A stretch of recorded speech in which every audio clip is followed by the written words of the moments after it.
A service of KIBMradio.com, the Internet's home for an all old-time radio.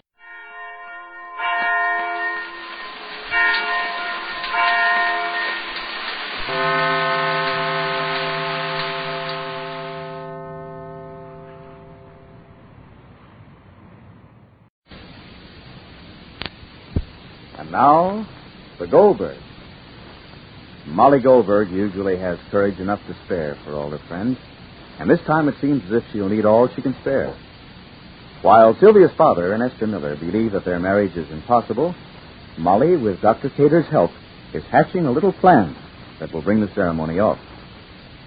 15 years ago, Allison and Esther didn't marry because of Sylvia. And now today, Sylvia stands once again in the way. No reasoning, no talk can overcome Sylvia's hostility to Esther Miller. Sylvia feels that her father's happiness must wait upon her own. But Molly believes that when you can't untie a knot, you can cut it. Say, there's Allison. I don't want him to hear us talking. He is upset. Ray, dear, I'll close the door to the corridor. Wait.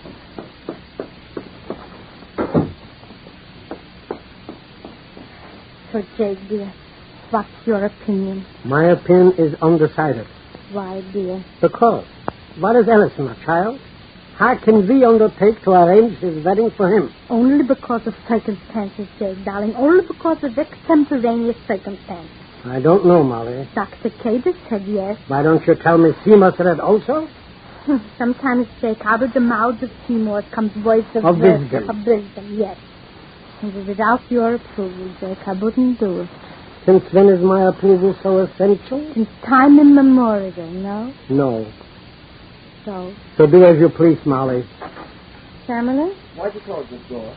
Because, it was drafty. Oh. Sammy, you can tell. If you can listen to Seymour, you can listen to your own son's opinion also. What opinion? Nothing. Why nothing when it's something? So close the door. What is it, Ma? Close the door. All right. Well, what is it? Your mother wants to arrange Mr. Ellison's wedding. What do you mean? Have they decided to get married? My contemplation is, Sammy, Contention, Ma. Yes, whatever. Now I have no time for this one.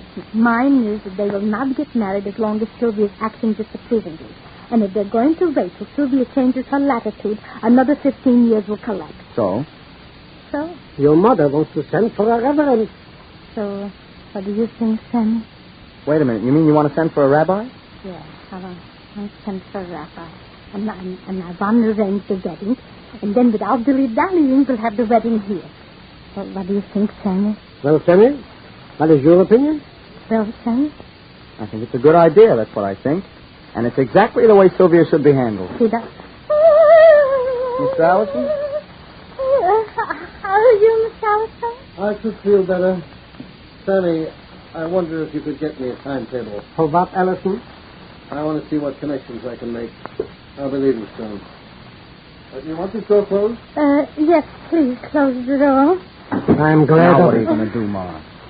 Well, today anyway he can't leave. That's going to stop him from leaving tomorrow? Tomorrow's tomorrow, dear. Tomorrow's not today. Tomorrow's tomorrow.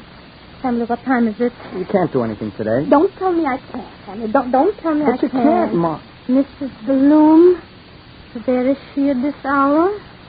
Today's Tuesday, not? Today's Tuesday. Well, see, that's tomorrow and this time she would be home. Today, not. Today she's in the clinic. If she went with her foot, she wouldn't be home till later. It's a long treatment. If she went with her gallbladder, she'll be home already. I think so. I think so. Camilla, try. Call me Mrs. Bloom, dear. Molly. Come in, Miss Miller. Where's Albert, Mrs. Goldberg? Miss Allison's on the porch. Oh, my. One day in the country, you look like a different person. I guess it's the sun. I burn easily. Wonderful. Imagine a week in the country, you would look like a strawberry. Very becoming. Thank you, Mrs. Goldberg. I hope your contemplation is to remain a few more days. Well, I don't think so. I've got to get back. Did you say Albert was on the porch? Yes. Oh, well, excuse me. Do you want this door closed? Yes, if you will, please close it. Molly dropped the whole idea and don't mix. Oh, why not, Pa? I want to see them married. Why not? Esther Miller never got married to anyone else. How do you know there was anyone else possible? She waited because she loved Mr. Allison. She waited for him to be free of those children of his. Mandroid. Yeah, now that Sylvia's grown up, she's worse than when she was a child. Exactly. If something's wrong with Sylvia, she ought to be in the hands of a doctor. And Mr. Allison should take care of his own happiness. And if nothing's wrong with Sylvia, then Mr. Allison certainly shouldn't pay any attention to her. Absolutely mine idea exactly, Jake. Let them get married. And if they haven't got the courage to because they've spent the best years of their life not doing anything about it, well, let's give them a shove. It's the least we can do. The least we can do, Jake. Let's give them a shot. The least we can do. Jake, darling. Let's go over to Dr. Cater, so we'll talk further with him. Not me. Dorothy Dixie, I'm not.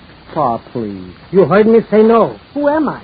Miss Lonely House? Jake, I said no. You don't mean it, Jake. I meant all I said. Come on. No is no by me. You're going to go to Dr. Well, Cater. we You're don't going go. to hear Come your on. voice. How Dr. Don't Cater mix. will talk. You're going to hear. Come here, please, darling.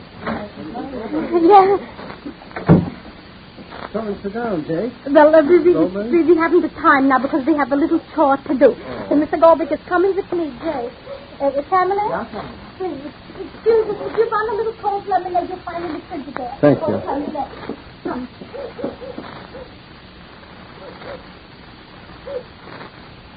Seeing me again, Albert.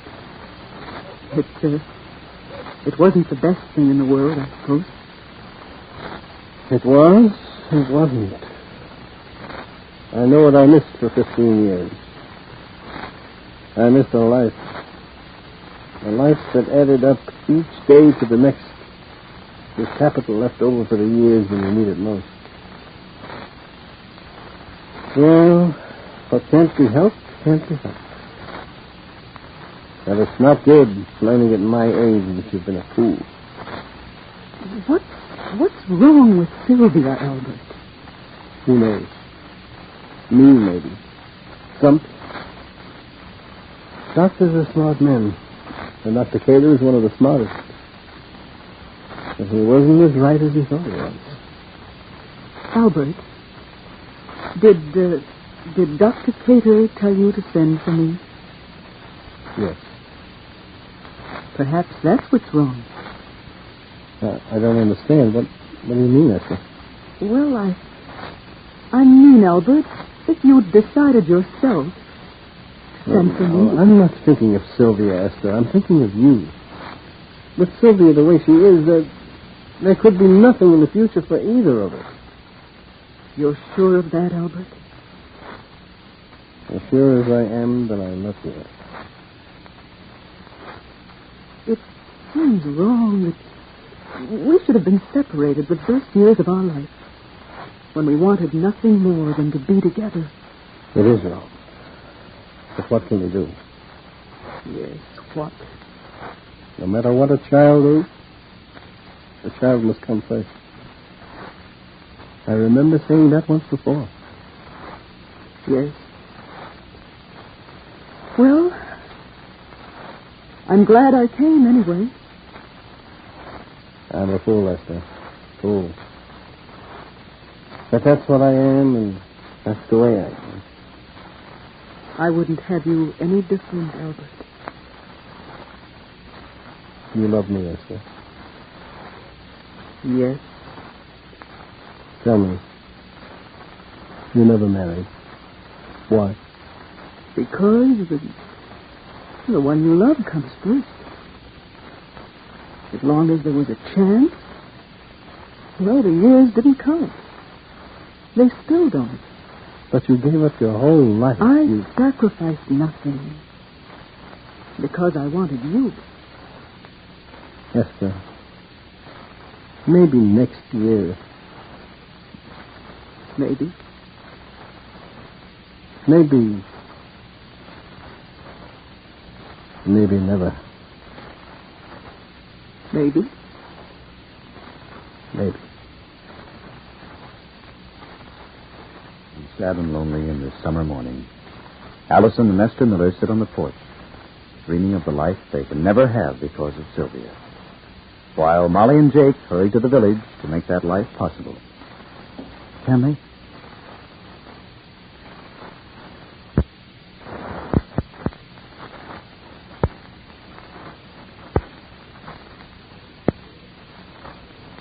And be sure to listen to the next episode of The Goldbergs.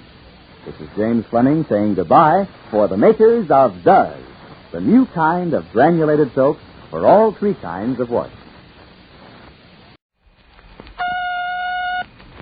J-E-L-L-O. The Jell-O program starring Jack Benny with Mary Livingston. No, Don, not Jell-O. It's Grape Nuts Flakes this year. Oh, my goodness. Oh, darn it. The Grape Nuts Flakes program starring Jack Benny. No, not Grape Nuts Flakes. What's the matter with you? Oh, yes. I'll get fired. The Grape Nuts Flakes program starring Jack my. Benny with Mary Livingston, Phil Harris, Dennis Day, Rochester, and yours truly, Don Wilson.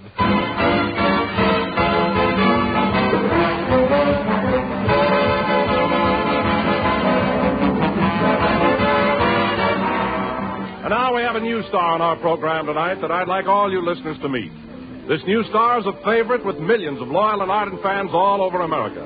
In fact, this particular star is a morning star, the star that enjoys top billing on a coast-to-coast breakfast circuit. Ladies and gentlemen, I present Grape Nuts Flakes, the breakfast treat that has risen to stardom because of its delicious, distinctive appeal. Yes, friends, Grape Nuts Flakes today are America's fastest-growing cereal, and have been America's fastest-growing cereal for the past 3 years. And why? Because of flavor. A flavor that's malty rich, sweet as a nut, absolutely different from any other cereal in America. And that's because Grape Nuts Flakes are made a different way. They're a blend of 2 luscious grains instead of only 1, sun-ripened wheat and malted barley. And they're toasted, golden brown and crisp, to bring out the rich goodness of each wholesome grain. So feature Grape Nuts Flakes at your breakfast table every morning. For a delicious and nourishing treat, ask for Grape Nuts Flakes in the big 12-ounce economy-size package.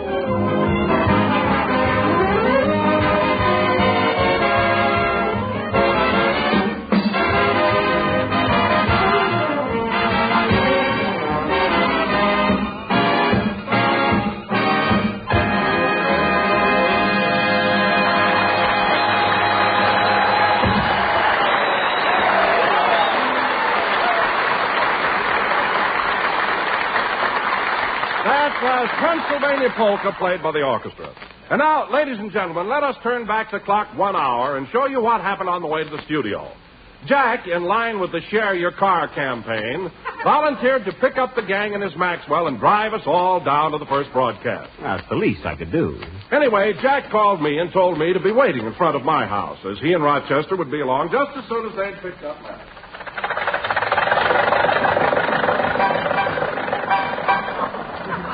Oh, boy, it'll be great to get back on the air again. Feel good, eh, boss? You said it. I got spurs that jingle, jangle, jingle as I go riding merrily along. Oh, Lily Bell.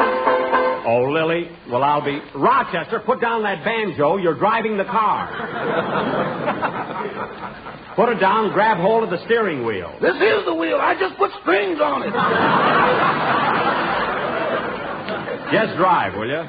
I got spurs that jingle. Gee, it sure feels good to be going back to work, eh, Mary? Yeah, but it'll seem funny not broadcasting for Jell-O this year. Well, it's not so much of a change. After all, it's the same sponsor, same station, same time. Well, I hope we have some new material. I'm sick of all those jokes about your toupee. Me too. And pull it up a little. You look like Veronica Lake.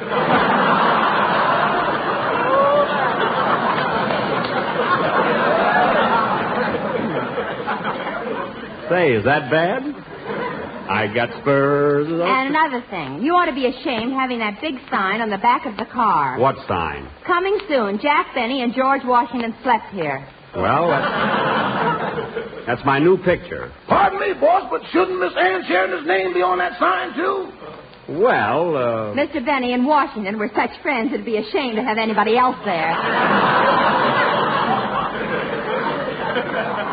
Mary, save those quips for the program, will you? Yes, sir. I got spurs that jingle, jingle, jingle. As I go riding merrily along. As I go riding merrily along. And they say...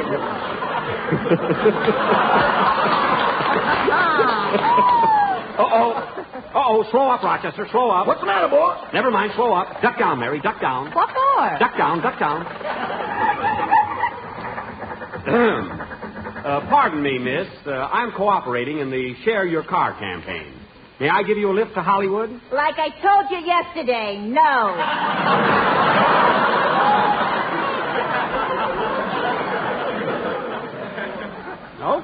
Okay. Drive on, Rochester. That's gratitude for you. For a girl. Rochester, take it easy. There's a red light up ahead. It'll be green, red, and green again before we get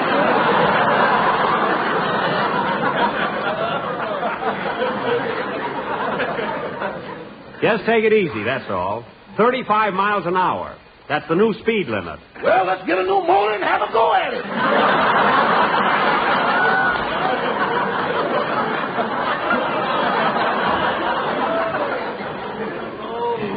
Listen, Rochester, you're going to miss this little car when we're riding around in that buggy I bought. Hey, that reminds me, I've got to get a horse for that buggy. A horse? Oh, then you gave up the idea of letting Dennis pull it. Well, that was just a wild thought. Besides, if I ever hit him with a whip, his mother'd kill me. Hey, there's John Wilson waiting for us. Hello, John. Hello, Jack. Mary. Hello, Don. Hop in, Mr. Wilson. Well, hello, Rochester. Where let's sit, Jack? Right in the middle or over we go.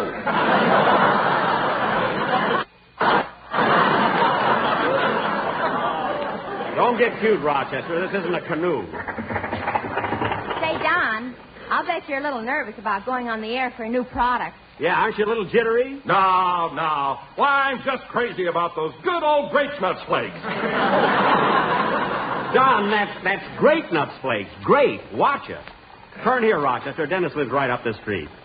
I got spurs that jingle, jingle. I got spurs that jingle, jingle. As I go riding merrily. As I go riding merrily. They say, oh, ain't it glad?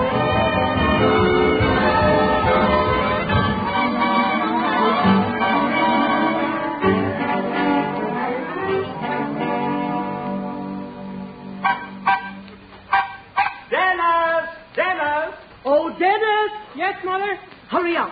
Veronica Lace is waiting for you.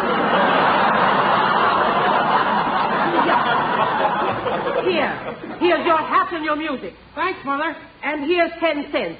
I'm sure Mr. Benny won't charge more than the bus. Goodbye. Bye, Mother. Here I am, Mr. Benny. Hello, everybody. Hello, Benny. How are you? Where'd you get the red hair, kid? Well, what are you waiting for, kid? Hop in the car. I'm not moving one step until I find out if I get a raise this year. You better get in this car, kid. Kenny Baker is in the tool chest. Now get in. Yes, sir. All right, Rochester, we got to pick up Mr. Harris now. Well, Dennis, you all set for the first program? I sure am. Oh, by the way, Mr. Benny, I shopped all over for a horse collar, but I couldn't find one to fit me.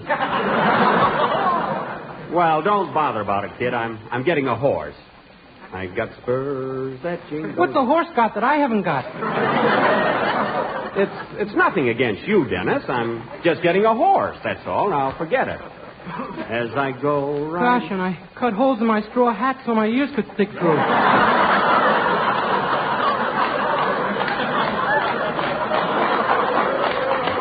Too bad. And they sing, oh, ain't you glad you're single? Get hot, Daddy. And that song ain't so very far from wrong. Oh, Lily Bell. Oh, Lily Bell. Oh, Lily Bell. Oh, Lily.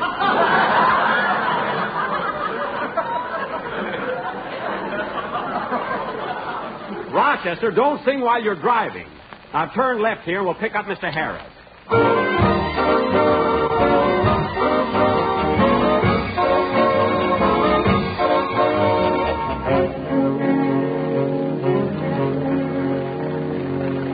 Darn it, I told him to be waiting on the corner here. Isn't that Phil up ahead? Where? Right there, and he's pushing a baby carriage. Oh, yeah. He's talking to a street cleaner. That's the nurse. She's got a white uniform on. Oh, yes. Gee, I'll be glad to see his baby. Hey, Phil! Hiya, Jackson. Hello, everybody. Hiya, Phil. Sir, well, get a load of that baby of yours. Ain't she a Lulu, Jackson? Well, I'll be darned. Let me hold her, will you, Phil? Here you are, Mary. There now. Oh, isn't she a darling?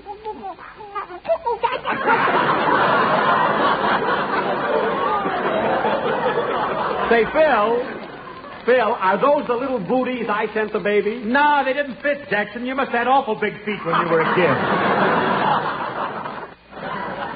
Hey, I was a rugged little rascal. Oh, gosh, Jack. Look at those blonde curls.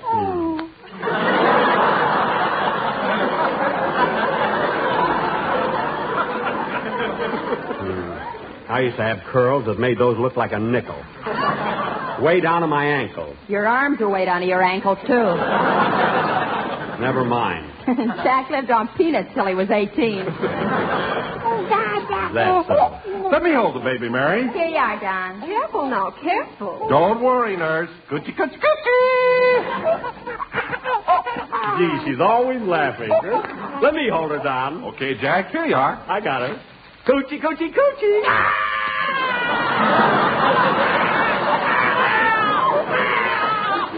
Now, don't be afraid. It's Uncle Jackie.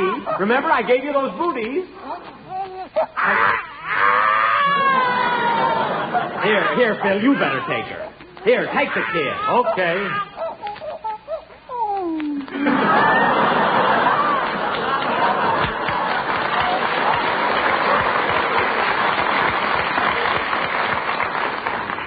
Well, come on, let's get going. Oh, isn't she cute? Coochie, coochie, coochie. Dennis, put down the nurse.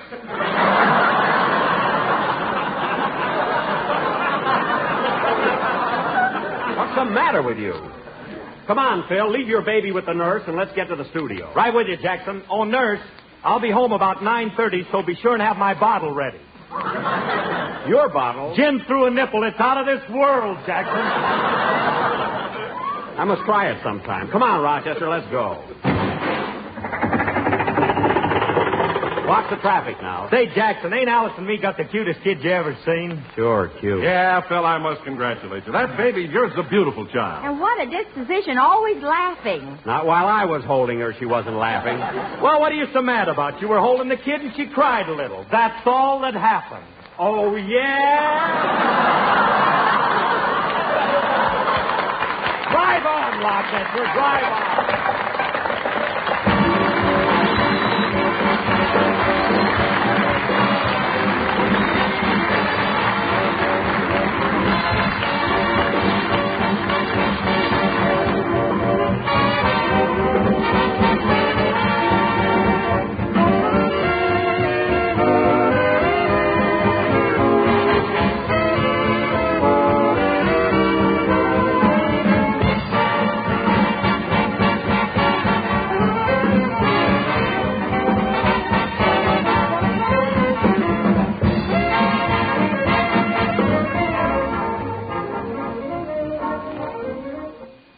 Step on it, fellas. We've only got a half an hour before the broadcast. Hope you brought your pass, Jack. You know, NBC has to be pretty strict for the duration. Oh, all that red tape is silly.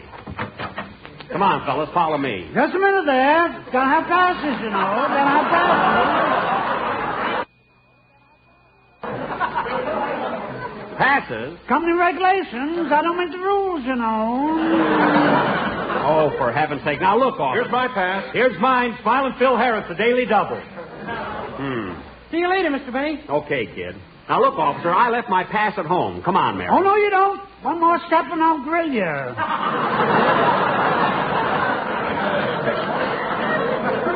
Yipe, he's got a gun.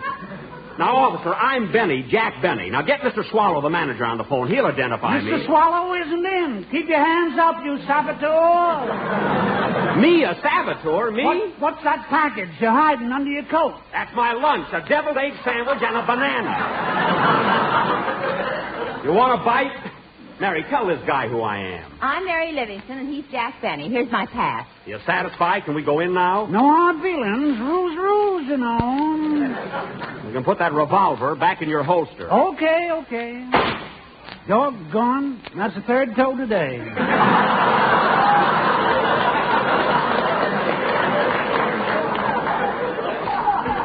Come on, Mary, let's go inside. All that trouble for nothing. Oh, wait a minute, Mary. Here's the fan mail department. I might as well pick up my bundle. After all, I've been off the air 4 months, you know. Gosh, look at all the mail here. Fibber McGee, Aldrich family, Bing Crosby. We all get it.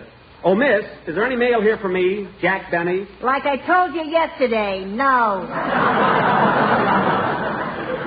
I knew I'd seen her someplace before. Can't understand it. What's happened to my fans? Why don't they write? Well, maybe they think you're a military secret. Yeah, that's it. Oh, hello there, Mr. Benny. How's my favorite comedian today?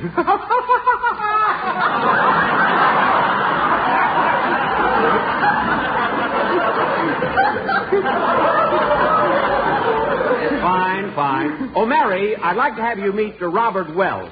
Mr. Welch is the new producer of our program. I'm glad to know you, Mr. Welch. I kiss your hand, madame. Oh, fine. Oh, pardon me, Mr. Welch. Miss Livingston's wristwatch seems to have got caught in your teeth.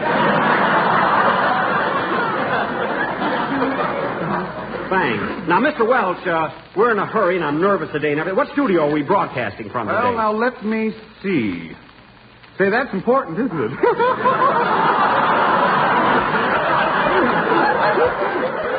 Well,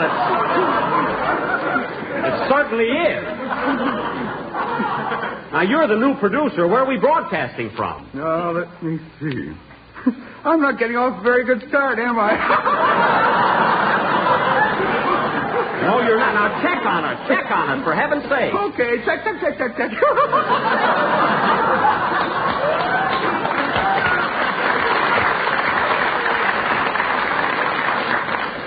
Gosh, he's so nervous, you know. Oh, here's Wilson. Say, Don, did you find out what studio we're broadcasting from? Yes, Jack. We're in Studio B across the hall here. Good. Let's go in and get our rehearsal started. Well, I'm afraid we'll have to wait a few minutes, Jack. There's a program rehearsing in there now. What program? The Heartaches of Sally Sutton. Oh, the Heartaches of Sally Sutton? Say, that's one of my favorites. That program is strictly for housewives. Oh, it is, eh? Well, Rochester and I listen to it every morning while we're doing the dishes. And their soap doesn't give you the dishpan hands, either. Come on, let's go inside and watch them, eh? Oh, boy, I can hardly wait to see Rochester's face tomorrow morning when I tell him everything before it happens. Quiet. And so, chin up, but with tears in Sally Sutton faces the bitter realization that her once happy home is about to be broken up. That husband of hers has really been playing around, the rat. Acting on the advice of old Judge Hooper, who lives in the little house at the bend of the road, Sally is determined to have a showdown with her husband, Paul. And Rochester thinks they're going to smooth things out. Jack, quiet. It is midnight, and Sally, chin up, but with tear-dimmed eyes, is awaiting Paul's arrival. Good evening, sweetheart. Am I late for dinner? Oh, Paul, how can you call me sweetheart when your mind is on another? Then you. Yes, Paul, I know. I found out all about you and that welder at Lockheed. If you're referring to Nancy Randolph, there's absolutely nothing between us. Oh, Paul, lies. I swear it. I've never even seen her in a dress.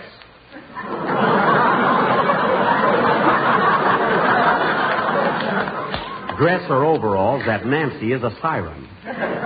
No use, Paul. This is the end. You mean? Yes, a divorce. A divorce? A divorce? Jack, for heaven's sake. Oh, Paul, I've forgiven you time after time. First it was that cigarette girl. Then that telephone operator. Then that model. And don't forget that usherette. And then that usherette.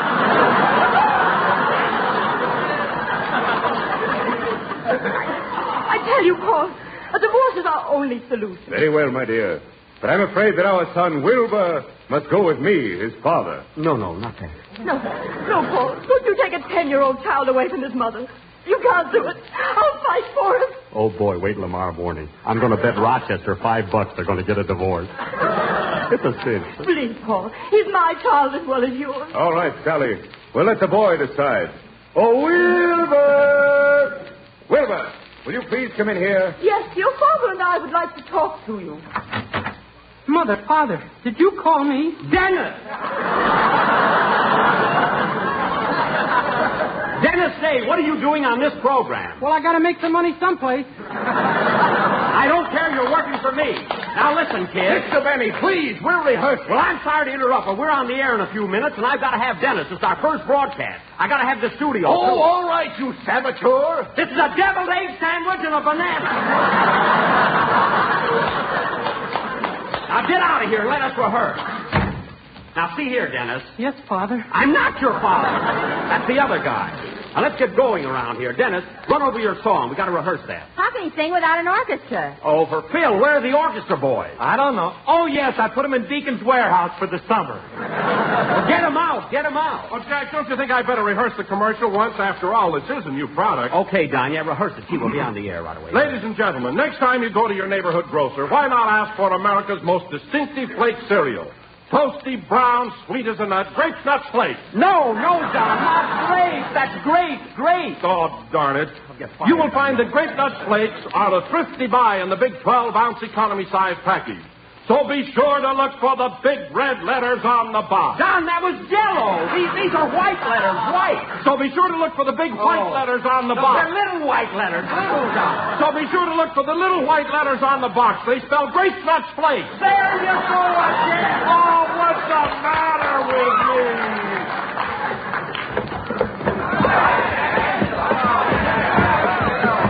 Here they are, Jackson. Here's the boys. Well, it's about time. Hold everything there. You gotta have passes, you know. Oh, get out of here. Now, John, watch that commercial. It's all right to say Grape Nuts Flakes now. But for heaven's sake, don't make that mistake when we're on the air or our sponsor will have a fit. Holy smokes, does our sponsor have fits? No. Pay attention to the conversation, kid. All right, run over your song. Give him an introduction, Phil. Okay, hit it, boy. I'm a wreck already. Only the first broadcast.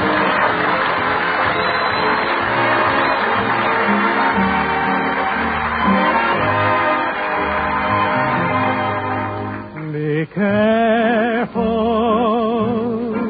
it's my heart. It's not my watch you're holding, it's my heart.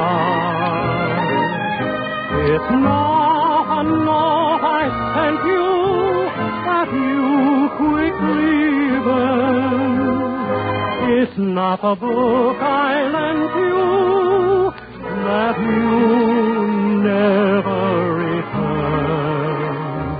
Remember, it's my heart,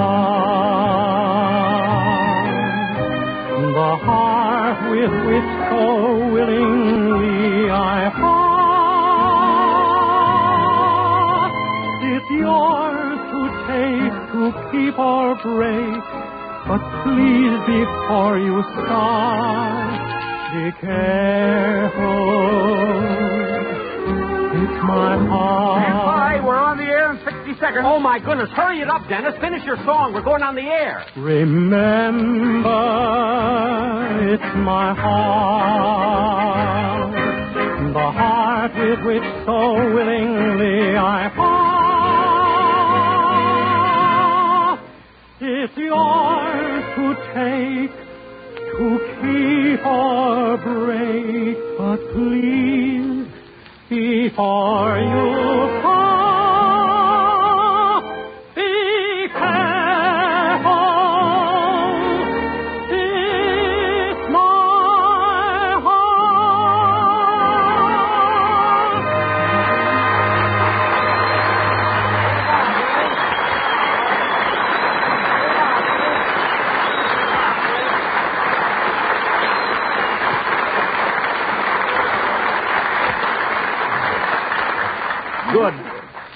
Good, swell. That song will be okay, Dennis. Now, Mary, pass out the scripts, will you? We'll be on the air in about 20 seconds. Grab your scripts, everybody. We haven't got any scripts. Your writers didn't bring them in yet. What? No scripts? Stand by, everybody. 15 seconds.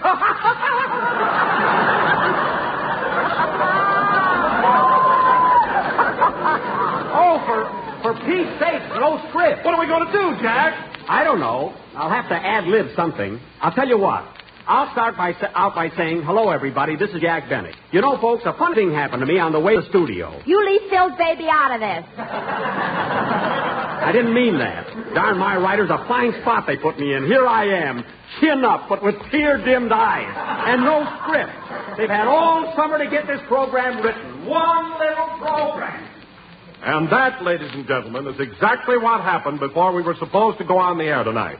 And now, for tonight's show... Don, how can we do a show without a script? You gotta have jokes, you know. You gotta have jokes. Oh, what's the use? Play something, Phil.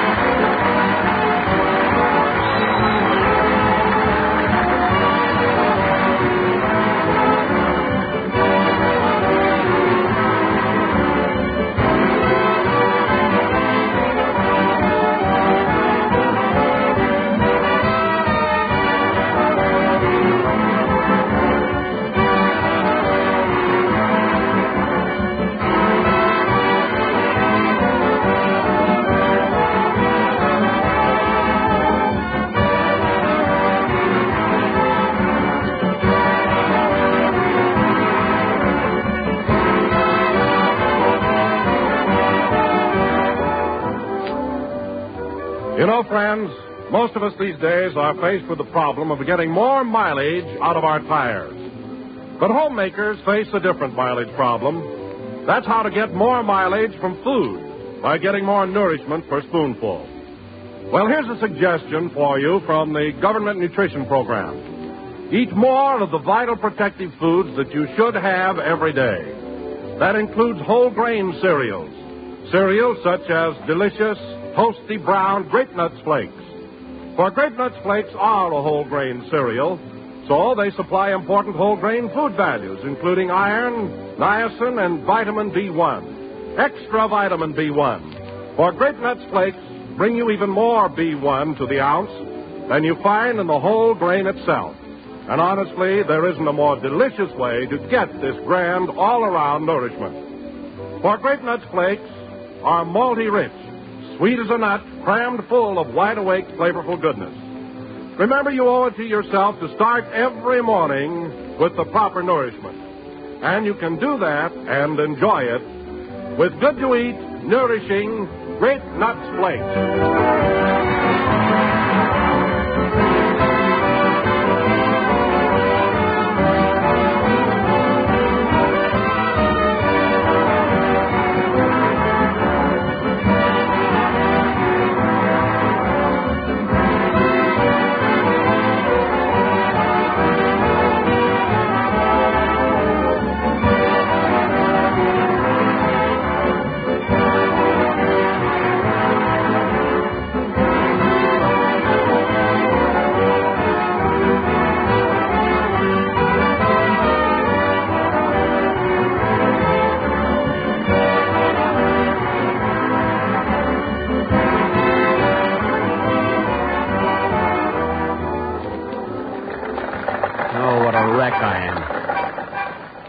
Tell you, it isn't worth it. Oh, gosh, that was the most humiliating experience I've ever had. How'd the show go, boss? We didn't have a show, Rochester. No script. Were your writers over martinis again? No, they just didn't work. Oh, by the way, Rochester, remind me to tune in on the heartaches of Sally Sutton tomorrow morning.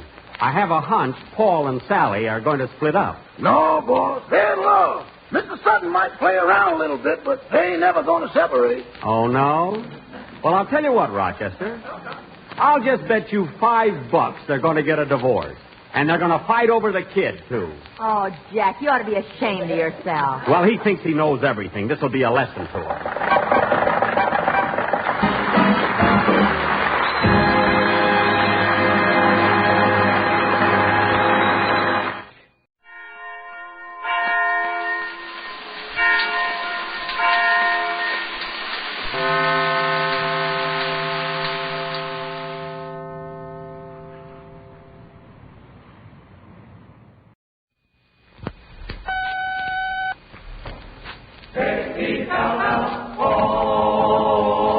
The Jell-O program starring Jack Benny with Mary Livingstone. No, Don, hold it, for heaven's sake. Remember our new product. Oh, yes.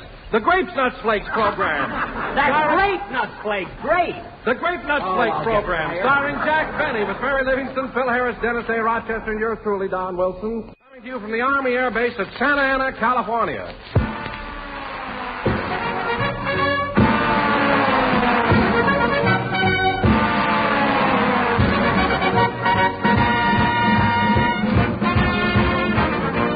Say, friends, did this ever happen to you? You dash out of bed, stub your toe on the alarm clock, nick your face while you're shaking, get the shirt missing a button, plump downstairs wearing your before-breakfast blitzkrieg look, and right there on the table sits a great, big, tempting bowl full of Grape Nuts Flakes. And what happens now? Well, you sample that outstanding Grape Nuts Flakes flavor. It's your same favorite Grape Nuts flavor in toasty brown flakes, salty, rich, and sweet as a nut. So you look at your wife and you actually beam, for there's plenty of satisfaction in that grand goodness, the flavor that's made Grape Nuts Flakes America's fastest-growing cereal. That's because Grape Nuts Flakes are made in a different way. They're a blend of two luscious grains, sun-ripened wheat and malted barley, toasted golden brown and crisp and delicate, tempting flakes.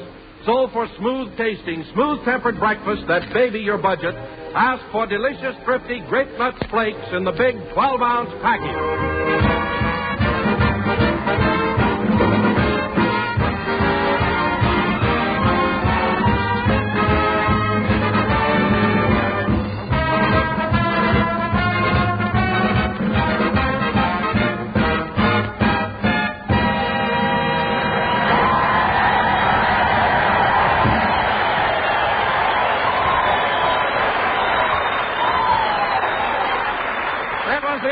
Corps March played by the orchestra. Now, ladies and gentlemen, since we're at the Army Air Base at Santa Ana, we would like to reenact the scene which took place last Thursday when two cadets from this very field paid a visit to Jack Benny at his home in Beverly Hills. Oh, Don, who wants to hear about that? Jack and Rochester were hard at work in the kitchen, as I understand it, little suspecting that anyone would drop in.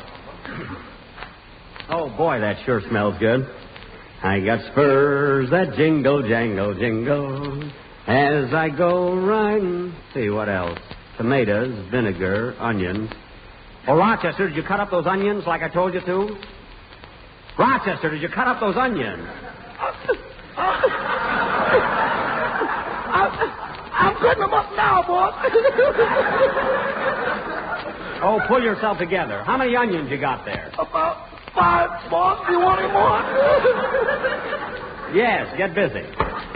And stop crying. I can't help it, boss. Look, Rochester, if the onions make you cry while you're chopping them up, don't stand so close to them. Close to them? I'm using a hole now.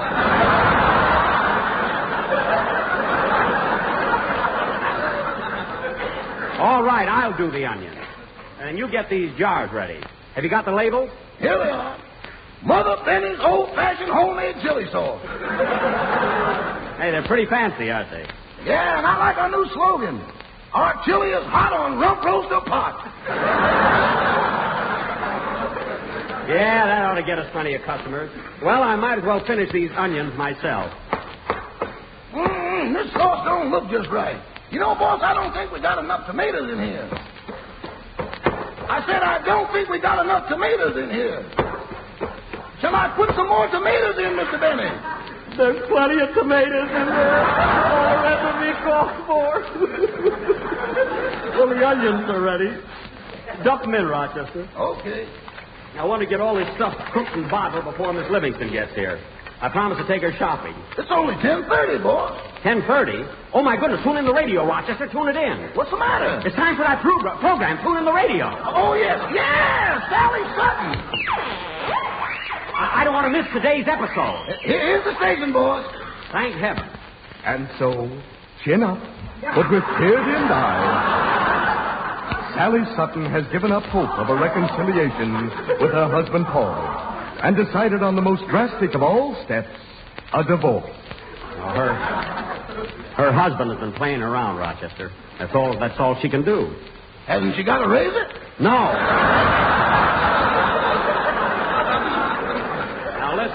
As we fade in on the Sutton cottage, a cottage that was once a happy American home, we find Sally in conference with her friend and advisor, old Judge Hooper. Sally is speaking. I can't go on, Judge Hooper. I can't go on like this. It's too much. There now, Sally.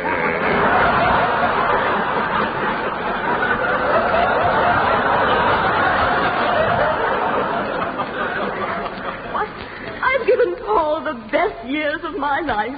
Yes, Sally, honey. And I have to admire the way you've gone through all this. Chin up, but with tear-dimmed eyes. You said it. Tell me, old Judge Hooper, what shall I do about Paul? Well, you might as well face it, Sally, honey. Paul's a drinking man. And if when there's one thing I can't stand, it's a drinking man. Well, what's that? I think the old judge is loaded. Oh, he couldn't be. And your advice, Judge? You just got to get a divorce, Sally, honey. Open up, quick. Oh, my goodness. Sally's house is on fire. That's us, boss. The chili sauce just boiled over. Well, turn off the gas and stir it. Come in. Why, it's old Doc Thompson. Hello, Sally. Hello, old Judge Hooper. Hello, old Doc, honey. He calls everybody honey. I've got bad news for you, Sally. It's about your husband, Paul. Paul? What about Paul? The emergency hospital called just now and told me... Yes? That your husband... Yes, yes? That your husband, Paul... Yes, yes, yes? There goes that darn radio again. Quick, Rochester, fix it. Fix it? Yes, hit it, kick it, shake it. That's the way you're fixing alarm clock. Oh, that's illegal. Of all times for this thing to go haywire, I want to know what happened to Paul. Oh, hello, Mary. Hello, Jack. You ready to take me shopping? I can't take you now, Mary. Paul's in the emergency hospital. Paul Whiteman? No, Paul Sutton. The darn radio went on the blink. Right in the middle of the heartaches of Sally Sutton. Fix it, boss. There, good. Good, it's working again. Quiet now. Quiet, Rochester. And so, don't forget to tune in tomorrow morning, for another installment in the heartaches of Sally Sutton. Well, I'll be... Till then, this is Truman Clapsaddle.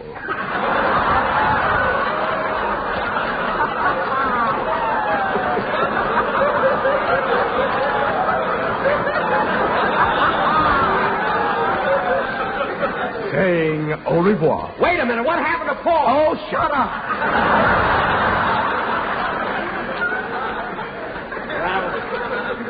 I'll just have to wait until tomorrow morning, I guess. Let's get back to our canning, Rochester. What is that stuff, Jack? Homemade chili sauce. Come on, Rochester, let's start pouring it in the bottle. You hold the funnel. Oh, fine. Chili sauce and bromo seltzer bottles. Well, I had a lot of them around. You know how I worry. Now, come on, Rochester. Let's get this stuff all bottled. I got spurs that jingle, jangle, jingle. That jingle, as I go riding merrily along.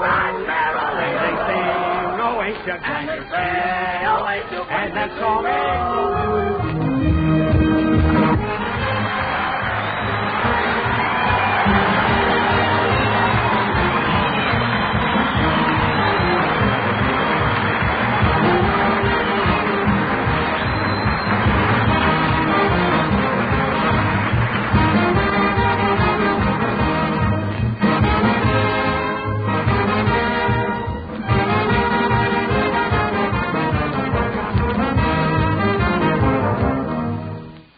And now, ladies and gentlemen, let us continue with our story of what happened when the two cadets from Santa Ana visited Jack's home. As you remember, Jack, Mary, and Rochester were bottling chili sauce in the kitchen. As I go riding merrily. There, that's that. Now, how many bottles did we get out of this batch, Rochester? 3 dozen, not counting the 2 that blew up. Blew up? I didn't hear any of them blow up. Look for yourself, boss. That ain't a sunset on the ceiling.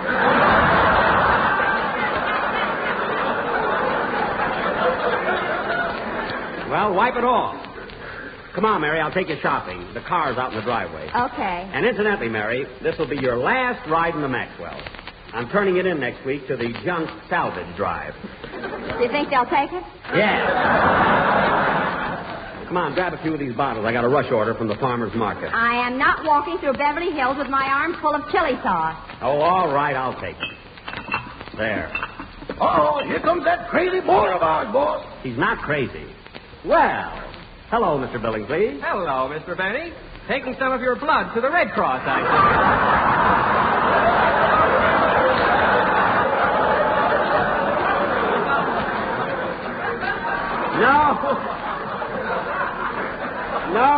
No, Mr. Billingsley. This is chili sauce. By the way, would you like to go to the farmer's market with us? No, thank you. I must go out to my laboratory and work on my new parachute idea. What's that? I'm putting ripcords on mushrooms. Mushrooms for parachutes? My goodness.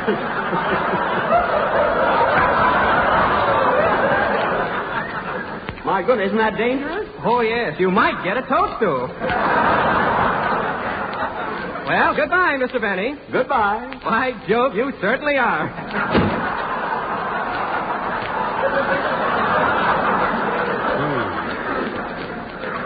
Now it's parachute. That Mr. Billingsley certainly is a genius when it comes to inventing things. Oh, yeah? How about that wristwatch he made for me? What's the matter with that watch? Every time I go to wind it, the hands get fresh with me. Oh, stop dreaming things up, will you? See who's at the door, Rochester. Okay, Mother Benny. That's only for the label. Now, see who's at the door. Okay. That Rochester's so lazy today. Well, naturally, it's Thursday, his day off. Not so loud. I didn't tear Wednesday off the calendar. Well, look who's here, Phil Harris. And he's got his baby with him. Hello, Phil. Hello, Jackson, Mary. You know, I had the kid out for a ride on my motorcycle, so I thought I'd drop in. What? You brought a 5-month-old baby all the way from Encino on a motorcycle? We only made one stop, Jackson. Changed oil and diapers. That kid's probably scared to death. Ah, Jackson, she loves it.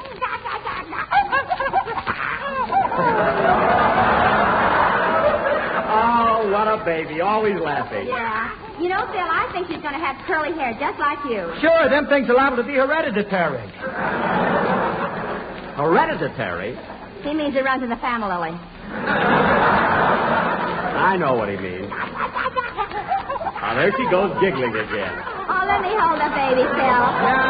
No, Mary. Just let her sit on the table here and play with these bottles. Careful now, darling. Careful now, sweetheart.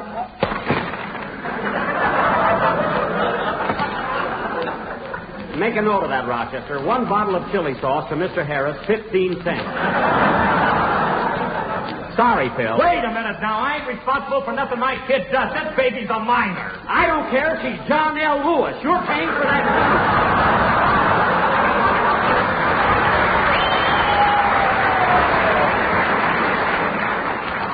Now, come on, fork over. Uh-oh. Now see what you did. You made the baby cry. Now, baby. Here's another bottle of chili sauce to play with. Your daddy can afford it. Here, take the bottle.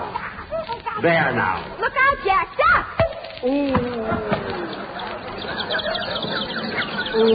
Holy smoke, she knocked him out. Quick, Rochester, get some water. Mr. Benny's unconscious. Let him lay there. He ain't been getting much sleep lately.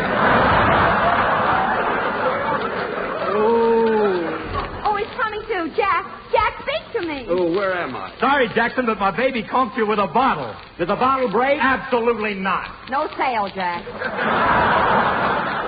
Oh, my head. Listen, Phil. It's all right for you and your baby to come over and pay me a friendly visit. But when that kid of yours deliberately picks up a bottle of Mother Benny's old-fashioned homemade chili sauce and cocks her old Uncle Jack on the head with it, that's going to...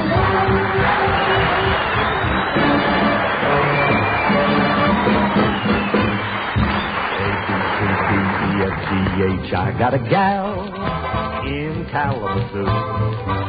I don't want to boast, but I know she's the toast of Kalamazoo. Years have gone by, my, how she grew. But I like her looks when I carried her books in Kalamazoo.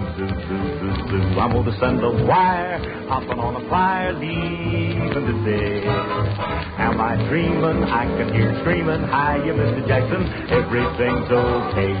A-L-A-M-A-Z-O-O, what a gal, she's something to rule. I'll make my bid for that freckle-faced kid I'm hurrying to. I'm going to Michigan to see the sweetest gal in Kalamazoo.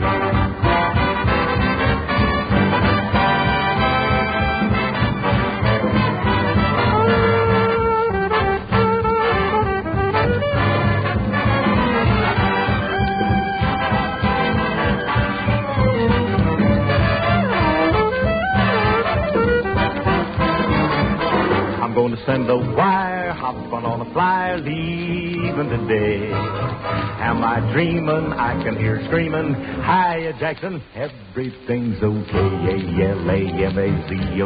What a gal, she's some pepperoo. I'll make my bid for that freckle-faced kid I'm hurrying to. I'm going to Michigan to see the sweetest gal in Kalamazoo.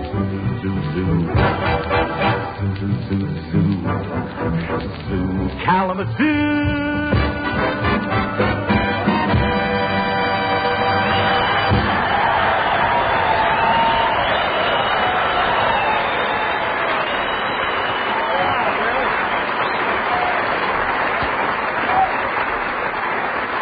I Got a Gal in Kalamazoo, played by Phil Harris and the orchestra. And speaking of Kalamazoo, ladies, whether you're a gal in Kalamazoo or Kankakoo... Oh, Brother Roo. Why not serve your husband a bang-up breakfast treat? Just try him on Grape Flakes. There you go again. Don, that's great. And now let us continue with our story of what happened when the two cadets from Santa Ana visited Jack in Beverly Hills. As we left Jack, he'd been knocked cold by a tap from a tiny spot. Look at that lump on my head. I'm glad Phil took the baby home. Believe me, the next time that kid starts after me, I'm going to be set. I'm going to be ready. Oh, put your fist down, killer. Well, I'm mad. Come on, let's take these bottles over to the market. You take the bottles out, Rochester. I'll answer the door. Coming. I got spurs that jingle, jangle, jingle. Oh, my head. As I go riding. Well, a couple of soldiers. Hello, fellas. Hello. Say, we're cadets from Santa Ana, and we're visiting the movie stars' homes. You are? Yeah. Can you tell us where Miss Barbara Stanwyck lives? Barbara Stanwyck? Uh-huh. Yes. She lives about 4 blocks down the street. But as long as you're visiting some of the big movie stars, this happens to be Jack Benny's house. I'm Benny. Oh, is your son at home?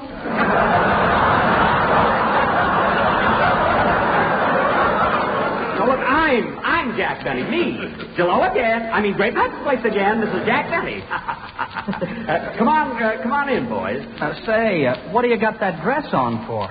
Oh, this is an apron. I've been making chili sauce. Come on in. Oh, well, thanks just the same, but we're especially anxious to meet Barbara Stanwyck.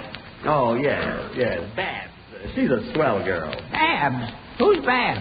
That's Barbara Stanwyck. You see, all her close friends call her Babs. I'll tell you what, fellas, it's only a short way. I'll walk you over there. Come on, Jack, let's go shopping. Oh, Mary, come here a minute. I want you fellas to meet Mary Livingston. She's a stooge on my program. What was that? Don't sneak up on me. These boys are cadets from Santa Ana. Oh, hello, fellas. Gee, Mary Livingston. Wow, a woman.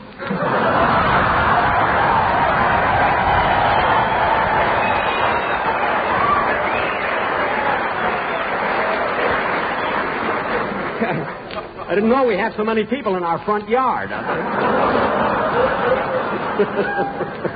Say, Mary, I promised to take the boys over to Bab's house. Would you like to come along? Who's Babs? Babs Stanwyck, Barbara. Come on, fellas, let's go.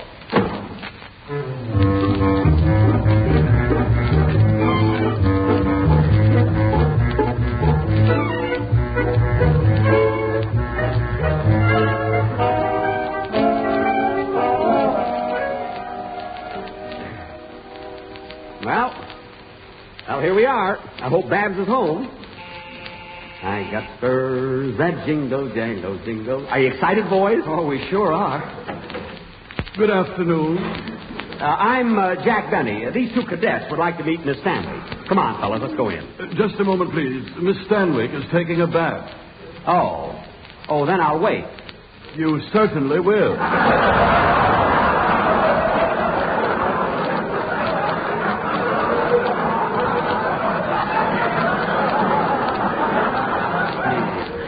Say, you'll love Babs, fellas. She's my favorite, too.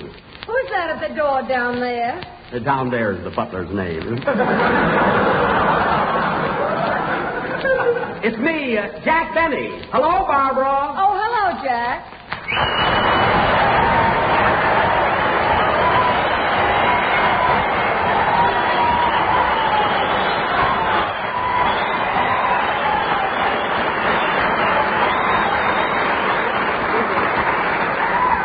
See a lot of people in her house, too.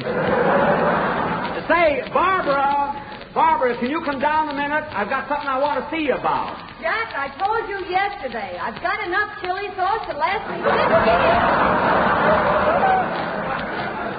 Oh, it's not about chili sauce. I got a couple of cadets from Santa Ana with me. They want to meet you. Oh, then I'll be right down. Won't you step in and wait, folks? Thank you. By Jove, you certainly are.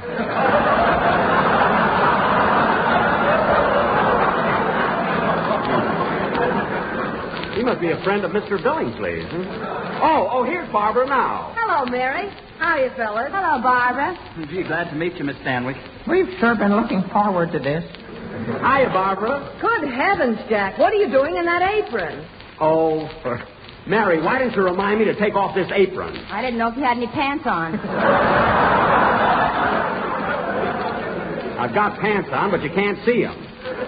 That Rochester got so patriotic, he cut my cuffs way up to the knees. Sit down, fellas. Yes, please do. You know, the boys were over at my house, but they were a little impatient. They were just dying to meet Babs. Babs? Who's that? You. All your close friends call you Babs. Well, I'll be darned. Oh, by the way, would you boys care for a sandwich or something? Oh, no, thank you, Miss Stanwyck. Just looking at you is enough. Well, how about your buddy? Would you like a sandwich? I'm looking at Miss Livingston.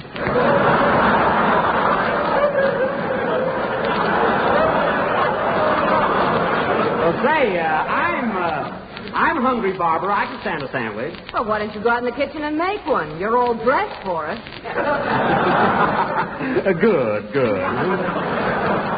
Well, never mind. I'll just have some of these walnuts here. May I?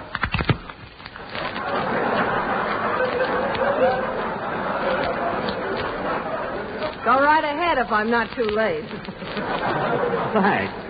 So you boys are cadets from Santa Ana, huh? Mm-hmm. My name is Bill Orr, and I'm going to be a bombardier. My buddy here, Peter Hayes, he's studying to be a navigator. Well, that's wonderful. A bombardier and a navigator. I'd like to be a pilot. That's for me.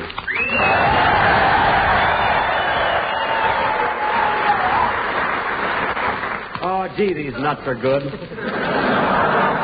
Now, wait a minute, Jack. Well, how many did I eat? I don't mean that. I mean that the bombardier and the navigator are just as important as the pilot. Their jobs are equally as interesting and require just as much training.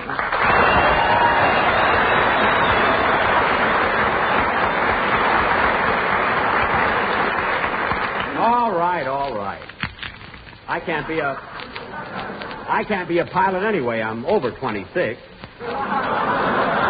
Or did they raise the age limit to 36? Till they put wings on rocking chairs, you don't have to worry. I don't know about that.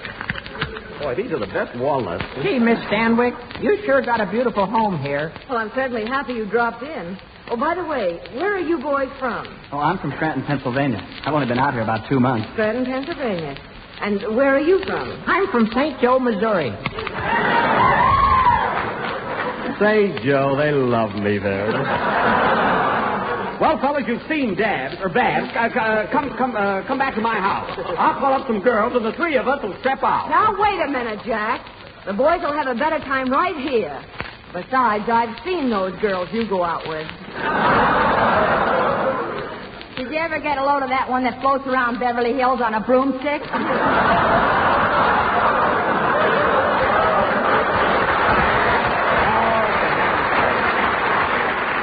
Quiet. Oh, I know. Say, Mary, why don't you and I take the boys to the Brown Derby? There's usually a lot of picture people there. Oh, boy, the Brown Derby?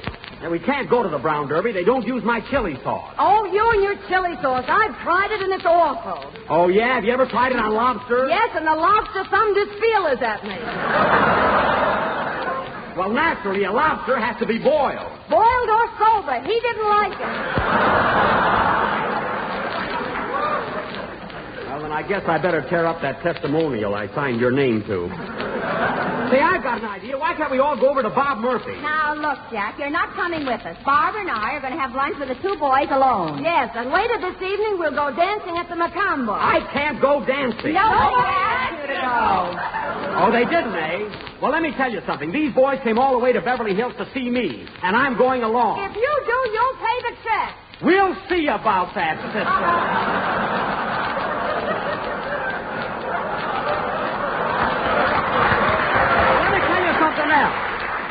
Let me tell you something else, you Brooklyn bombshell. When it comes... Let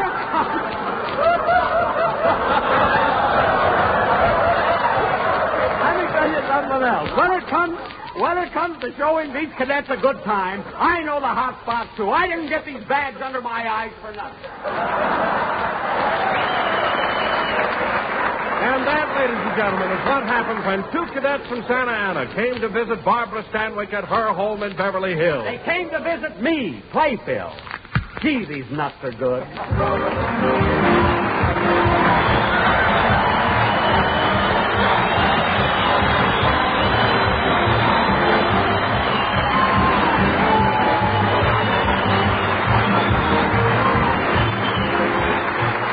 You know, friends, when you stop to think of it, manpower and woman power are really the result of food power.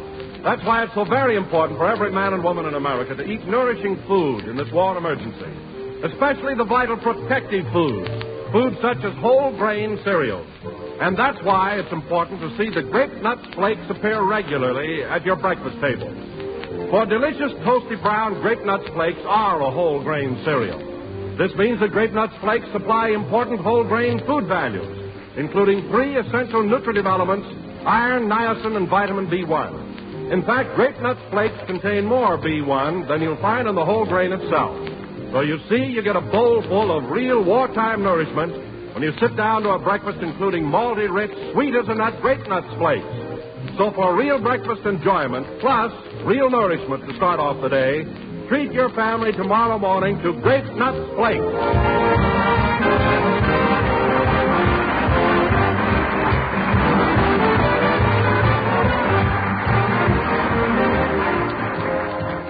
That was the last number in the second program of the new Grape Nuts Flakes program. Grape Nuts Flakes. And we're with you at the same time next Sunday. I want to thank Barbara Stanwyck for coming over here to Santa Ana with us. Thanks, Barbara. Oh, you can call me Babs. Well, you see, folks, and she loves my chili sauce, too. Good night, everybody. The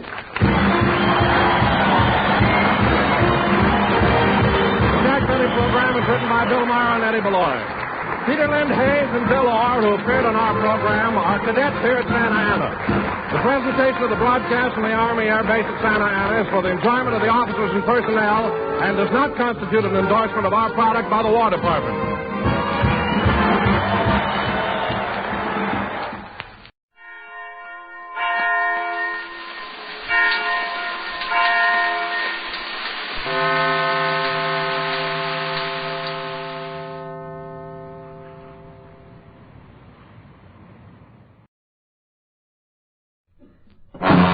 RCA Victor, world leader in radio, first in recorded music, and first in television, presents the Phil Harris Alice Faye Show.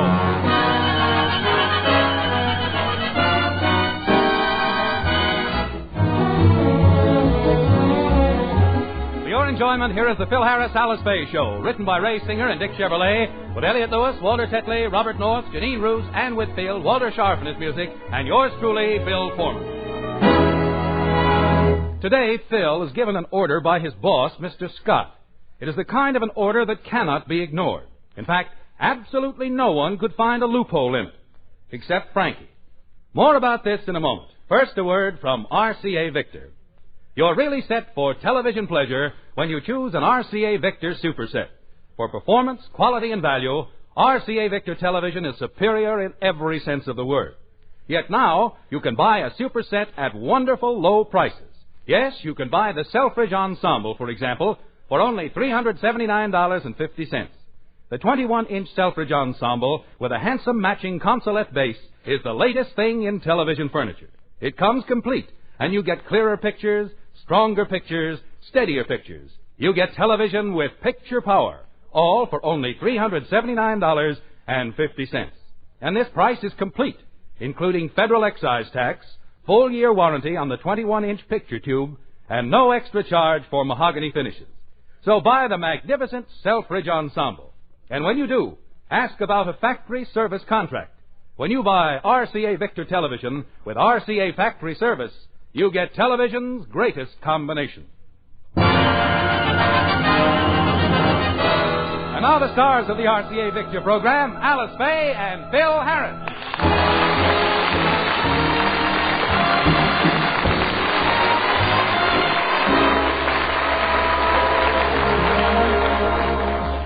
Phil and Alice's sponsor, Mr. Scott, has called a special meeting of the company board of directors to discuss their advertising budget. As we look in, the meeting has just started. Gentlemen, I hereby call to order this board meeting of the directors of RCA Victor. Board meeting. I know you are all proud to be associated with RCA Victor. As you all know, our company is one of the largest of its kind in the world. And RCA... RCA, 21-inch picture. RCA. Mr. Jellison. Yes, Mr. Scott. Every time I mention the name of our great company, you mutter something under your breath. Why, little man? If it's such a great company, how come I'm a vice president and I only get $18 a week? That's just an honorary title. You were hired just to pose for our trademark. Well, someday I'm going to quit. Then you'll have to get a real dog to sit in front of that picture. Jellison, you're being paid exactly what you're worth. Have you ever done anything to help further the company? Oh, yes. Yes, I do a lot of research work at home. In fact, last night I made the famous television test. What television test? Well, I took 5... I repeat, I took 5 of the most popular brands of television sets and placed them next to each other. Then I peeled the sides off each one, and ours was the only one that held together.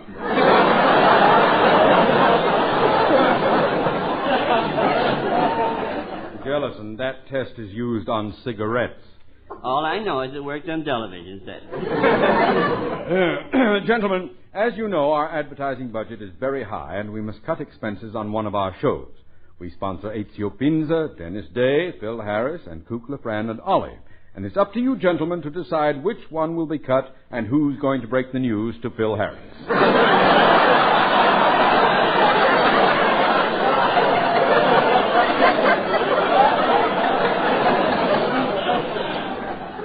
You mean we're going to fire Phil Harris? No, we're merely going to dispense with his band. I asked Mr. and Mrs. Harris to come down. They're waiting outside, so let's call them in and tell them the news. Mr. Paley, let them in. And, Jellison, I'll do the talking, so keep your flabby little mouth shut. Big shot, just because he's got 2 swimming pools. This guy thinks he's... Oh, hiya, Mr. Scott. Good morning, Mr. Scott. Good morning, Mr. and Mrs. Harris. Allow me to present my board of directors. Nice and bombing job. Looks like my violin section. What do you want to see me about, Mr. Scott? Harris, I'll get right to the point. The company has a problem, and, well, we need your help. Well, if the company needs help, you've come to the right man. Just tell me how much you need, and I'll have Alice make out the check. Oh, Phil, don't be silly. RCA doesn't need my money, do you, gentlemen? Oh, of course not, Miss Faye. Our company is in much better shape than you are, financially. The other way, you have it all over us. Jellison. Harris, I hate to have to tell you this, but your program has too many high-priced elements, and in order to save money, you'll have to tell the boys in your band they're fired. You want me to tell... Oh, boss, somebody's been tampering with your antenna. You just don't tell musicians things like that. Why not? Well, they're moody. You never know what they'll do. They're liable to fire me before I can fire them. How can they fire you? They'll pour a can of gasoline over me and light a match. Oh, now, Harris, this is something you have to do. And don't worry, we'll protect you. We'll wet you down before you go. Oh, but Mr. Scott, we can't do our show without the orchestra. After all, Phil and I sing, and we need background accompaniment. Well, I figured that out. While you sing, Mr. Harris can hum, and vice versa. I ain't a hummer. Oh, Harris, I hate to do this. I know your boys have been with you 16 years, and I feel distressed about firing them. Mr. Scott, do you realize that if I let the band go, Frankie will no longer be on the show? Oh, you're just saying that to make me feel better. Well, Mr. Scott, what's Frankie going to do? How's he going to make a living? Oh, he can always go back to his old job. No, honey, he can't. His wind isn't as good for that anymore. What was he, a foam blower in a brewery? Mr. Scott, please. Remley had a very responsible job. He was a breather in a lobster plant. A breather? Yes. When the green lobsters crawled by, he'd breathe on them and turn them red.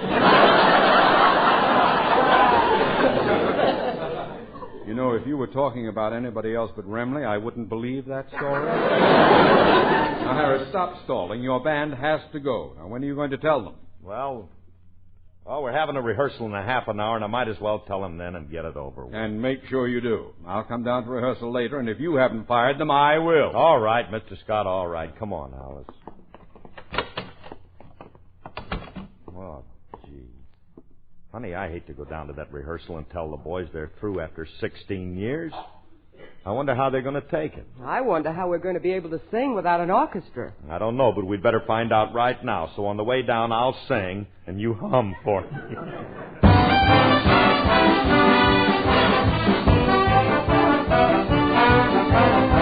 Possibilities, possibilities. We're living in a world that's full of possibilities.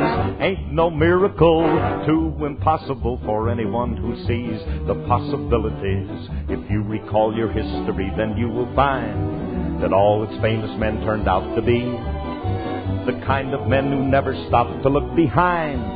They looked ahead to see what they could see, and they saw possibilities, possibilities. They never overlooked a single possibility.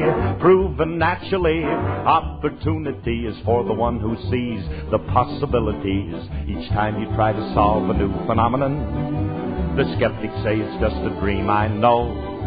But after you're a hero and the job is done, then you can tell them all I told you so. Yes, there are possibilities, possibilities. If you will only make the most of your facilities, folks will idolize, even eulogize the little guy that sees the possibilities.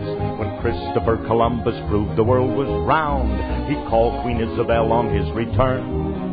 She said, now tell me, Chris, about this place you found. He said, well, Belle, as far as I'm concerned, it's sure got possibilities, possibilities. I tell you, Queen, I've never seen such possibilities. And I really feel we should make a deal before somebody sees its possibilities. When little Abe was growing up in Illinois, to be a big success was his intent. He studied so much harder than the other boys, till one day he became our president. He saw the possibilities, possibilities. He never overlooked a single possibility. Proven naturally, opportunity is for the one who sees its possibilities. I guess by now there ain't no doubt about the point I'm bringing out. So if you'll open up your eyes, you are bound to recognize the possibilities, possibilities. We're living in a world that's full of possibilities. Ain't no miracle too impossible for anyone that sees the possibilities.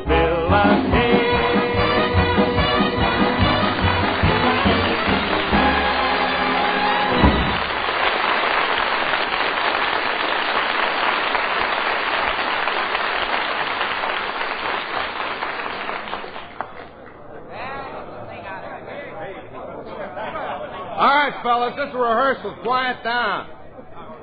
Let's have a little less noise.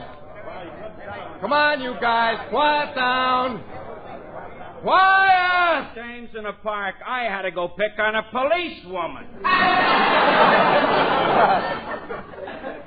Fellow musicians, this is a big day in the lives of all of us, for today marks the 16th year that we've been associated with our beloved maestro, that talented man who is the leader of our band. 3 cheers for Spade Cooley. I'm not talking about Spade Cooley. Artie, don't you know who you're working for? Give me a hint. All right. Whose name appears on your check every week? Oh, yeah. 3 cheers for the California Bank. Look, I'm talking about Phil Harris. What's the matter with you guys? You don't even know who your leader is, and yet last week you all contributed money to buy him a present for our 16 years together. What kind of a present did you buy him? A beautiful gold watch. I got it right here in this box. Gold, huh? Let's see it, Remley. Pass it around. I can't pass it around. Why not? As soon as anyone touches it, it turns green. Now, look, fellas, Curly don't know anything about this, so when he comes in, I'm going to make a presentation speech that'll be the great... Hey, hello, Frankie. How you fellas? Good morning, boys. Curly? On behalf of the boys, we have something... Frankie, I have something to say to you and the boys. I don't like to say this, but after 16 years of being together, it's the cheapest, most awful thing that anybody can do. Oh, you saw the watch, huh?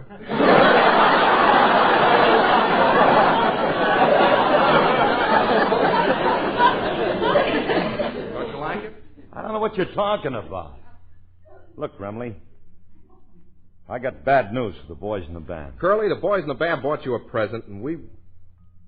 What bad news? Well, it's my unpleasant duty to tell them that... What present? Well, the boys chipped in and bought you... First, let's have the bad news.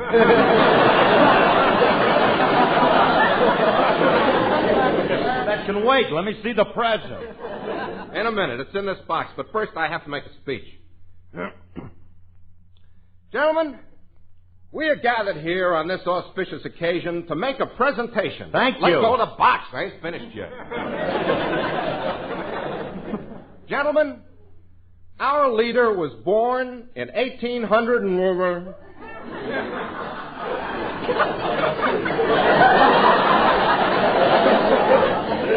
of poor but honest parents. His early childhood was spent in a ramshackle wigwam. But this Cherokee savage overcame his... and by sheer character and personality, lifted himself to the heights of obscurity. At the age of 8, he went to New Orleans. Which reminds me of a very funny story. It seems there were 2 old maids. They were going down... Never mind the story, Jessel. Give me the present. Okay, Curly.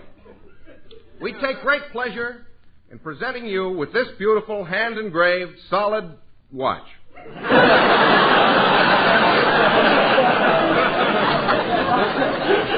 Gee. Thanks, fellas. Wait a minute.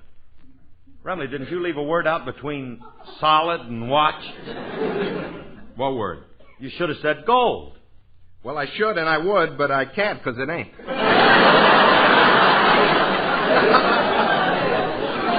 I can't wait to see it. Neither can I.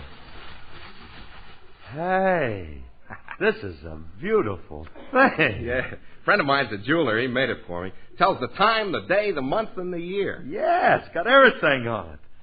The hands are certainly... Hey, Remley. What's that? I don't want to complain, but there seems to be something wrong with this watch. What's wrong? Well, according to this watch, the time is now 20 after 13. So it's 5 minutes past. It's only a quarter after 13. I don't believe I ever saw a watch with 13 hours on it. Jeweler threw in an extra hour as a bonus. I had a choice of that or a baseball bat. And see how beautifully he engraved the numerals. All of them. Look. 1, 2, 3, 4, 5, 5, 6. Wait. 2 5s? Yeah. Makes the cocktail hour last longer.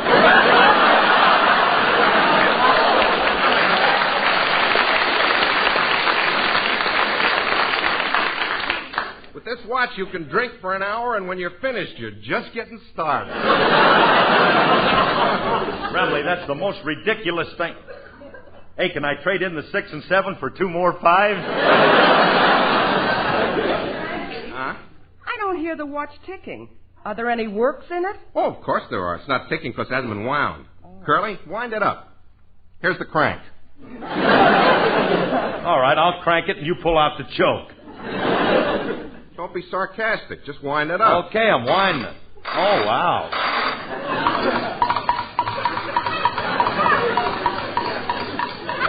Runs good, don't it? Yeah, who's the jockey? You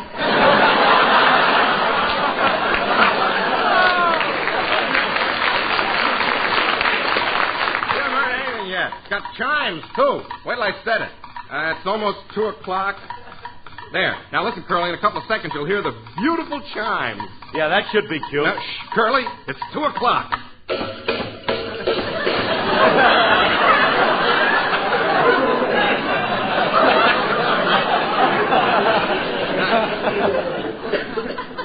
Pretty, ain't they? How do you tune this thing with your guitar? Really, I don't like to keep knocking this present, but if it's struck 5 times, how do you figure it's only 2 o'clock? It's easy. What's the big hand pointing to? 6. What's the little hand pointing to? 3. 6 and 3 how much? 9. How many days in the week? 7. 7 from 9 how much? 2. That's it. It's 2 o'clock.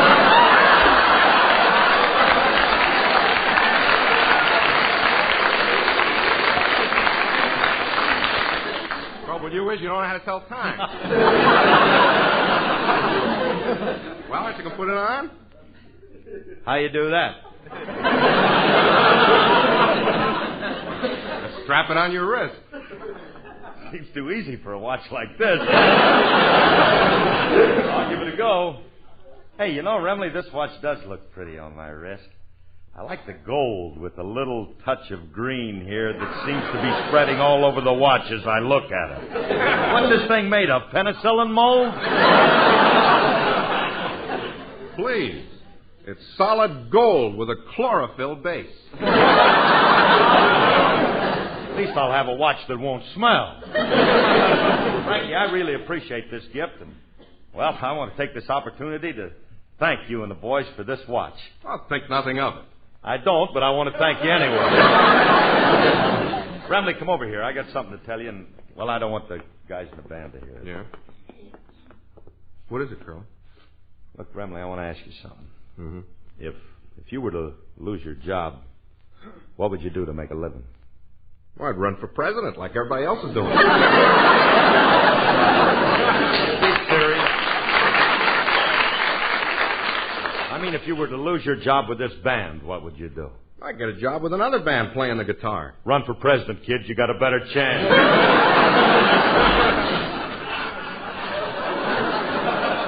Curly, what are you trying to tell me? Well, if I were to fire you, what would you do? I'd kill you.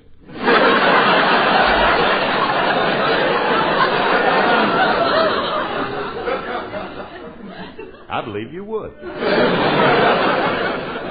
Look, Remley, I'm sorry to tell you this, but the sponsor ordered me to fire the band. Fire the band? What kind of a heel are you?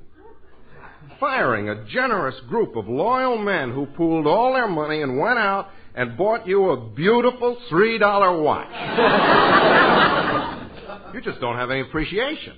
But I do, Frankie. I realize that the $3 was a big sacrifice to the boys. It's a whole month's wine money. Now,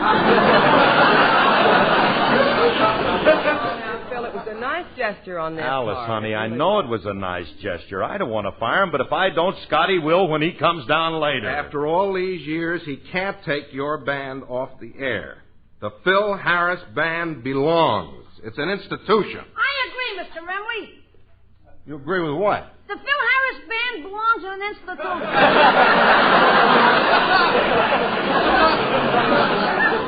What are you doing here, Julius? I was just passing by. Well, keep passing.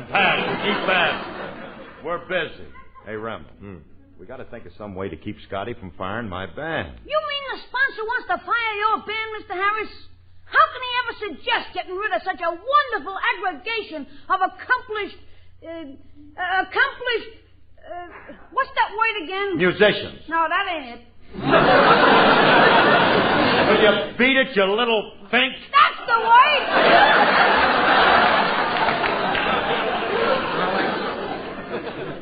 Just ignore him. Look, maybe we can play on Mr. Scott's sympathy. Sympathy? Hey, that might work. Yeah. He did say that he felt bad about doing this. Good, then I got an idea. If he thought the bad news affected the boys in the band, and they did away with themselves... That's it. If Scotty walked in and saw 26 musicians lying dead on the floor, he might feel a little sorry. No, Curly, 26 bodies is a little overdone. If we just had 13 corpses stretched out, it would be more believable. It'd be neater, too. I gotta record some of these conversations for posterity. Will you keep out of this?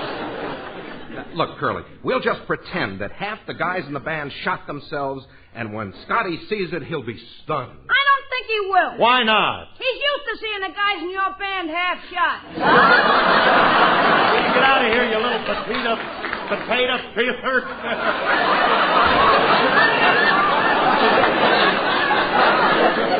It's the watch throwing me off. Now, look, the trouble with you guys is you got no finesse. You do everything with a heavy hand. Yeah, then how would you do it? I just have one guy commit suicide. Picture the impact of this. Mr. Scott comes down to the studio, opens the door, and there before his horrified eyes, lying in a pool of blood, is Mr. Harris. Well, you got the wrong boy, Junior. I ain't going to be found laying in my blood. Get somebody else's blood. How about Mr. Remley? That I like. His blood ain't very red. It looks like a weak Manhattan, but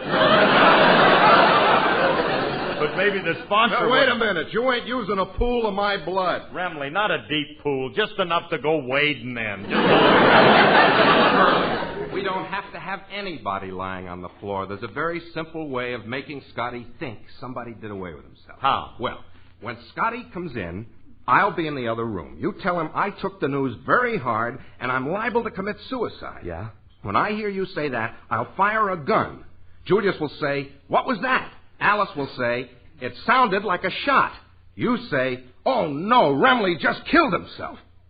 How does that sound? A little plotty, ain't it? Geez, I've heard that on Helen Trent. Girl Frogman. It's a good idea, and if we stage it right, it'll work. All we have to... Fellas, Mr. Scott's coming Oh, in. he's Well, coming. good. All right, look, I'll take the sound effects gun and I'll go in the other room. Now, don't forget, when I hear you say, "Remley's liable to commit suicide," I'll fire a gun. Julius will say, "What was that?" Alice will say, "It sounded like a shot." You'll say, "Oh, no, Remley just killed himself." Bye. There goes an amazing talent. His brain is always clicking. Yours would click, too, if you had billiard balls in your head. I don't care what you say. Remley's scheme might work. At least it's worth a try. Hello there, Harris. Have you told your musicians they're fired yet? Yes. Yes, I have, Mr. Scott. And it's really affected them, especially Remley. Oh, and how did old Knucklehead take it? Well, I wouldn't jest, Mr. Scott, because it's very serious. When I told Remley, well, he didn't say a word. He just grabbed a gun and went into the other room, and I hate to say this, but Remley is liable to commit suicide. What was that? It sounded like a shot. Oh, no, Remley just killed him.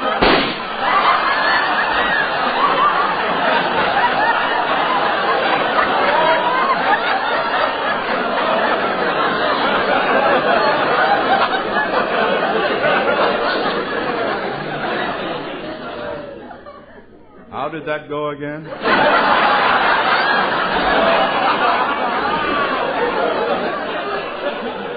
Well, I said, Remley's liable to commit suicide. Julia said, what was that? Alice said it sounded like a shot, and I said, Remley just killed himself. And then there was... Oh, I see what you mean.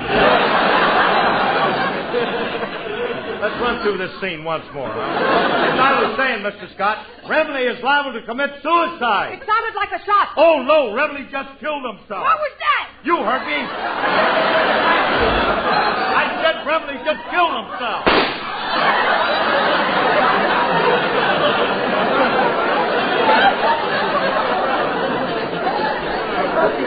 What was that? Wait a minute, that's my line. Sounded like a shot. That's my line. Let's get organized. Scotty, you keep out of this. Now, where was I? Oh, yeah, as I was saying, Remley's liable to commit suicide.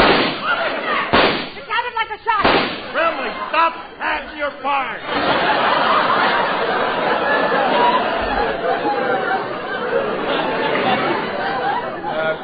Miss Faye, what's going on here? Oh, nothing much. It's just Frankie committing suicide. That's right, Mr. Scott. He shot himself in the head. 5 times? That's impossible. Not with Remley. He's got a self-sealing skull. How can you people jest when Frankie lies there with all them new holes in his head? Poor lad lying there. All right. You can stop it now. Ooh, do I have lousy actors on my show. Remley, you can come out now. Well, Mr. Scott, we had to put this act on to try to save the boys in the band from getting fired. Well, your histrionics are entirely unnecessary. We decided to keep your band. Oh, you did? Oh, that's wonderful. What made you change your mind, Scotty? My wife. She insisted. Alice and Phil will be back in just a moment. The most important reason for choosing an RCA Victor Superset is this. You get the best performance possible. You get clearer pictures in the city, stronger pictures in the country, steadier pictures in even the most difficult reception areas. And here's why. Every RCA Victor Superset brings you television with picture power, the result of a revolutionary new circuit system and an electronic supercharger. This built-in reserve of power is the reason why they're in a class by themselves, for performance. And now, these high standards of performance are matched with wonderful low prices.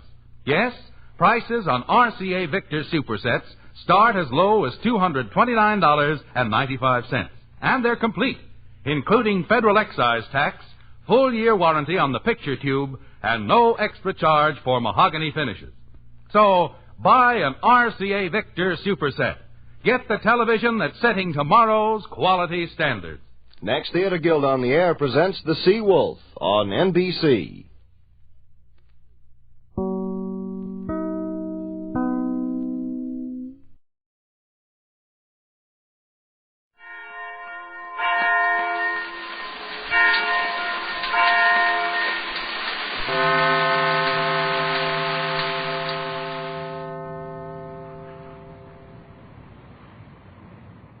The Jack Paar program, presented by Lucky Strike. American.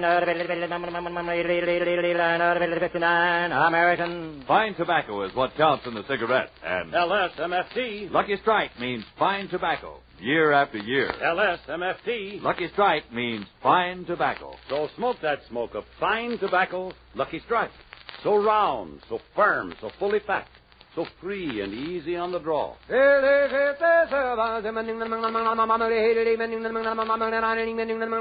American.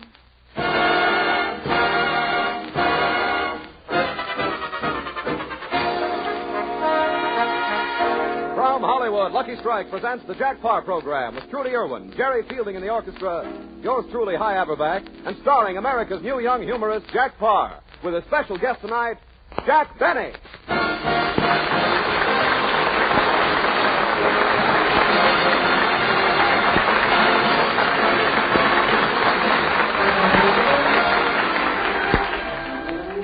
Thank you very much. This is Jack Paar. Hello, and a special note to the F.E. Boone Fan Club in Lexington, Kentucky. Don't be impatient. F.E. will be back in 11 minutes. Well, Hollywood is all excited because Margaret Truman is giving a concert here next week. They say her father taught her to sing the scale like this. Do, re, mi, fa, sol, la, vi, to.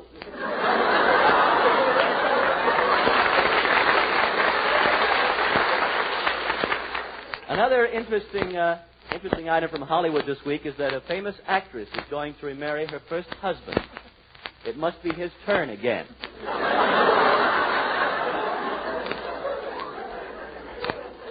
Another actor got confused this week, and he proposed to his own wife. This confused her so much that she accepted him. Now they have to get a divorce so they can go through with it. Jack, aren't you going to say anything about Great Britain placing a 75% tax on American films? Yes, I've been worrying about that. So I've invited to the studio today a typical British moviegoer who's in this country on a special mission. He's been brought here to breathe on C. Aubrey Smith's monocle. His is the only breath containing Windex.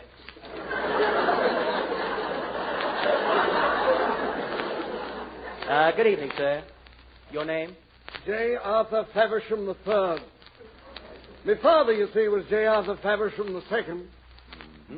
Who, may I ask, was J. Arthur Faversham I? My mother. She passed away several months ago. It was the Prime Minister's fault. The Prime Minister's fault? Yes, you see, he was addressing the Empire on the wireless, and when he concluded, he said, "Chin up, everybody." That was fatal to Mother. But why? She was under the sink at the time.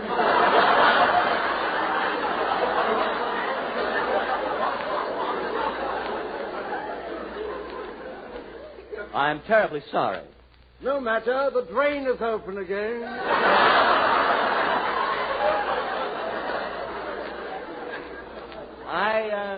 I do admire the way you British carry on. Tell me, will you miss American pictures? Well, I don't care much for your pictures, but dash it all, I hope you continue to send that Lend-Lease popcorn. If things are so difficult over there in England, why don't you all move to California? Egad, we have the very same idea. In fact, before I left home, the Prime Minister was putting a giant propeller on one end of England.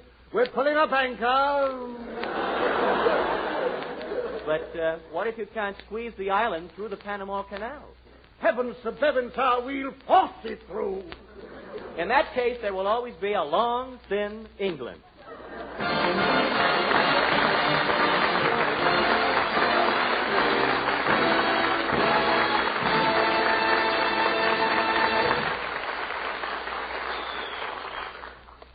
In the absence of Lily Pons and Andre Castellanos' orchestra, who are not here much anyway, we turn to our young musical stars, Trudy Irwin and Jerry Fielding.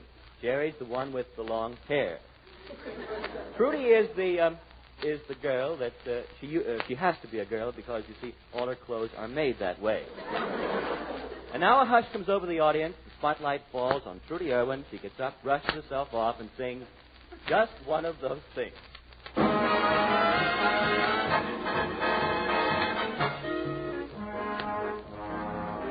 It was just one of those things, just one of those crazy flings, one of those bells that now and then ring, just one of those things. It was just one of those nights, just one of those fabulous flights, a trip to the moon on gossamer wings, just one of those things.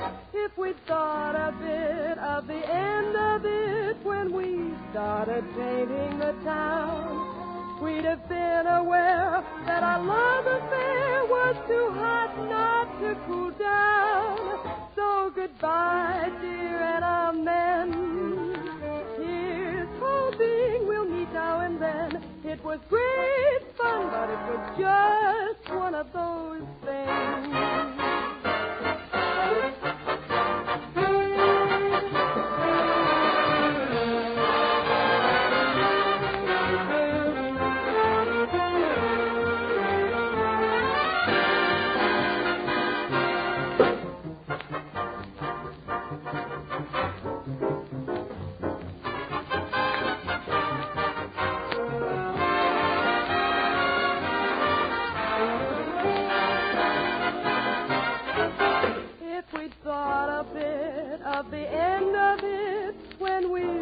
started painting the town, we'd have been aware that our love affair was too hot not to cool down. So goodbye, dear, and amen. Here's hoping we'll meet once again. It was great fun, but it was just one of those things.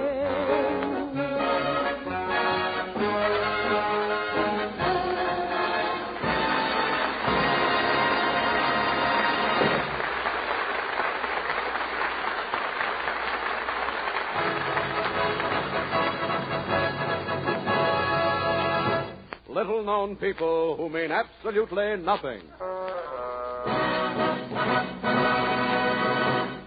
Friends, the world is full of little-known people. Perhaps you haven't given it much thought. Do you realize how little-known some people are? For instance, there's the man who reads the gas meters of the man who reads the gas meters. Another little-known is George, the third Smith brother, who was later cut off without a drop.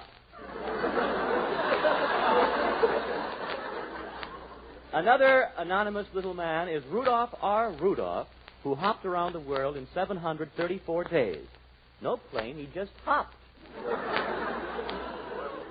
Tonight we have with us someone of this type, a girl, or I should say a lady tree surgeon, Mrs. John W. Grommel.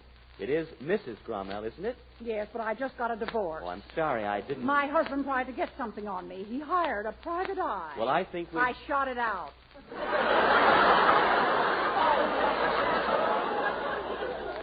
That's all very interesting, Mrs. Grommel, but we'd like to hear about your career as a tree surgeon. How did you happen to take up that work? Well, I kind of inherited it.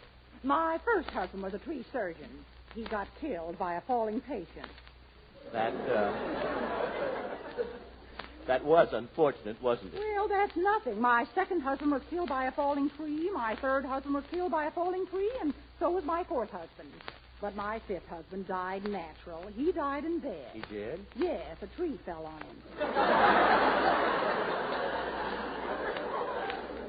A bad case of lumber in his slumber, huh? Tell me, Mrs. Grommel, I suppose being a tree surgeon requires a large amount of education. Oh, yes. After leaving grammar school. Go on. That's all. Of course, we have 2 weeks of pre-med, then 1 week of med. Oh, I'll never forget the day I graduated a full-fledged tree surgeon. My, I was proud when the dean handed me my diploma and a pair of bloomers. Did your training as a tree surgeon end then? Oh, no, I interned at Berry Wood. You know, but I sometimes wonder if it's worth it. I'm just worn out today. I was up all night delivering an avocado. Oh, boy or girl? Did you ever see an avocado? Mrs. Grommel, you've done wonderful things with trees. I understand you were the first one to put bath mats under weeping willows. Well, thank you. But the case that I'm most famous for in my own little-known way is the case that I like to call the case of the giant redwood. Up in Sequoia National Forest, huh? Yes. You've seen the enormous tree with the highway running right through the middle of the tree? Yes, I think we all have. Did you perform an operation on that tree? Yes, a very delicate operation. I had to use 14 pounds of Jergens lotion. It was a removal operation. You used 14 pounds of Jergens lotion? Yes, I had to soften up 2 Buicks.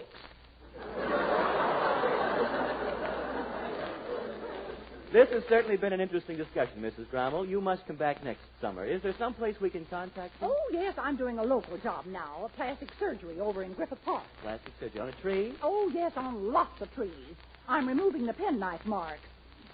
You know, almost every tree in Griffith Park has a heart with an arrow through it, and Joe loves Mabel, or Joe loves Gertrude, or Joe loves Imogene, or Joe loves Mary, Joe loves Ruthie, Joe loves Toots, Joe... Anyway, I expect to be in Griffith Park for a long time, for months and months. You mean the work will take that long? No, I just met Joe. Thank you, and good night.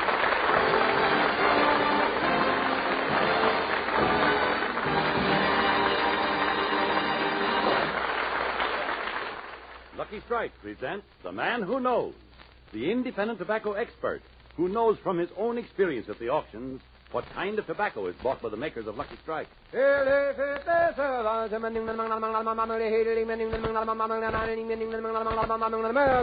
Lucky Strike presents The Man Who Knows, the tobacco buyer. Mr. Fred Evans of Danville, Virginia, has bought tobacco leaf at more than 3,000 different tobacco auctions. Recently, he stated, Year after year, I've seen the makers of Lucky Strike buy fine quality leaf. That fine, ripe, mellow tobacco you can't beat for top smoking quality. Smoked Lucky's myself for 19 years. Yes, the man who knows. Experts like Mr. Evans can see the makers of Lucky Strike consistently select and buy that fine, that light, that naturally mild tobacco. Remember, LSMFT. Lucky Strike means fine tobacco, and fine tobacco means real, deep-down smoking enjoyment for you. So smoke that smoke of fine tobacco, Lucky Strike. So round, so firm, so fully packed, so free and easy on the draw.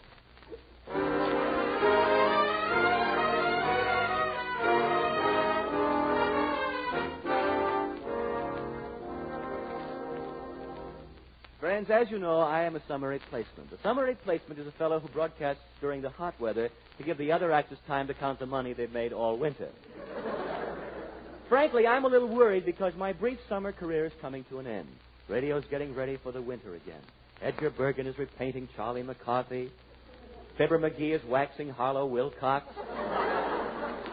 And Phil Harris has switched to antifreeze with an olive. Well, look, I'm not trying to worry you, Jack, but let's consider who's going to replace us. Well, we've done good shows. We're not failures. How can you be a failure? You're only 29. Hi, we won't be failures for another 10 years yet.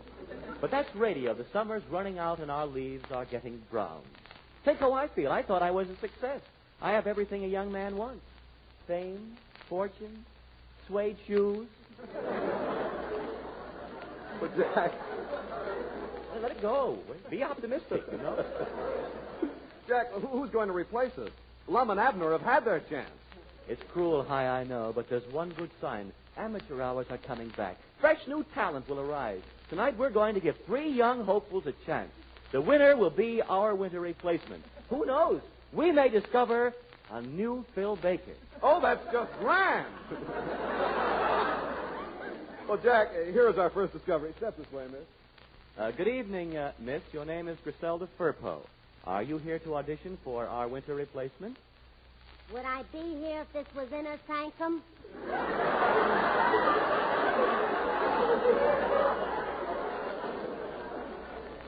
Well, come to think of it, that veil does look a little like a cobweb. I presume you've had some experience in show business. Certainly. I was with a USO troop in Japan. Japan? How long were you there? Until the Americans arrived.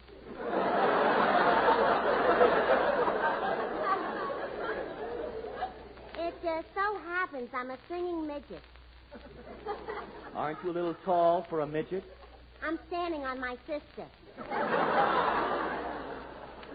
Well, if you don't mind, you're not very attractive. I don't mind. My sister's on top this week.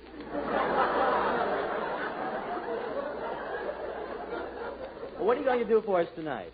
Well, if my sister Tangerine will jump down and go to the piano, I'll sing. Hey, Tangerine, jump already. Arpeggio, please. Heartache, heartache. My love and you meant only heartache. Your kiss was such a sacred thing to me. I can't believe it's just a burning memory. Heartache, heartache. What does it matter how my heart breaks? I should be happy with someone new. But my heart aches for you, a Ricky Ticky. My heart aches for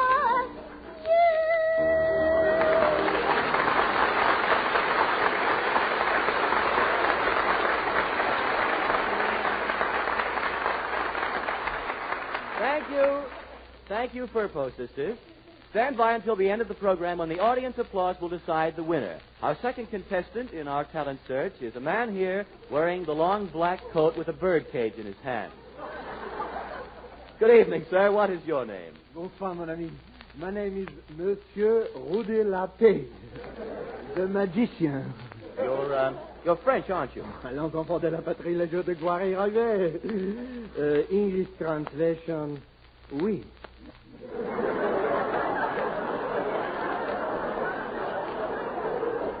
Well, we're glad to have you here in America. Incidentally, is it true what they say about those French bathing suits? I mean, what are they like? Oh, they are very simple. You just take 2 handkerchiefs and throw one away.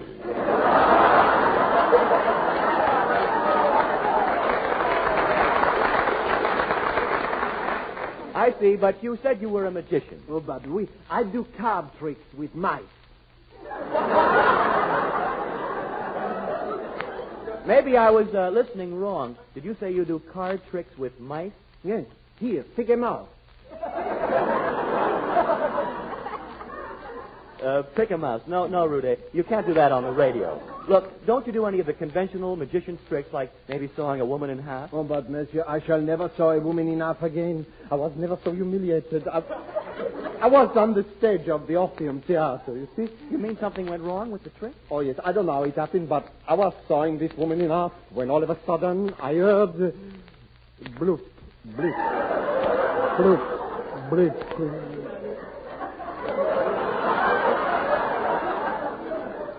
Poor Simone.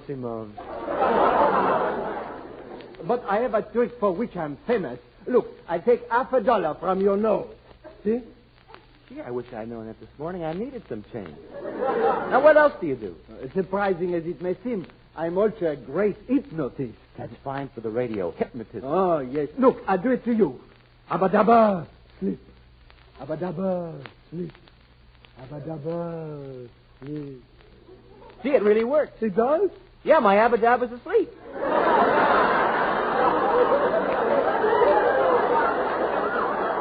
Thank you, monsieur. Please stand by for the decision of the audience.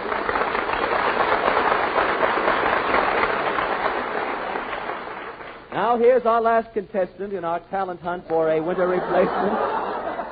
Your name, sir? Benny, Jack Benny.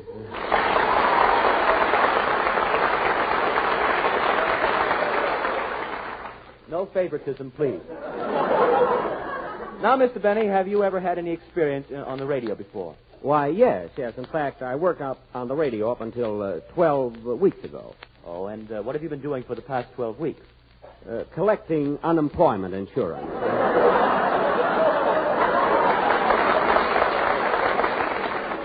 Tell me, Mr. Benny, these days of inflated prices, they worry me. Isn't it rather difficult to live on $20? Yes, it's become almost impossible for me to save more than $12 a week. I had to close up the left wing of our house. Unfortunately, Mary's mother was in it at the time. Mr. Benny, what can you do? Well, here's my business card. Do you mind if I unfold it? Please do. All right. Jack Benny, comedian and violin virtuoso. Violin selections provided for private parties and weddings, formerly with Phil Spitali. Mr. Benny, were you really with Phil Spitali? Yes, until my voice changed. That was about 6 years ago. I finally left the orchestra. It was pipe work or something. That Evelyn and her magic violin. She just held hers. I had to play mine.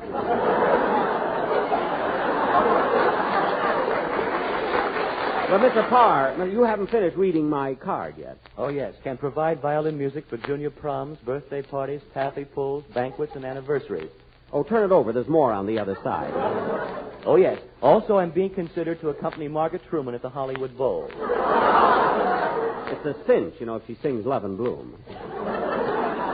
Now, Mr. Benny, you said you were on the radio. Were you a contestant? No, I was an entertainer. You see, many years ago, I started my career as a comedian in vaudeville. I knew I was a comedian because all my clothes were made that way.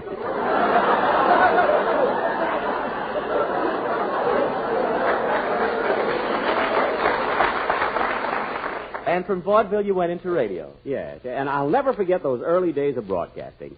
Mr. Paar, maybe you heard one of my first shows. I probably did. Which one were you, Mert or Marge? No, Mr. Paar.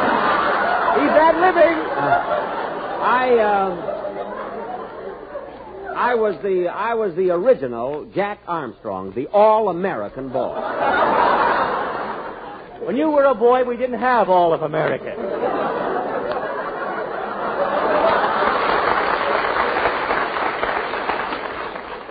Wait till you hear my next line. We did too. Mr. Benny, you mentioned a few minutes ago that up until the last 12 weeks you were working on the radio. What type of show did you do? Well, if you've ever heard me on the air, you'd realize I'm one of the funniest men in radio. And to prove it, I brought over a script of one of my shows. I was just great. All right, Mr. Benny, you read your part, and I'll read the other roles. Oh, there are no other roles to this. I just typed up the part I did on the show. Now listen. Thank you, Don. Well, hello, Mary. Phil, you've got to do something about that band. Sing, Dennis.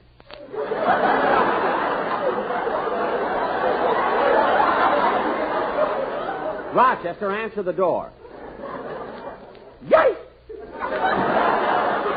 Well, what do you know? It's Ronnie and Benita. But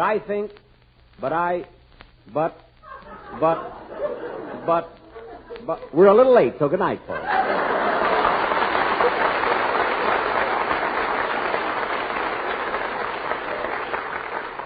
And, Mr. Benny, that is the mirth-quaking humor you did on the radio. Yes, sir. Well, maybe you'd better play the violin for us. Just a second till I get it. 1 second. All right, let's go. Mr. Benny, that's quite an expensive-looking violin you have there, huh? It is, but I'm even prouder of the bow. You see, most bows are made of horsehair. This one comes from Lassie. I thought it was an awfully short bow. Now, suppose you start. Oh, just a minute. I want to rosin my bow here. Oh, by all means do. Why the half shape? I brought my own. I try to talk in so you wouldn't get such a big laugh. I brought my own piano accompanist, Jose. Give me A, will you? That's close enough. Intermezzo.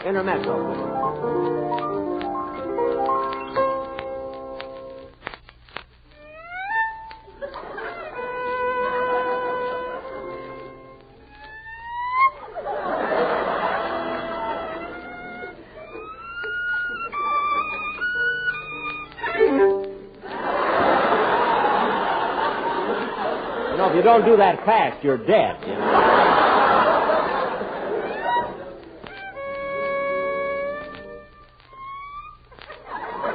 Wife Fatali let me go and kept Evelyn. I'll never know. And now for a faster number.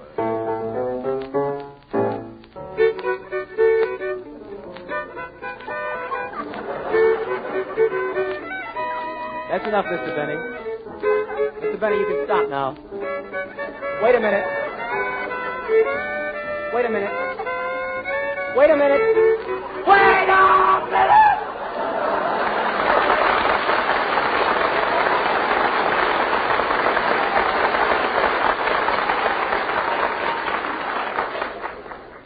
Something wrong? Yes, Mr. Benny, I don't feel you're quite ready yet. But, Mr. Paar, you haven't given me a fair chance. I'm sorry, Mr. Benny, but you're wasting my time. Look, kid, your time is my time.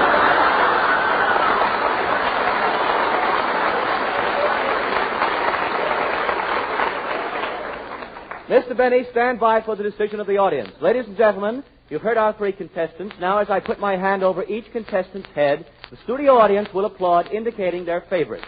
First, I have my hand over the Furpo system.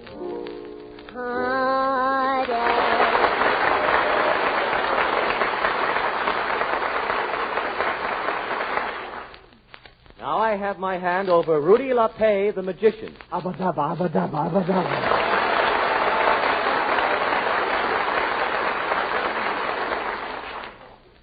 And finally, we have the violinist, Jack Benny.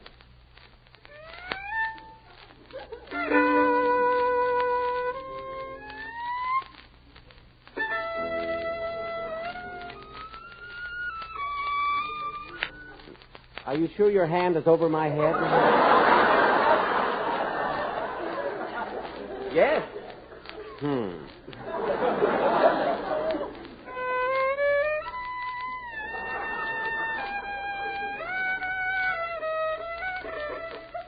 You're positive your hand is over my head? Certainly, I have it right over your... Uh-oh. What's the matter? It's under your toupee. Well, what do you know?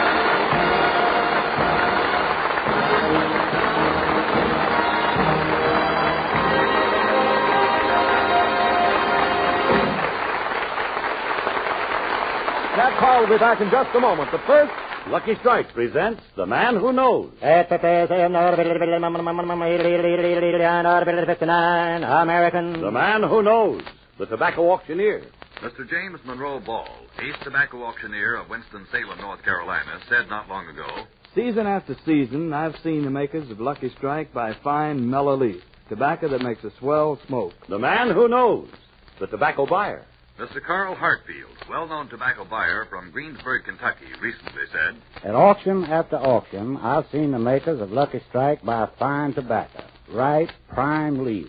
I've smoked Lucky for over 28 years. and so it goes with the man who knows, the tobacco expert. Remember, fine tobacco is what counts in a cigarette. And LSMFT. Lucky Strike means fine tobacco. LSMFT. Lucky Strike means fine tobacco. So for your own real deep-down smoking enjoyment, smoke that smoke of fine tobacco, Lucky Strike. So round, so firm, so fully packed, so free and easy on the air.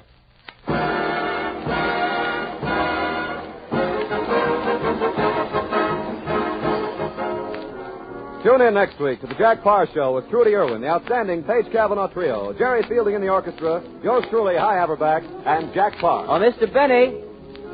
Yes? We just took a secret ballot, and you've been elected to be our winter replacement. Well, I knew it all along. But, Jack, I'm a little worried. You're not going to play your violin or tell jokes, are you? Oh, no, I've got something brand new up my sleeve. It's never been done before. What is it? Here, pick a mouse. Good night, everybody.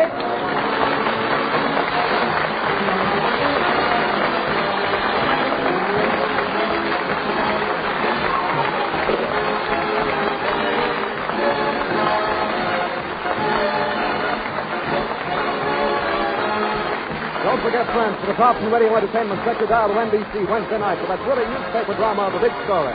And on Saturday night, don't miss your hit parade with Martha Tilton, the Pied Pipers, and starring Andy Elopement. This is NBC, the National Broadcasting Company.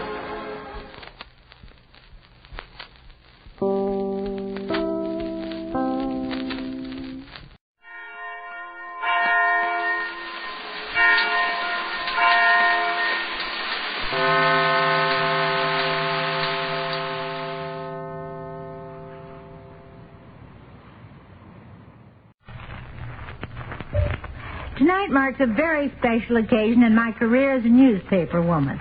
Although I've known our guest of this evening many, many years, this is the first time I've had the pleasure of interviewing him on my program. He is a star of stage, screen, and radio, and a well-known comedian. A very well-known comedian.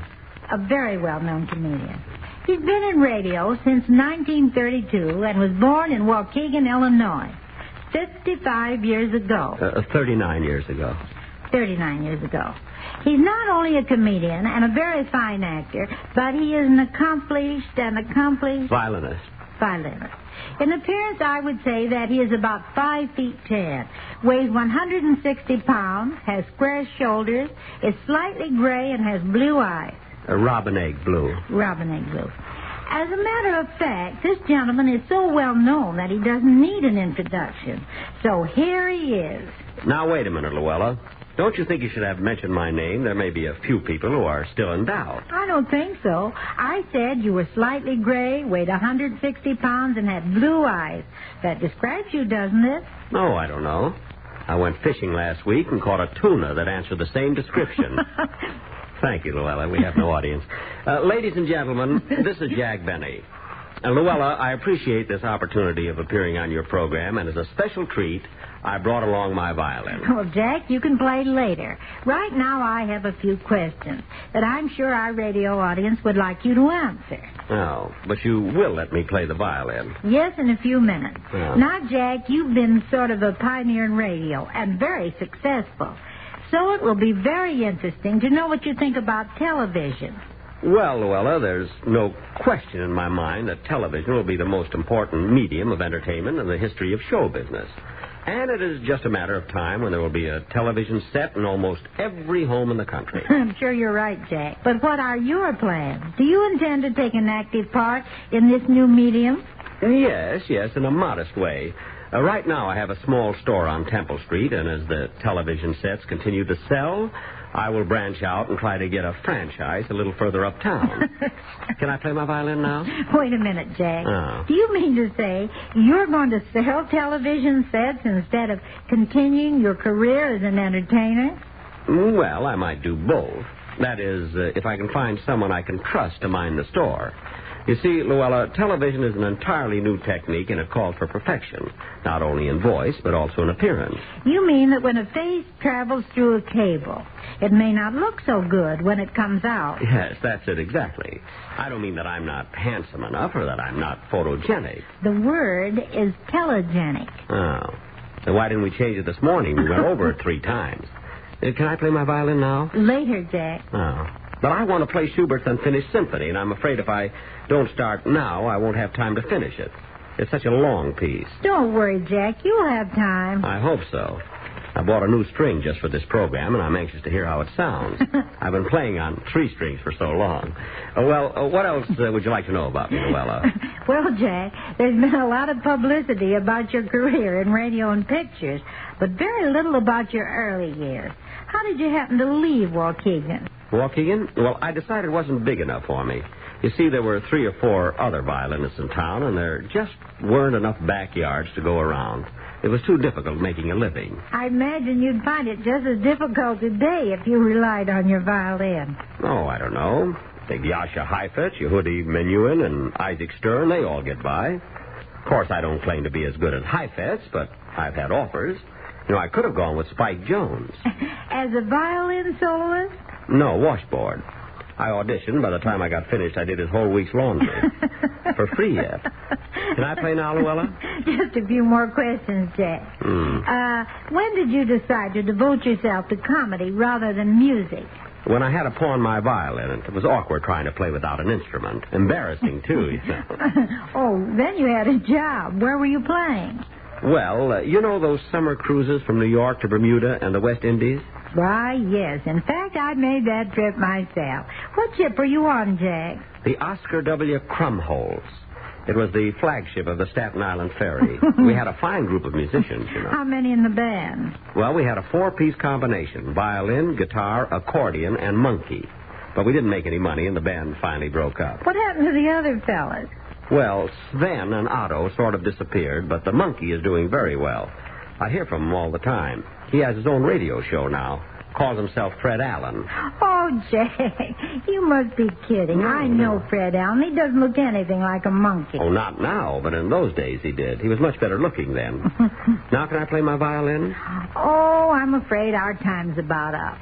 But, Louella, you said I could. Now, you promised. I know, but don't worry, Jack. You can play your violin. Just outside the studio, there's a little room. Go in and lock the door, and you can play your heart's content. No one will bother you. But then no one will hear me. We thought of that, too. Oh, well. So long, Louella. So long, Jack Benny, and thanks for coming over.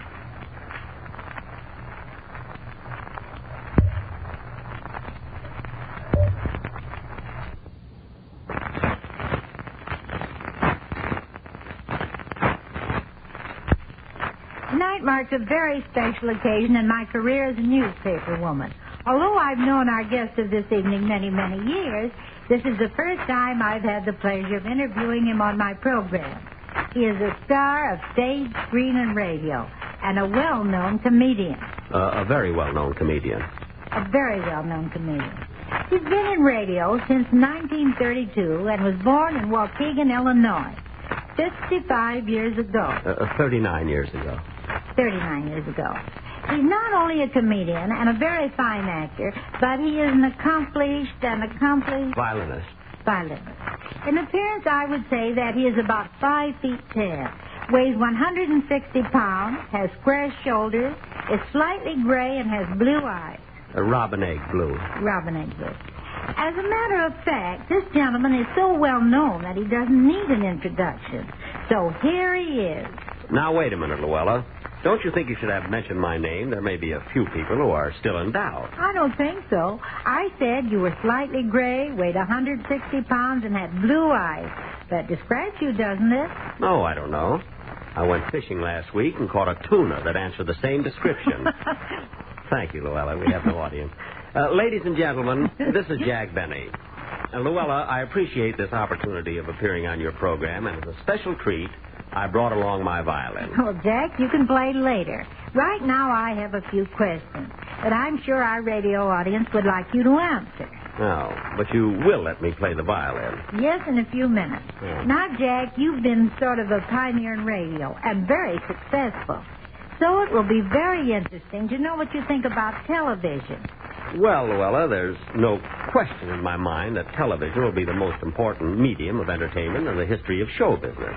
And it is just a matter of time when there will be a television set in almost every home in the country. I'm sure you're right, Jack. But what are your plans? Do you intend to take an active part in this new medium? Yes, in a modest way. Right now I have a small store on Temple Street, and as the television sets continue to sell, I will branch out and try to get a franchise a little further uptown. Can I play my violin now? Wait a minute, Jack. Oh. Do you mean to say you're going to sell television sets instead of continuing your career as an entertainer? Well, I might do both. That is, if I can find someone I can trust to mind the store. You see, Louella, television is an entirely new technique, and it calls for perfection, not only in voice, but also in appearance. You mean that when a face travels through a cable, it may not look so good when it comes out? Yes, that's it exactly. I don't mean that I'm not handsome enough or that I'm not photogenic. The word is telegenic. Oh. Then why didn't we change it this morning? We went over it 3 times. Can I play my violin now? Later, Jack. Oh. But I want to play Schubert's Unfinished Symphony, and I'm afraid if I don't start now, I won't have time to finish it. It's such a long piece. Don't worry, Jack. You'll have time. I hope so. I bought a new string just for this program, and I'm anxious to hear how it sounds. I've been playing on 3 strings for so long. Well, what else would you like to know about me, Louella? Just a few more questions, Jack. When did you decide to devote yourself to comedy rather than music?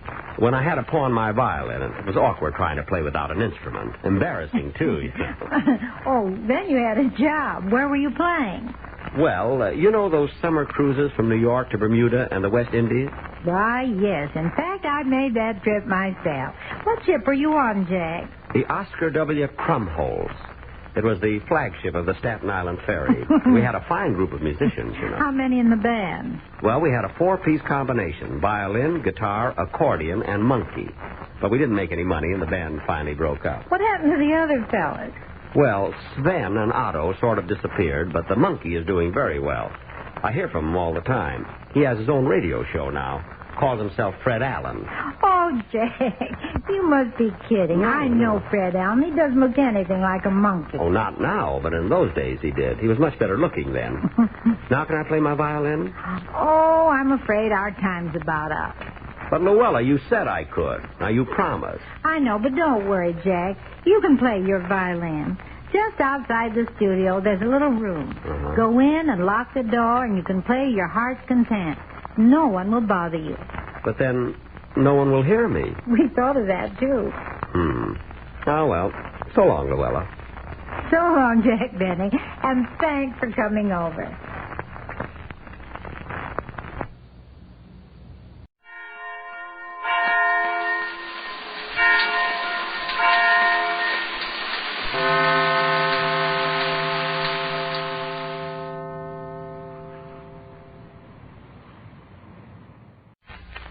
Ladies and gentlemen, Dennis Day. Every song that I sing, I'll sing to you, and I hope I can bring you a smile or two. Dennis Day is brought to you by Palmolive Soap and Palmolive Shave Creams. Palmolive Soap, your beauty hope, and Palmolive Shave Creams for a smoother, more comfortable way to shave.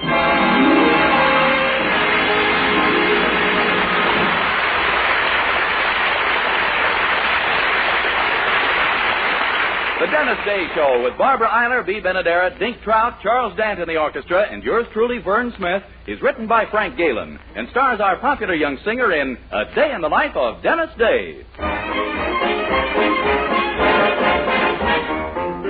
Here's Dennis to sing Gal in Galveston. I got a gal in Galveston. Got a real true gal in Galveston. Oh, her hair is golden sun and much brighter than a Texas sun. I'm going back to my gal in Galveston. I'm going back to the purple sage and stay forevermore.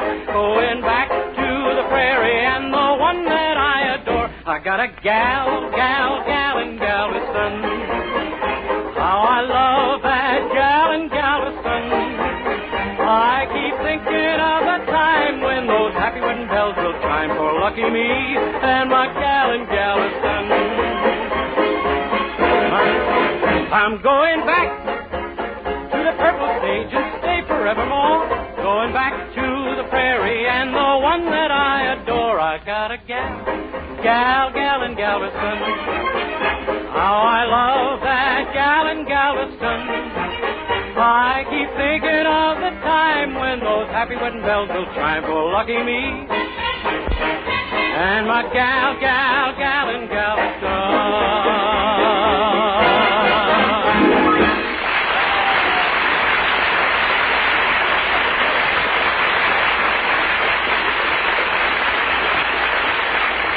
Men, if you like oceans of rich, thick, moisture-soaked lather, try the new, different Palmolive Lather Way to Shave. A way that means smoother, more comfortable shaves for 3 men out of every 4. Yes, the new Palmolive Lather Shave Cream Way brings smoother, more comfortable shaves to 3 men out of every 4. It's a fact, men, not a promise. 1,251 men tried the new Palmolive Lather Way to Shave. And no matter how they shaved before, 81% reported beards easier to cut. 76% said less razor pull. 71% said closer shaves. 80% smoother feeling skin. And 3 men out of every 4 reported smoother, more comfortable shaves. The Palmolive Lather Shave Cream Way. Here's all you do. Wash your face with soap and water. Rinse. Soap your face thoroughly again. Do not rinse. Brush Palmolive Lather upward into beard to get the full benefit of Palmolive Lather Shave Cream's beard conditioning effect. Then shave. That's all. But you be the judge. Get Palmolive Lather Shave Cream and try the new, different Palmolive Lather Way to Shave. Remember, it's proved. Proved to give smoother, more comfortable shaves to 3 men out of every 4.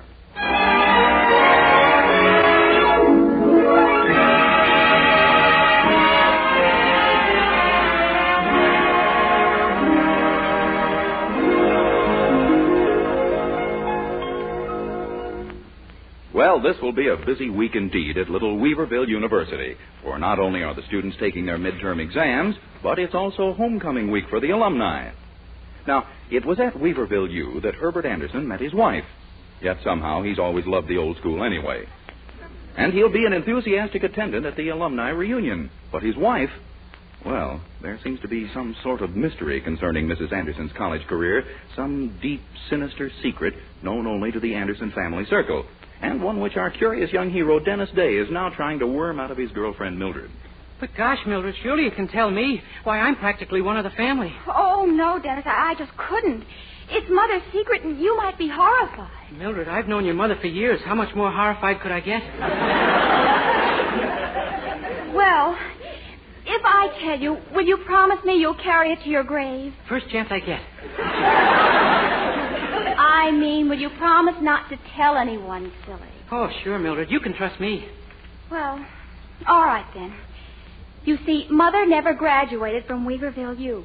Just before graduation day, she was kicked out of school. No. Yes. It's been a sore spot with her to this day. Really? It must have been some kick.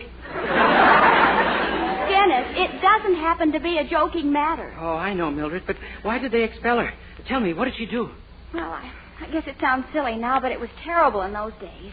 There was a strict rule against girls smoking, and they caught Mother in one of the dormitories with a lighted cigarette in her mouth. And they figured she might be smoking it, huh?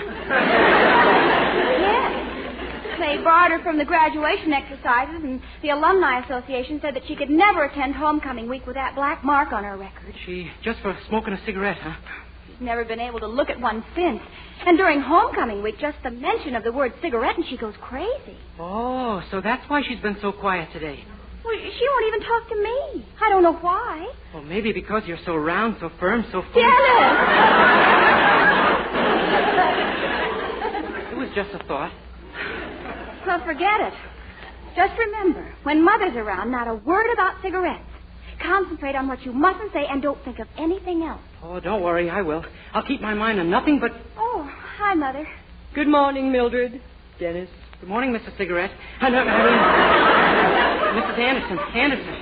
What did you say, Dennis Day? Oh, nothing. I just caught myself in the nicotine. Time. Mildred, what have you been telling this boy? Why, nothing at all, Mother. No? No, Raleigh. Really. Raleigh? No, Mrs. Anderson, please, keep cool. Oh, I did it again. So, Mildred Anderson, you did tell him. Well, golly, Mother, why not? It isn't as though you'd done anything really terrible. Oh, no. Dennis, you're right. Why should I have to go through this humiliation every homecoming week? As a matter of fact, it's high time I did something about it. But what, Mother? I'm going down to that college today and see Dean Sheridan personally and make him change my record. That's the spirit, Mrs. Anderson. After all, barring me from the reunion just because I was once caught smoking, it's ridiculous. Things are different now. Times have changed since I went to college. Sure they have. Now they've got electricity and telephones and stuff. Never mind. Come along, Mildred. You can drive me down there right now. Oh, hello, Herbert. Hi, Twinkle Nose. Come on, Mildred. We'll see you later, Herbert. Gracious me, where did they racing off to in such a hurry? Oh, your wife's going over to the college to see if they won't do something about her records. Oh, then you've heard, huh? Yeah. Poor soul. For over 20 years, she's been known as KIBM Clara. Well, I sure hope she gets it straightened out in time for the reunion. Dennis, would you like to see me happy, too, at this year's reunion? Why, sure, Mr. Anderson. Why do you ask? Well, every year during homecoming week, they have a Father and Son Day. And naturally, I always have to miss it. You see, Dennis, Mildred is a girl. Oh, yes, sir. I knew that before we became engaged. Yes, but what I'm trying to say is I wish I had a son. And that's why I got to thinking maybe I'd talk to you. Well, gosh, don't you think you get a lot further talking to Mrs. Anderson?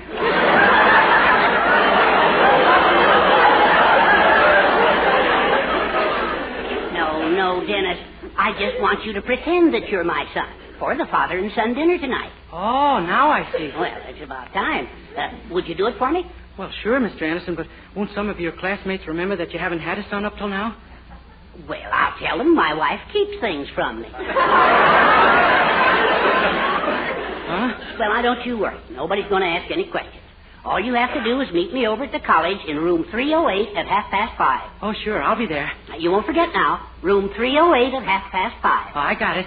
Hadn't you better write it down? What for? Anybody who couldn't remember a simple thing like that would have to be a dope. Okay. I'll meet you there. So long. Write it down. What do you think I am? Gee, maybe I better write it down. Let's see. Room 805 at 3:30.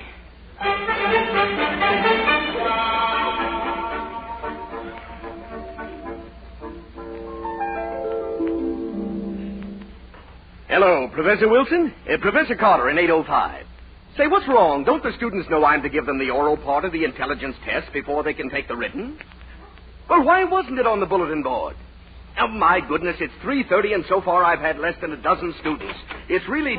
Hello. Oh, here's another one now. Yeah, but please, Professor, see that it's put on the board immediately. Yes, all right. Goodbye. All right, young man, have a seat. Oh, no, thanks. I'm just waiting for... I said have a seat. I haven't got all day, you know. But all I... Young man, suppose you just keep your mouth shut and give me your name. It won't come out very clear that way.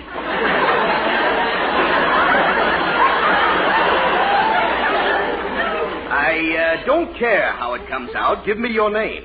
Dennis Day, what's yours? Mine is irrelevant. Oh, glad to know you. Young man, don't you like our little college? Would you like to leave it? Oh, no, sir. I'm supposed to... All right, and all you have to do is answer a few simple questions. Now, are you ready? Yes, sir. Very well. Colts are to mares as calves are to pigs, cows, or chickens. They are? And Mr. Dave, the question is, colts are to mares as calves are to pigs, cows, or chickens. You're supposed to answer which? Yes, sir. And now then, colts are to mares as calves are to pigs, cows, or chickens. Which? You know something? You're beginning to fascinate me. Really? Yes. What class are you a member of? The unemployed.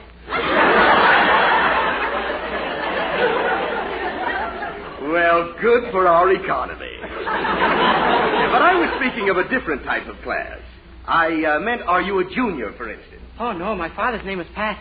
I wouldn't be in his shoes for anything in the world. Yeah, but I'm afraid I simply must have an answer to my question. You know the little calves? Yes, sir. So once again, colts are to mares as calves are to... Now, wait, I'll give you a little hint. What has 4 legs and carries a sort of bag? 2 red caps.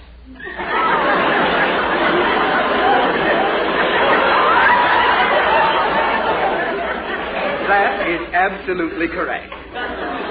Shall we go to the next question? Do we have to? No, I was convinced long ago, but let's...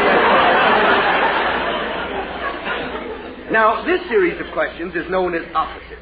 I'm going to give you a word, and you're to give me the word that means its exact opposite. See? Land.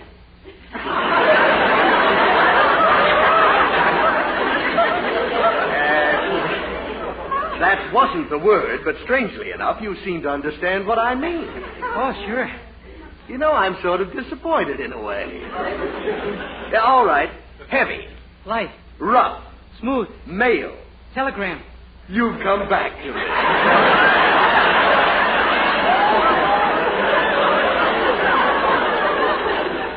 Huh?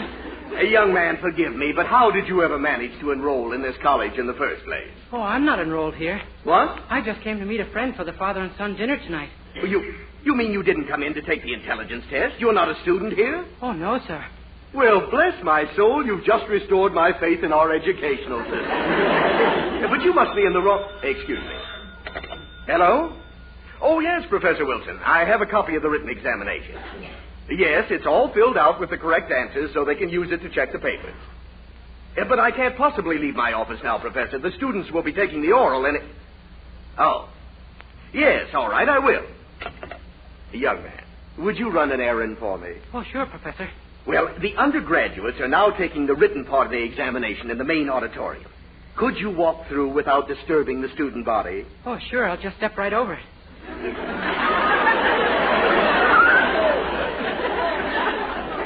Yes, do.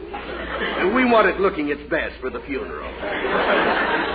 Then go to the small office in the rear and hand this paper to Dean Sheridan, who is conducting the examination. You bet. Now, you're sure you can handle it all right? Oh, gosh, a child of 6 could do that. I know, so concentrate on it like mad, will you?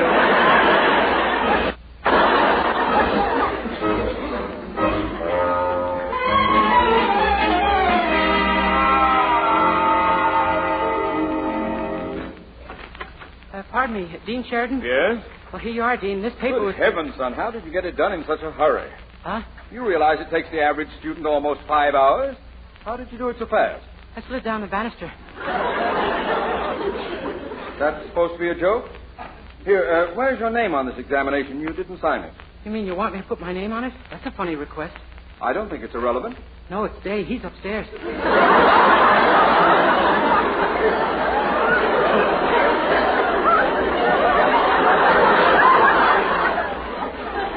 Just hurry up and sign that paper, will you? I can't wait to look at it. Yes, sir. That's strange. The first 2 answers are correct. Oh, sure. Well, I'll be seeing you, Dean. Goodbye now. How could a boy like that get 2 successive questions right? That's funny. The third one's right, too. And the 4th. And the 5th. Good heavens, can it be? Yes. Yes, they're all right. Every one. It's a miracle.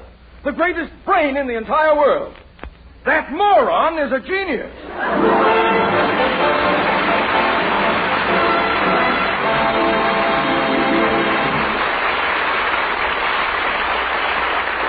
We'll continue this day in the life of Dennis Day in just a moment. But first, here's Dennis to sing Senorita.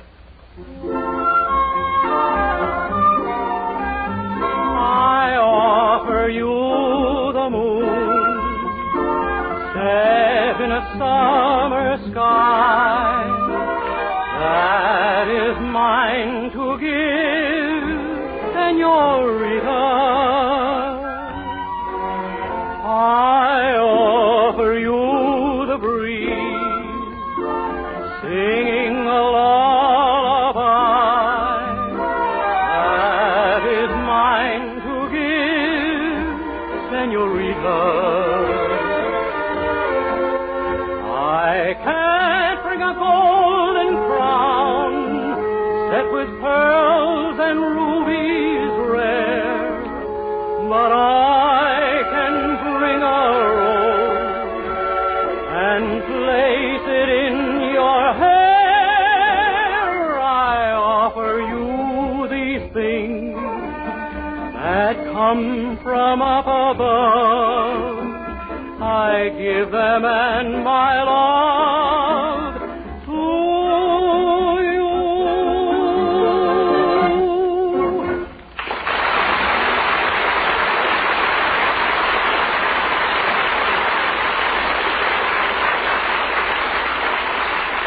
Well, our young hero doesn't know it, but he's been acclaimed a genius by the dean of the university, due to a mistake, of course. We find him now on the campus where he's just run into Mrs. Anderson, who is at the college because of a problem of her own. Well, any luck, Mrs. Anderson? Did you get the dean to change your record? No, he refuses even to listen to me. Gosh, there must be some way. Why didn't you tell him your career's in jeopardy? Tell him you're a bubble dancer and you can't get a job because the public knows you were once caught smoking. Are you crazy, Dennis Day? And anyway, who'd ever take me for a bubble dancer? Well, couldn't you say one of them exploded in your face? Dennis, do me a favor, will you? Keep off my side. Oh, no, you're not. I'm going to go to the dean myself. I'm going to tell him that I'm a member of your family. Well, that'll get me some sympathy anyway. I'll hand him a sob story. I'll tell him on account of that black mark on your record you've never been able to find honest work, that to support your children you've had to hold up gas stations and pick pockets. Dennis. And because nobody would give you a job, you got desperate. Dennis. You held up a bank. The cashier put up a fight. You pulled your gun. Dennis. What is it, you murderess? What? Oh, I'm sorry. I got carried away. Now there's an idea. Oh, don't worry, Mrs. Anderson. You just leave everything to me.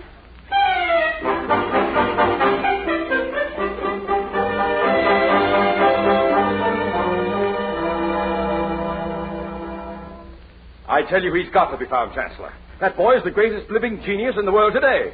Scour the campus. I have a reporter waiting here right now to interview him. Do you realize what a thing like this can do for our university? Why, we're at... I'll call you back, Chancellor. Meanwhile, redouble your efforts.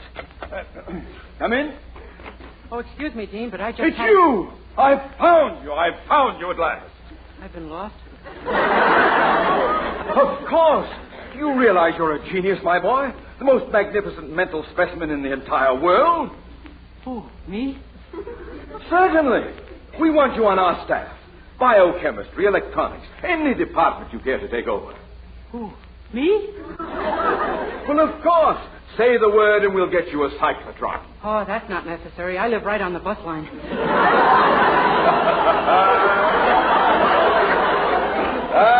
Sense of humor, too. My boy, this is the greatest day in the history of Weaverville University. I hope you don't mind, but I've taken the liberty of sending for a reporter to interview you. To interview me? Why, certainly. You belong to the ages now, my son. Oh, right this way, Mr. Jenkins. Thank you, Dean. Well, so this is the greatest brain in the world today. Yeah. Tell me, Mr. Day, when did you first notice that you were different from other children your age? Oh, I guess it was when I was in the 3rd grade. Really?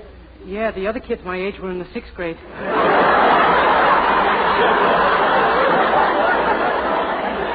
Now that's what I call modesty. Isn't he refreshing? Oh, he certainly is. Now, a few general questions, sir. Tell me, what do you think about the chances for world peace? The only thing that can stop it is war. Did you hear that, Dean? So Beautifully simple, yet so fraught with meaning. Yes. How do you feel about the high cost of living, Mr. Day? Oh, I've decided to go on doing it no matter how high the cost gets.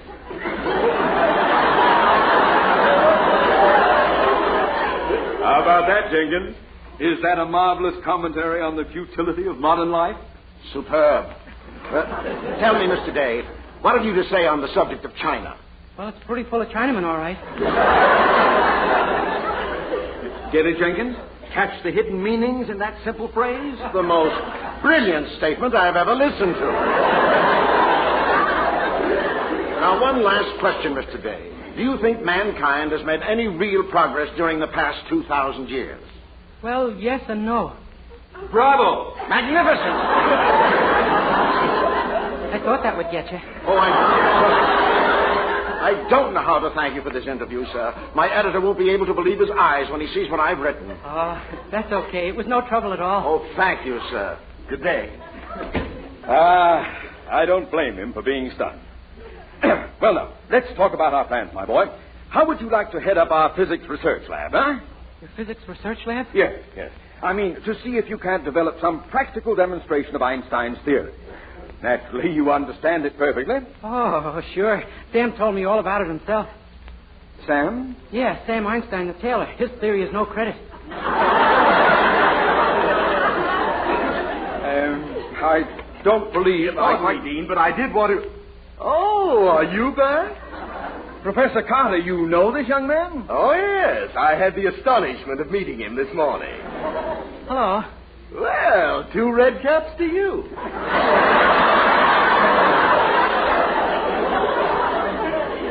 I have wonderful news, Professor. Starting today, this boy's brain will be at the disposal of our very own Weaverville University. Well, bully. Which jar will we keep it in?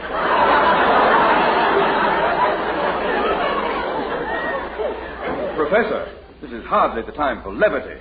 You are standing in the presence of the greatest mind ever developed. Yeah.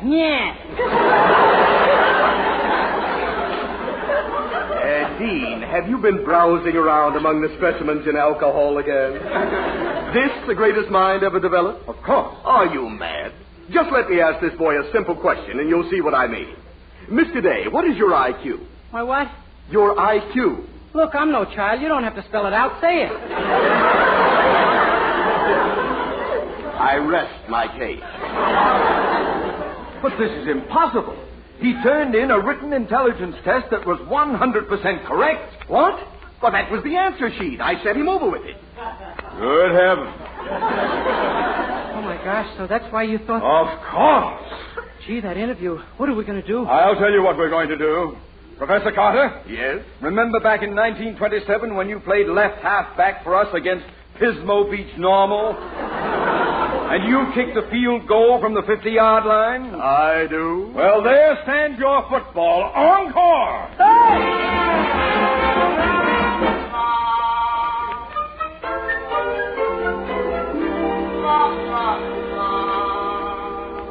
Why, that's the most fantastic story I've ever heard. Yeah, boy, was that Dean mad. I knew it was ridiculous to send you to him. Now I've still got that black mark on my record for smoking a cigarette. Oh, that's where you're wrong, Mrs. Anderson. I told the dean that unless he let me at those records, I'd spread it all over town how I made a fool of him. Why, Dennis, that's blackmail. Oh, you sweet criminal, you. Then did you change my record? Sure. The name after yours was Mary Appleby. I tore her name off and put it on your file and then did the same thing with hers. Now you've got her record and she's got yours. Dennis Day. You... It came out as usual? Of course. Mary Appleby was expelled for kissing a chemistry professor in the basement. Dennis Day. Oh, no, Mrs. Anderson, wait, please. You'll dent the greatest brain ever developed. Help, Mrs. Anderson!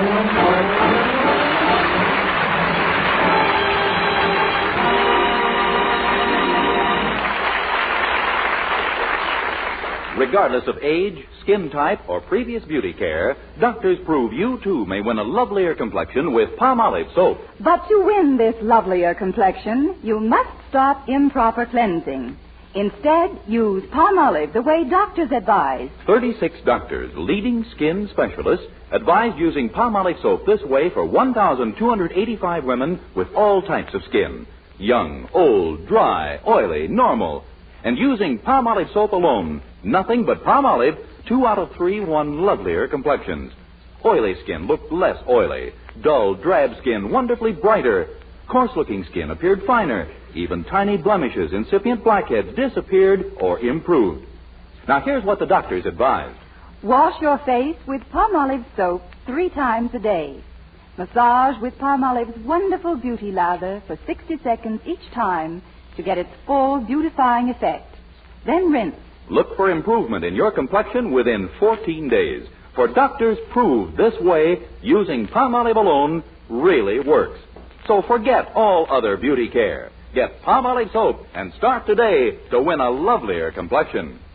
For loveliness all over, use big, thrifty bath-size Palmolive in your tub or shower.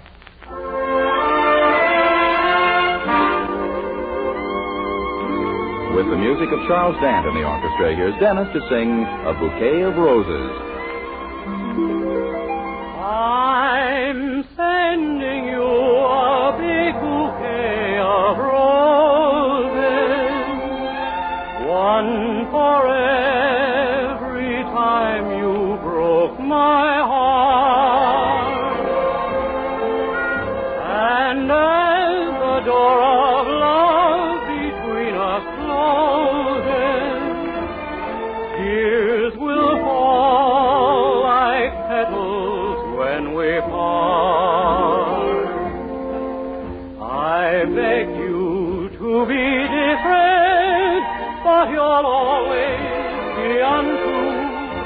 I'm tired of forgiving. Now there's nothing left to do.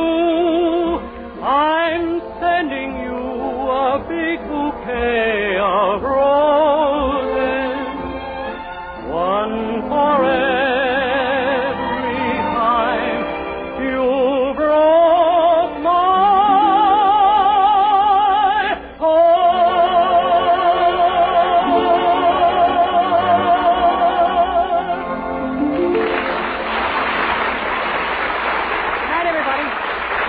Next week, tune into another Dennis Day Show brought to you by Palmolive Soap, your beauty hope, and Palmolive Shave Cream for a smoother, more comfortable way to shave. Tonight, show him how much lovelier your hair can look after a Luster Cream shampoo. Only Luster Cream brings you Kay Dumit's magic blend. Glamorizes your hair as you wash it. Yes, tonight, you can be a dream girl, beautiful Luster Cream girl. You owe your crowning glory to a Luster Cream shampoo. Listen again next week for Colgate's Hour of Fun, Judy Canova, followed by Dennis Day. And for another great comedy program, hear Blondie next Wednesday evening over your favorite NBC station. This is Vern Smith speaking. Good night.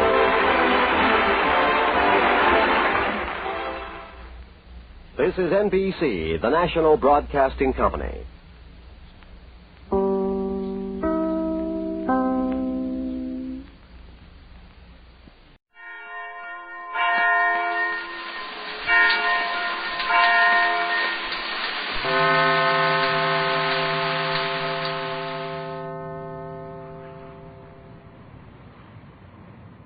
Jack Benny is the guest of Mr. and Mrs. Ronald Coleman on the Halls of Ivy.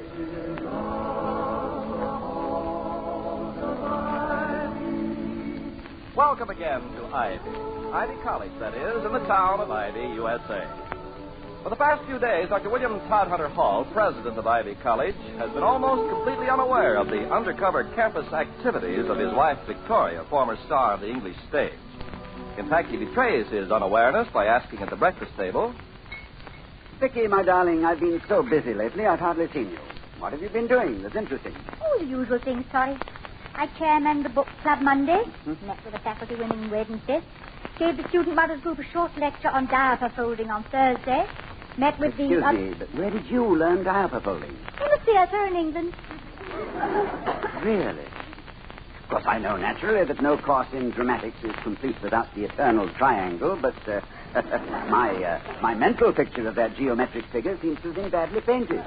To me, you were always the glamorous beauty, waited on hand and foot by adoring lackeys, champagne at elbow, and sobbing violins behind the potted palm. Well, I've seen my share of pocket lackeys in my day, but this is before I rated a star on my dressing room door, when I was the Cromwell kid, the one with the rather good legs in the second row. Well, what else have you been doing? Well, for one thing, I've signed Jack Benny for the annual charity benefit show. That's nice. What else? What do you mean, what else? Did you hear what I just said? Of course I heard you, my sweet. You signed somebody for the annual Ivy benefit show. It's not just somebody, Toddy. Jack Benny. Oh? How did you manage to persuade this John Benny to help out?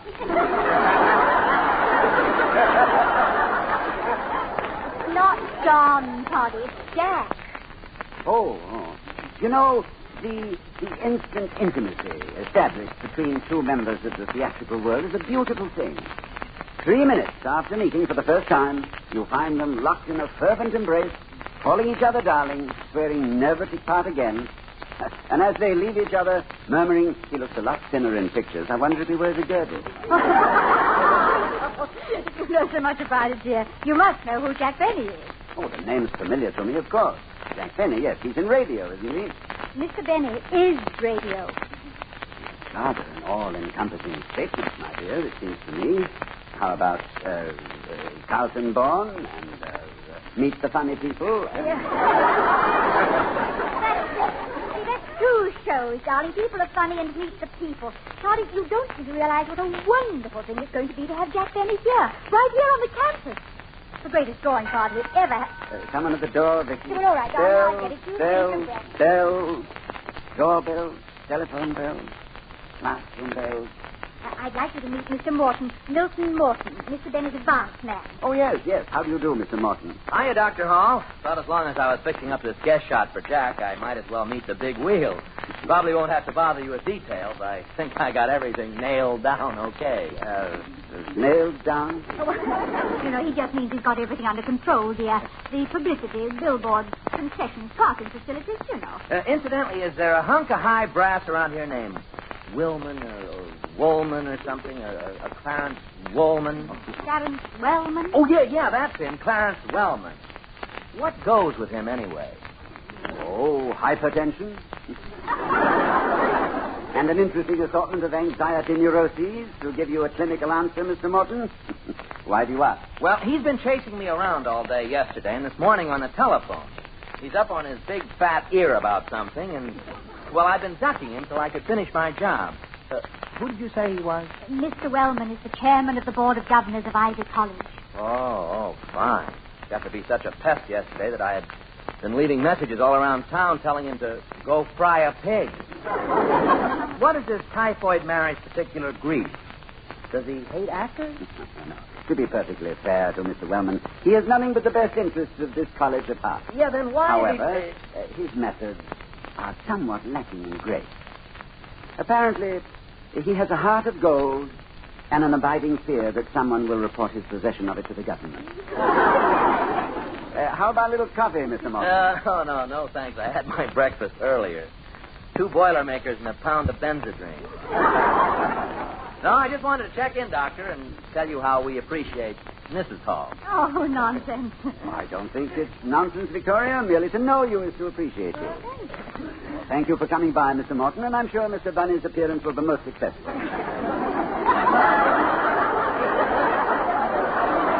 It's Benny, dear, not funny. Oh, well, wasn't there a John Bunny? Stout chap. Played opposite a woman named Flora Finch, I believe.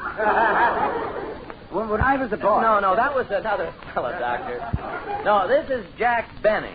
Rhymes with Penny if he can arrange it.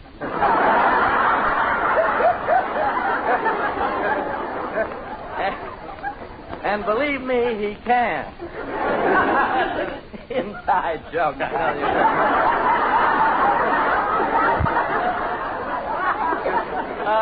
Mrs. Hall, thanks for your help, and take my word for it, you were a help. Now, never underrate her, Doc. This kid's really hep. Well, it's nice to have met you both. Goodbye. Well, it's nice to know I am married to a charming, beautiful woman who is also a kid that is hep. I suppose from Mr. Morton's tone of voice that this is the show business equivalent of the Nobel Prize. Yes, it was intended to be complimentary, at least. Yeah, I'm going over to the auditorium, Toddy. Wait a minute, darling. I'll go to the door. Dr. Hall! Oh, please come in. Mr. Wellman. I did not come over here to bandy words, Dr. Hall. I came because of the situation which this campus, which affects seriously the dignity and the... what I mean is when Ivy College must stoop to acquire the services of a radio buffoon... bolster some charity affair. It's a pretty how do you do, Mrs. Hall. Well, how do you do, Mr. Wellman? I assume you are speaking of the guest appearance here of Mr. Jack Benny. I certainly am. It's sad enough that we should seek the assistance of this performer, and worse, that the wife of our president should not only have instigated this affair... Mr. Wellman. What is it? Specifically, what is your complaint? Do you object to Mr. Benny as a performer, Mr. Wellman? Definitely not, Mrs. Hall. As radio comedians go, he is probably very good. In fact, he is good. I have heard him several times myself. He has even made me laugh. Out loud. No. Yes. What? Nothing. Oh. Do you realize what this man and his accomplices have done, Dr. Hall? No, but anyone who can make you laugh out loud, Mr. Wellman, must have powers denied to ordinary mortals. But what has this genius done now? It is disgraceful. As you must know, there are certain coincidental sources of revenue which accompany many public and semi-public functions here at Ivy. Extra chair rentals, parking concessions, refreshments, programs. These are things which have traditionally been the rights and prerogatives of local people. That's exactly what... Do you know who has by some sort of conniving made arrangements to handle all these concessions himself?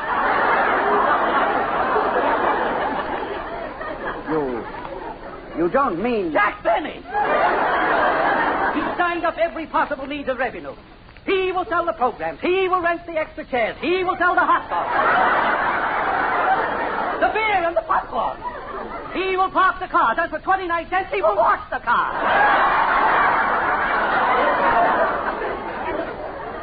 Spoken to Mr. Morton about it? I can't catch up with the man. I telephoned him all day yesterday, all morning this morning, and when I finally did get word from him, I was told to go fry a pig. Mr. Wellman, was there anything illegal or unethical in the manner in which these concessions were acquired by Mr. Benny? Well, no, but it has always been, traditionally, they have always been, local businessmen have always assumed... they have always taken it for granted. What group of local businessmen, Mr. Wellman? Well, I wouldn't exactly say it was a group, but the fact remains that... You mean that one local man has always had these concessions? Yes, but... Anyone we know, Mr. Wellman? Yes, that is... Would the money from these concessions have been turned over to the charity, Mr. Wellman? The group concerned has always given very generously. Well, I will not pursue the question. I believe in the principle of give and let give. Good night, Mr. Wellman.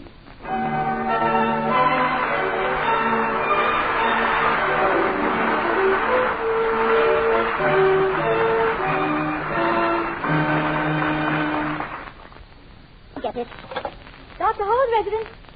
Oh, yes, Mr. Morton. Indeed you may. We'll be delighted. Yes. Goodbye. Jack Benny is on his way over. He is? Well, now, do I need any particular coaching or information to talk to a radio comedian? Darling, you don't need any coaching to talk to anybody. Oh, I'm not too sure, my sweet. In any business or profession, there are certain subjects to be avoided. Yeah, well, don't worry about Mr. Benny. There's nothing... Oh, yes. Yes, there is one thing. What's that? Well, he made one rather unfortunate motion picture. Well, we better not refer to it. No. No, of course we haven't. Cinematic skeleton in the professional closet. What picture was it? Oh, dear, I can't remember the name of it. It was, Someone Blew Something at Midnight. Well, it would be safest, I suppose, not to talk about motion pictures at all. Fortunately, I am not particularly loquacious on the subject. Billy Dove, I think, was my last really emotional... Oh, dear. You let him in, Toddy. I'll run upstairs and get my fixture. Imagine me being so nervous. Well, I guess it's up to me. Can't think of a single joke. Oh, well. One shouldn't tell jokes to a comedian anyway. He couldn't afford to admit he hasn't heard it before. Oh, Dr. Hall, I'm Jack Benny. Ah, yes, Mr. Benny, we were expecting you. Please come in. Thank you. May I take your hat? And your violin case?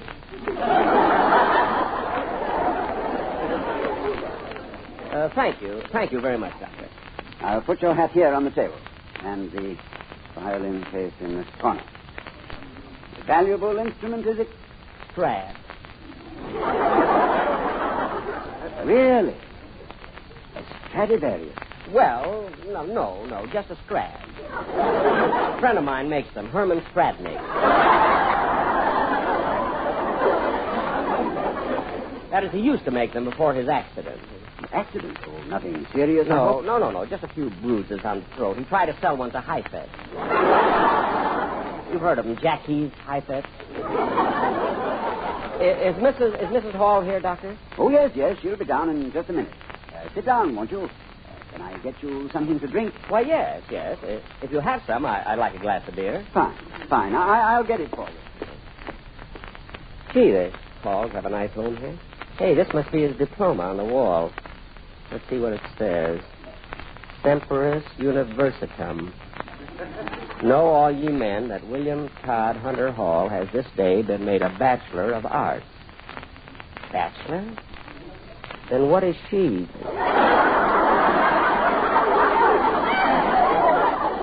Oh, I guess he got that diploma while he was single. That reminds me of the one I have hanging on my back porch. Sic tempus, a victim, haec et valorem. Not responsible for laundry left over 30 days. See, look at all the books the professor has here. Look at the titles. Origin of Species by Charles Darwin. Einstein's Field of Nuclear Fission. The Decline and Fall of the Roman Empire by Gibbon. The G-String Murder Mystery by 6-year-old Lee.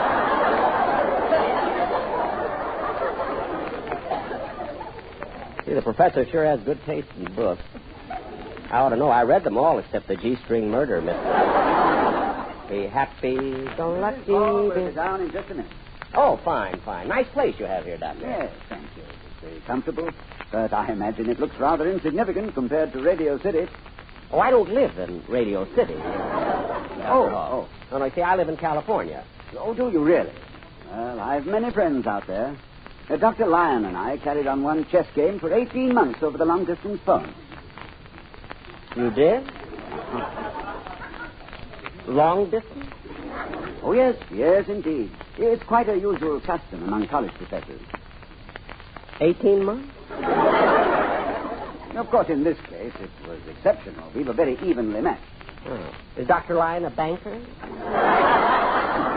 No. He's president of Pomona College. Oh. 18 months. Long distance. Let's see, 3 times 4 is 12. 18, which is 6. Well, I'm very glad to meet you, Dr. Hall. Thank you. You live in Hollywood, Mr. Benny? Beverly Hills. See, I live there because it's very expensive. Well, I must say that seems an odd reason. Oh, well, prestige, you know, and you can get far better prices. Prices? For what?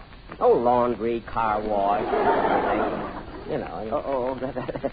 That's very funny, Mr. Benny. Very funny indeed. I must remember that you are a comedian. Yes. Yes, you must. My darling, this is my wife, Mr. Benny, Victoria, Mr. Jack Benny. Now, how do you do, Mrs. Hall? I'm delighted to meet you, Mr. Benny, and so grateful. I can't tell you how kind you were to come here to Ivy. Oh, it's nothing. Oh, but it is. Nothing? No, it's a great deal.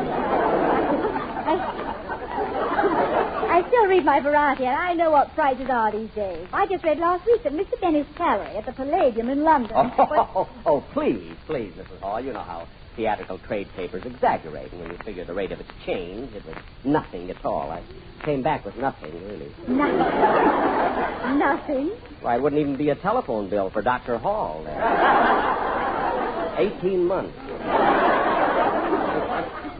Vicky, We were talking about California.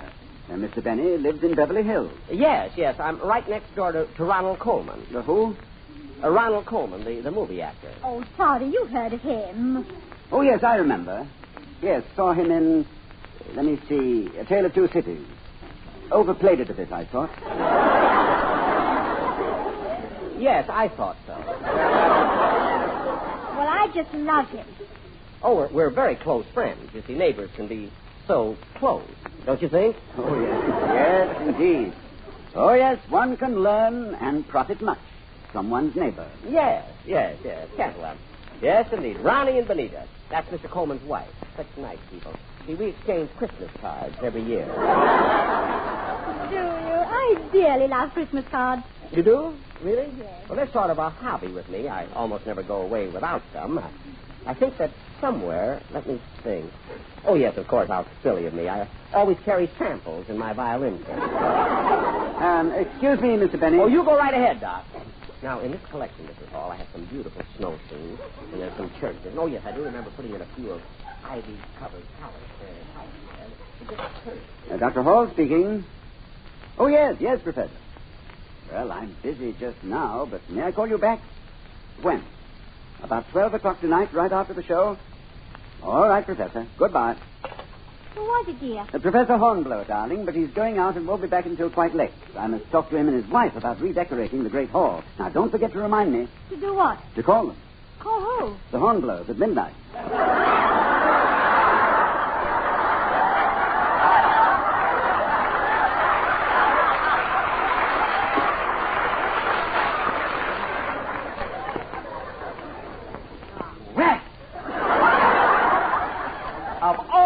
Contrived. Here's your bill, Doctor. Bill, are you being paid in advance, Mr. Benny? Well, so many people change their minds about Christmas cards. Christmas cards? Well, yes, dear. Mr. Benny just happened to have some that I absolutely loved, so Of course, darling. I'm delighted. Particularly with the sacrifice Mr. Benny is making to be here. I'm glad you bought a few. Well, thank you. Here's the bill. Oh, let's see. Jack Benny's Tower of Stage, Screen, Radio, and Television. Christmas cards, $12 a hundred. 200 cards, $24. 200, Vicky. I'm glad I didn't talk on the phone any longer. All right, here is $25, Mr. Benny. Well, thank you. Now, let's see. Where did I put my violin case? Oh, yeah.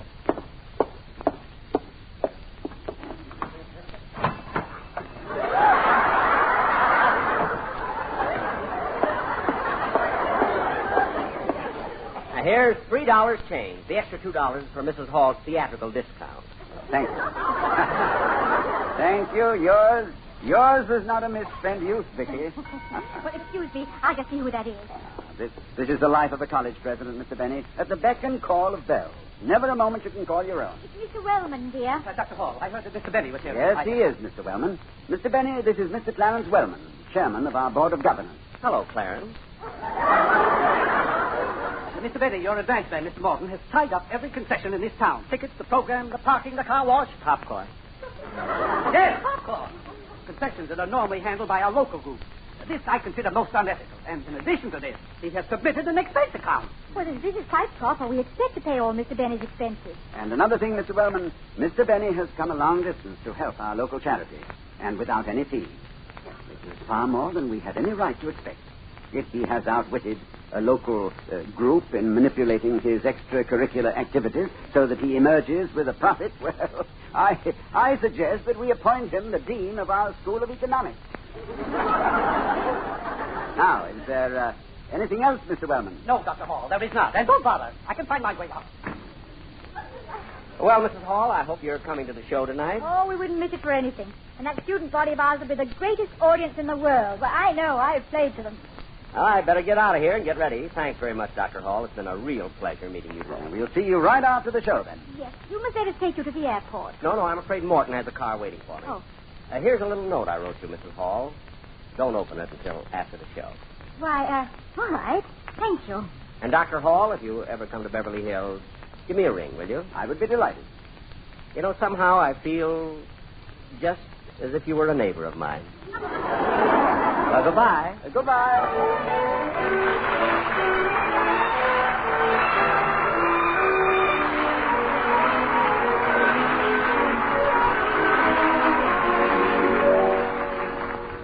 Wasn't the show absolutely wonderful? It certainly was.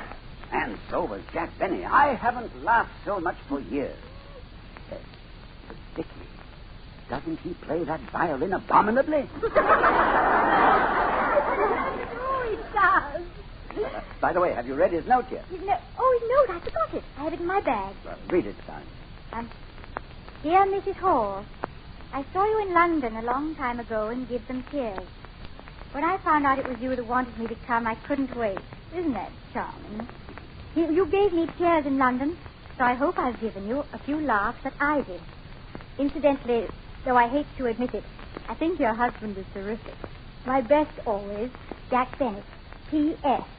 The enclosed check is the concession money I took from Mr. Wellman and his, quote, local group, unquote. Will you give it to the charity with my love and affection? Besides, I made an absolute killing in Christmas cards.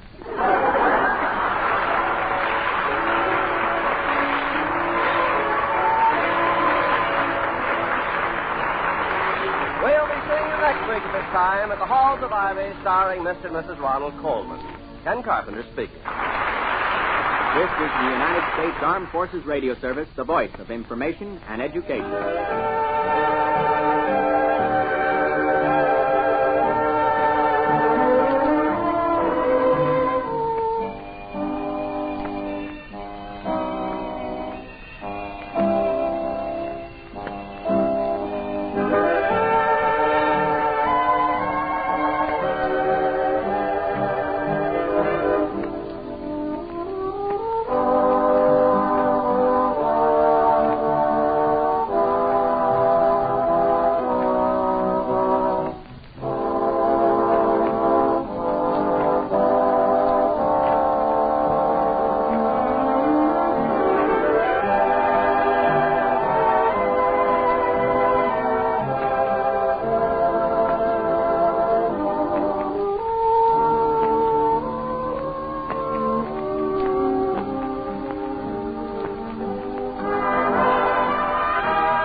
Colgate Tooth Powder presents the Mel Blanc Show with Mary Jane Croft, Joe Kearns, Jerry Hausner, Hans Conried, Earl Ross, the Sportsman, Victor Miller and his orchestra, and starring the creator of the voice of Bugs Bunny. What's up, Doc? Yes, Colgate Tooth Powder for a breath that's sweet and teeth that sparkle brings you the Mel Blanc Show with Mel playing his new character, Zookie. Hello, everybody. Hello, everybody. Hi. And starring himself in person, Mel Blanc. Hi, folks. Ugga, ugga, boo, ugga, boo, boo, ugga.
is late in coming to Mel Blanc's little town, and young lovers are taking advantage of the good weather by occupying lonely park benches. On a bench in one secluded spot of the park, Mary Jones is saying to her boyfriend, Tom, here comes a policeman. You better take your arm down. and in another secluded spot, Shirley Adams is saying to her boyfriend, Bob, here comes a policeman. Better stop kissing me. and in another dimly lit spot where Betty Colby is sitting with her boyfriend, Mel Blanc, Betty is saying, Mel, here comes a policeman. Better stop feeding the squirrels.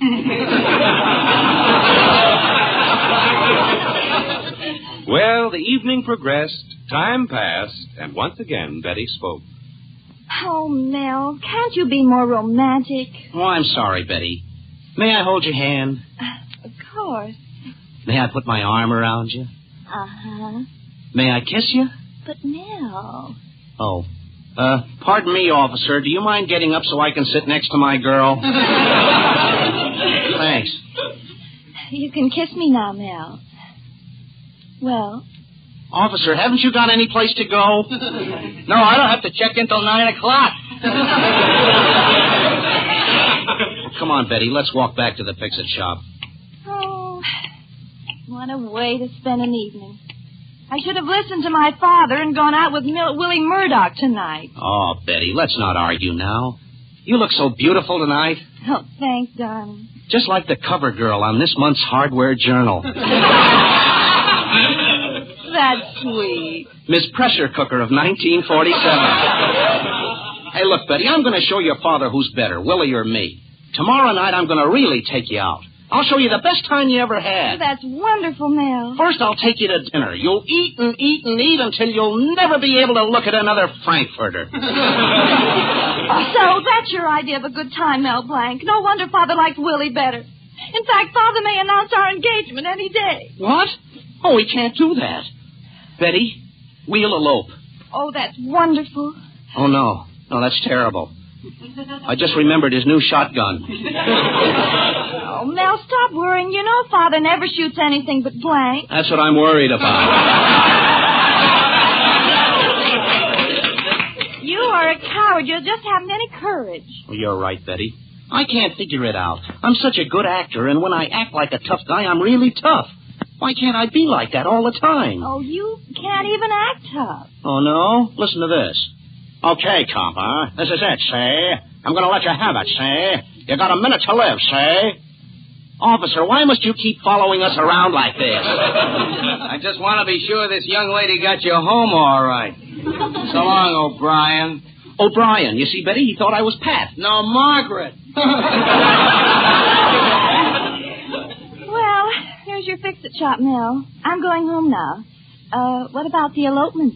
Well, listen, Betty. We're eloping at 12 midnight, see? You'll be ready, and I'll bring the gat, see? The gas? Yeah, the stepladder.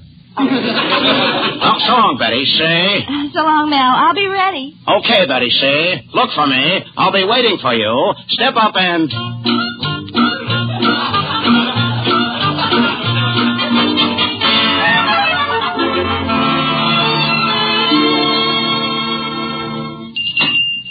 Oh, hello, Mr. Colby. How are you tonight? Blank, you were out with my daughter Betty tonight, weren't you? Oh, how did you know, Mr. Colby? As soon as she came home, she went to the kitchen and made herself a sandwich. Gosh, no wonder Betty told me to stop feeding those squirrels.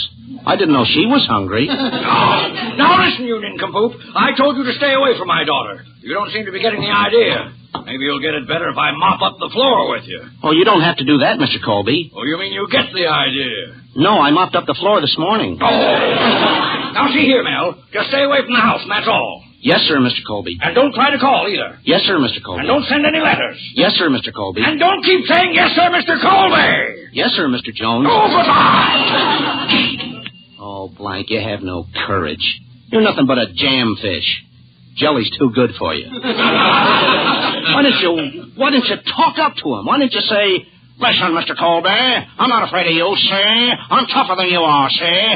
And what am I talking about? He's liable to kill me. Gosh, I'm afraid to elope tonight. What am I going to do? I know. Ozuki! Yeah. What do you want, Mel? Look, Zuki, I'm supposed to elope with Betty at midnight tonight. I want you to go over and tell her I won't be there. Now you take the stepladder and you put it up.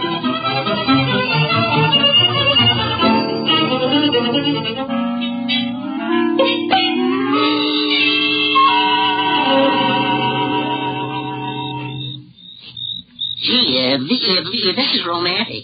Just like Romeo and Juliet. Hamlet. And now I'll put the ladder up against the house and I'll climb up. Gosh, it's dark. Now I'll open the window.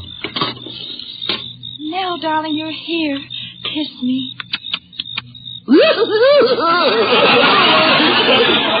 Zookie, it's you. But thanks anyway. Where's Mel? Well, he said to tell you he can't come. That's it. But why? Betty, what's going on up there? Oh, it's Father. Zookie, is that you? Yeah. What are you doing up on that ladder? Oh, I'm painting the house. Get down here this minute. Zookie, did Mel Blanc send you here? Well, yeah, he was supposed to elope with Betty, but he was afraid to come. Ah, so that's it. You tell him if I ever see him around here again, I'll break every bone in his body. Oh, okay, Mr. Colby. Gee, poor Mel. For 5 years he's been wanting to marry, but he'll never get me. He'll never get me. Always a bridesmaid, never a bride.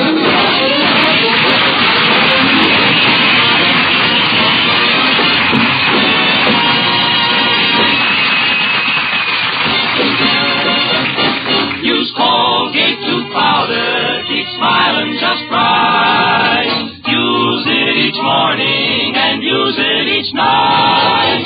Don't take a chance with your romance. Use Colgate tooth powder. The ship of love becomes a wreck when the breath of trouble climbs on deck. Yes, that little breath of trouble, unpleasing breath, is fatal to romance. That's why it's so important to use Colgate tooth powder regularly. You see, anyone can be the victim of unpleasing breath. So follow this rule. Brush your teeth night and morning and before every date with Colgate tooth powder. For Colgate tooth powder cleans your breath as it cleans your teeth. Yes, scientific tests have definitely proved that in 7 cases out of 10, Colgate tooth powder instantly stops unpleasing breath that originates in the mouth. What's more, no dentifrice at any price cleans your teeth more quickly and thoroughly than Colgate tooth powder. Remember to buy it first thing. And remember the name, Colgate tooth powder, with the accent on powder. Don't take a chance with your romance. Use Colgate tooth powder. Now, Victor Miller, the sportsman, and Old Buttermilk Sky. Old Buttermilk Sky, I'm keeping my eye peeled on you. What's a good word tonight? Are you gonna be Mel tonight? Old Buttermilk Sky, can't you see my little donkey and me? We're as happy as a Christmas tree, heading for the one I love. I'm gonna pop her the question, that question. Do you, darling, do you do? It'll be easy, so easy, if I can only bank on you. Oh, Buttermilk Sky, I'm telling you why, now you know. Keep it in mind tonight, keep a brushing those clouds from sight.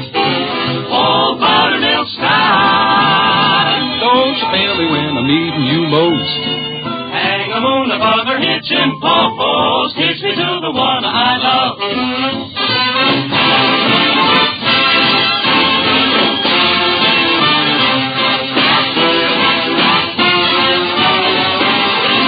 I'm gonna hitch me to the one I love, 'cause you're the one gal that I'm dreaming of.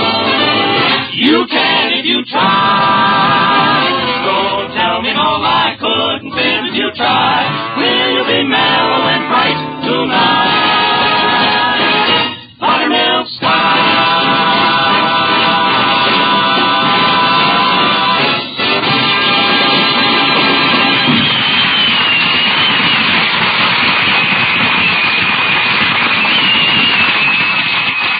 was too frightened to elope with his girl, Betty, last night, so he sent his assistant, Zookie, over in his place.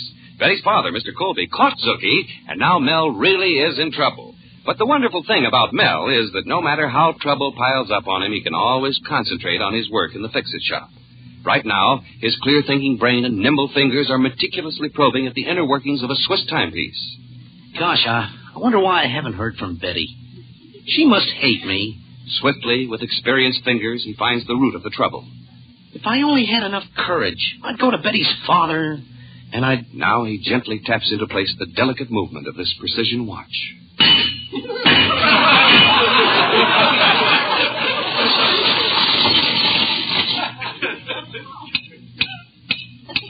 Now it's working fine. Let's see now. What else was I? It's that lady killer, Willie Murdoch, the new manager of Mr. Colby's market. Hi there, Blank. I just came by to tell you that Mr. Colby says he's going to break every bone in your body if you come near the house. Oh, yeah? Hello, Mel Blanc's Fix-It Shop. You bend it, we mend it. Mel Blanc, you coward. But Father has me locked in the house, and if you don't come here at midnight tonight to get me out, I'll never talk to you again. But Bet... You better be there. Goodbye. But Bet... Who was that? But Bet...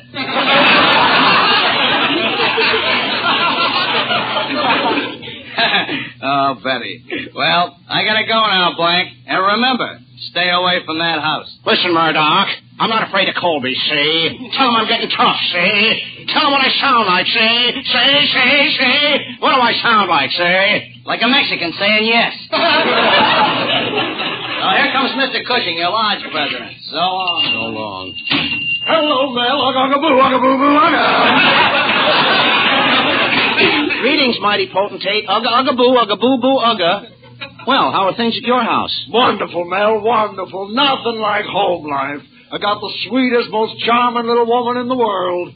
Mr. Cushing, I never heard you talk like that about your wife. What wife? I just got a new maid. What a change it's brought, Mel. The three of us working together, hand in hand. Hand in hand? Yes, my wife gave me the back of her hand, but she found my hand in the maid's hand. What a woman. Ha! Mel, I'd leave her in a minute if she didn't have all that money. Well, you're not the first man to get into trouble on account of money, Mr. Cushing. Money is the root of all evil. Yes, Mel, and my wife has such big, fat roots. All she does is accumulate money, buying bonds, clipping coupons, making deposits, burying money. Well, what's the good of it? She can't take it with her. I know. She's sending it on ahead.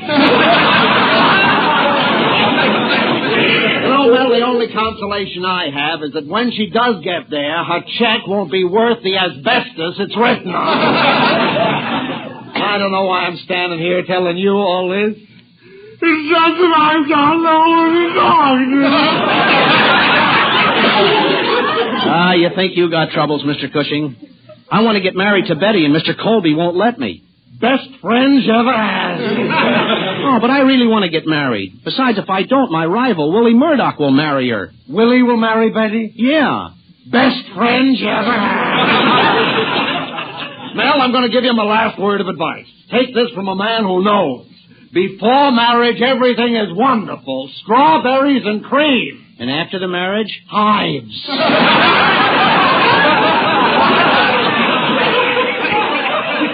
Well, I don't care. I got a trunk full of calamine lotion. My trouble is getting up enough courage to elope with my girl tonight. What's the matter, afraid? Yeah. I can't figure myself out. When I act like a tough guy, I'm so tough. If I could only get that actor to become the real me, then I could go up there and elope. Mel, I know just the man for you to see. Dr. Robert Reamer, a psychiatrist. He'll bring out the tough guy in you. Well, how come he didn't do it for you? My wife got to him first. Now, here's his card, Mel. I believe he charges $25 a visit. Well, so long, Brother Zebra. Oh, so long, mighty potentate. Ugga boo boo. $25. Ugga.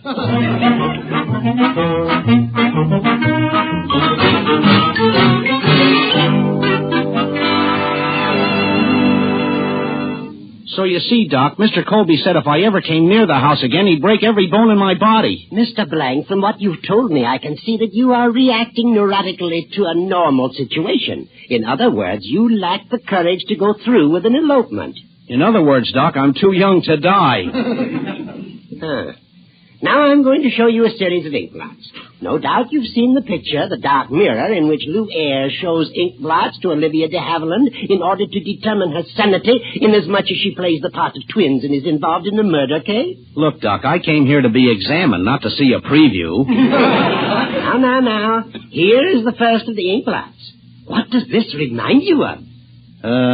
A leaky fountain pen. No. Now, look at this blot.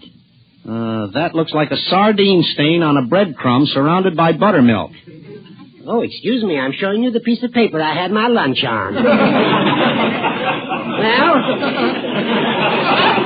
Well, we'll try word association. Now, I'll mention a word, and you say the first thing that comes into your head. Red. Green. Stop. Go. Apartment. I'll take it. We'd better attempt to delve into your childhood experiences. Lie back. Think. Go back. Back. How far back are you? Oh, fine.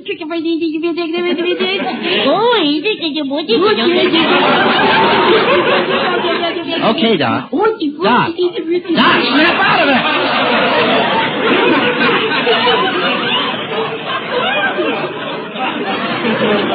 We went too far back. Mr. Blank, I know just what your trouble is. Frustration neurosis. However, you have to be at your elopement by 12 tonight, so we'd better go now. Oh, but Dr. Reamer, I'm scared. Don't you worry. I'll accompany you to the Colby house, and by the time we get there, you'll be dominated completely by the actor in you. Now, the first thing to do... Got it straight, Mr. Blank? Yeah. Go ahead. All right. Hey, Betty, come on down, see? Mel, quiet. Father will hear you. Who cares? Let's go, see? Betty, come on down this minute, see? Mel Blanc, I didn't think you'd have nerve enough, but this is the end. I've stood enough. I'm not talking anymore. And now I'm gonna... Quiet, John L. Lewis.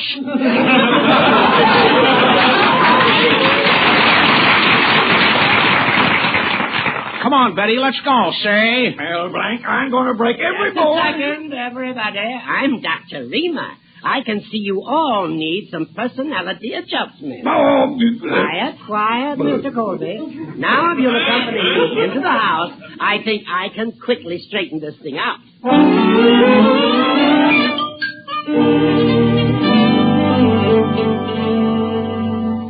I think our talk has been most beneficial.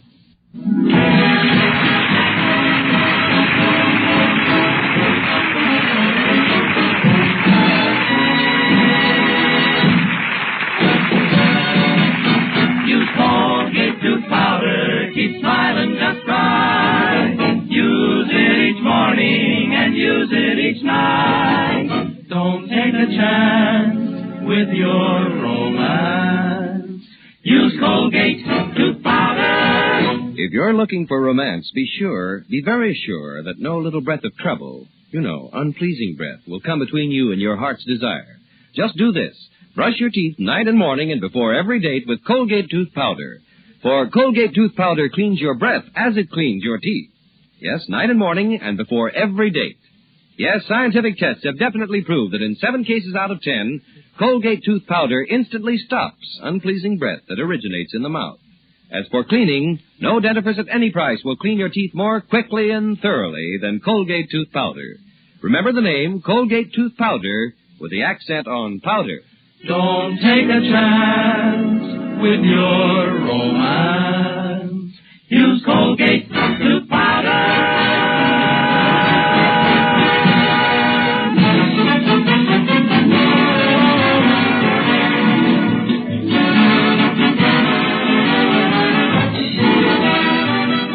This is Bud Easton reminding you that Colgate tooth powder for a breath that's sweet and teeth that sparkle brings you the Mel Blanc Show every Tuesday at this time. Be sure to join us again next Tuesday night for more fun with Mel and the people you'll meet in Mel Blanc's Fix-It Shop. Say hello to Halo Shampoo for naturally bright and beautiful hair. Remember, even finest soaps and soap shampoos hide the natural luster of your hair with dulling soap film. But Halo Shampoo contains no soap, therefore leaves no dulling soap film. Even in the hardest water, Halo makes oceans of rich, fragrant lather. Quickly banishes loose dandruff and dirt. Halo needs no lemon or vinegar rinse. Say hello to Halo and goodbye to dulling soap film. Get Halo Shampoo at any cosmetic counter. The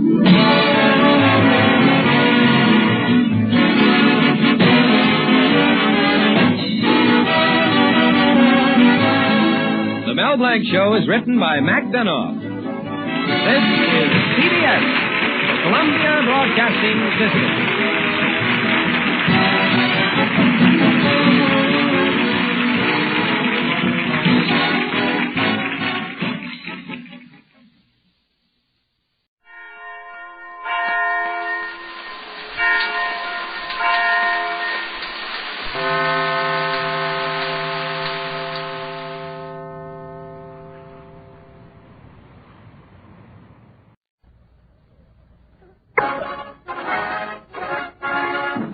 The Fred Allen Show. Brought to you by Pana Toothpaste for the smile of beauty, Sal Hepatica for the smile of health.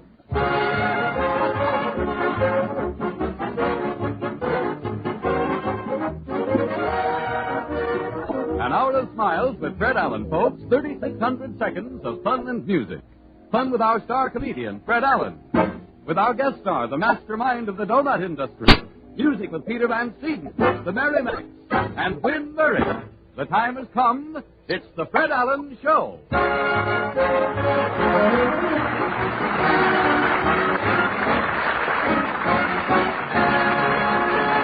the lights are dim, the curtain rises. Overture, it's 100 to 1.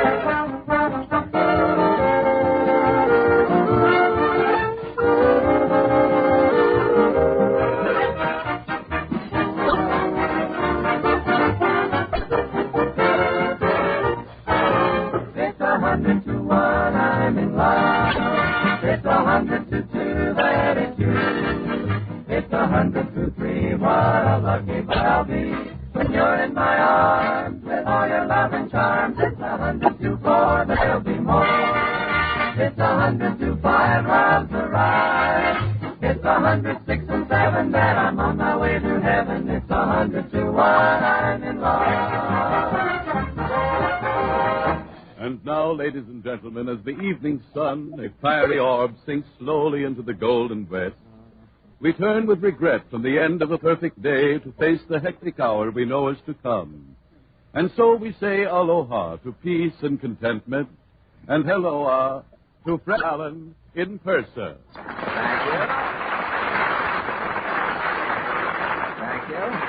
Thank you, and good evening, ladies and gentlemen. Say, what sort of an introduction was that, Harry? I happened to hear it. You know, my ears have been fixed. Yes. The sun, that fiery orb, aloha, helloa, what was... Well, I'm sorry, Fred. You sounded like James Fitzpatrick checking out of Tahiti with one of his travelogues.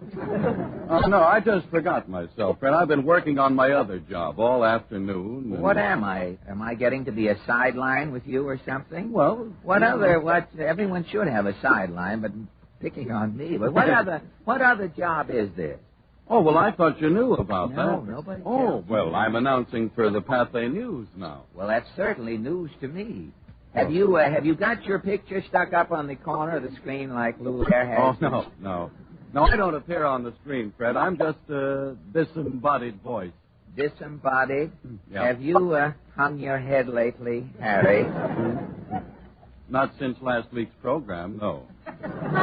Well, the next time you hang your head, look down. Disembodied. Oh. Why, you look as though you had just bolted the perisphere. Oh, this. Well, all right, I am getting a slight abdominal puff. A slight abdominal puff.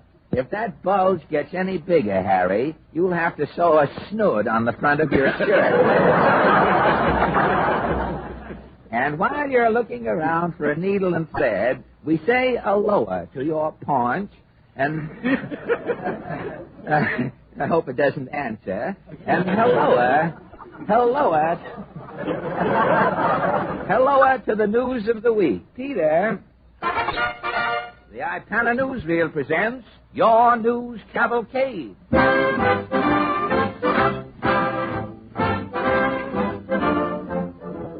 Brooklyn, New York. Appellate Division in Brooklyn Court rules that any pedestrian crossing thoroughfare with traffic lights in his favor has the right of way until he reaches the other side, even though said lights change color while said pedestrian is in the middle of said thoroughfare. Ipana News interviews man in the street to get his reaction to this recent legal ruling. Mr. Truman Wassop, a former resident of Jackson Heights, says, "This pedestrian's victory come too late for me. Oh, you are a traffic light victim, Mr. Wassop? I ain't seen me wife and kiddies for 2 years. Really? Well, what happened? Well, on the night of November 8, 1937, I'm starting home from work there to Jackson Heights. Yes? I'm standing at the curb at 42nd Street. My body is poised. My eyes is agleam. Every sense is alight. My sinews is tensed like a startled fawn. Well, why? I'm waiting for the lights to change. You were on the Key. No, on the corner of 42nd Street. Oh, I see. Snap! The light goes green. I'm off. I get to the middle of the street. Snap! The light goes red. Yes? Traffic is on me with a mighty roar. What did you do? Well, I looked to the right, a taxi. I looked to the left, a bus. To the east, a motorcycle. To the west, a truck. Gad, what a dilemma. Yeah. I looked down, and there is an open manhole. It's my only hope. You dove down into that open manhole 2 years ago. And I've been living there ever since. I can't get out. Why not? Well, every time I stick my head up out of the manhole... Yes? The kids in the block start a soccer game. I was wondering what you were doing with 3 foreheads. Yeah. Yeah, the contusions on me head has got contusions on them. Well, condolences and thank you. Hey, if you're ever passing that open manhole on 42nd Street, drop in. I sure will. And sorry I brought you up just for that, Mr. Wassop. And thank you. A drugstore employee who welcomes the new pedestrian ruling is Mrs. Lovey Tannenbaum. The Lovey you are spelling with twice E. L-O-V-E-E. Also, the last E shall be with a capital. A capital at the end. Tannenbaum you're making with a hyphen. Well, I've never heard of a hyphen in Tannenbaum. Well, confidentially, when we are living downtown, Tannenbaum, one word is all together. Oh. Now we are living uptown, we are making with a hyphen. Oh, I see. Upstairs is living Mrs. Goldberg. Goldberg she's making with a semicolon. A semicolon. Well, fine. Now that we've disposed of the neighborhood, what about this new traffic ruling? For pedestrian, which I happen to be, it is meaning happy days, but positively. Do you have occasion to cross the street a lot, Mrs. Tannenbaum? Once a day for 6 years I am crossing 38th Street incessantly. You cross 38th Street once a day? At 5 o'clock through the duffel. Through the duffel. Well, why? Well, in my present capacity, I happen to be cashier at Pincus People's Pharmacy. It's a drugstore. Well, I wouldn't have known otherwise. I'm unfortunate you mentioned it. Across the street, but diagonal, is Boykovich, a dress shop. Diagonal. I get your slant. Every day before closing time, Boykovich is looking on the cash register, and Boykovich is saying, I got a headache. So I am coming across the street, diagonal, with aspirin. And for 6 years, you have never had any difficulty crossing the street with your aspirin? Once only. But with quick wit, I am muddling through to Boykovich. Well, when did this happen? On March 17th. It's St. Patrick's Day. The street is packed. I'm looking at a parade with traffic. Yes? Boykovich is there with a headache. I am here with the aspirin. And between Boykovich and the aspirin is going up and down the St. Patrick's Parade. A predicament. Well, how did you cross the street? How is asking? Like a flash, I am joining the ancient order of Hibernians. Yes? The Hibernians, in a jiffy, is putting me in the parade. Yes? And I am marching across the street to Boykowitz diagonal with the aspirant. Some strategy. And you are still a member of the ancient order. I'm a wild Irish Well, you sure are incognito tonight. And thank you, Mrs. Lovey Tannenbaum. Another pedestrian who isn't bothered by the court's decision, Mr. Prentice Wetty. Traffic lights ain't no skin off of my nose. Have you a word of advice to offer pedestrians, Mr. Wetty? Anybody that gets caught when the light changes has got to work out their own problem. You don't feel for the other fellow. It ain't no skin off of my nose. I've been caught in the middle of the street millions of times. It ain't no skin off of my nose. I can see that. I've stood out there with taxis and trucks brushing me so close you couldn't tell their chassis from mine. I kept me head. But thousands of other pedestrians have been hurt. It ain't no skin off of my nose. Well, naturally. I was out there this morning. Cars whizzing by me. One fender took off the seat of me pants. I know. It wasn't any skin off of your nose.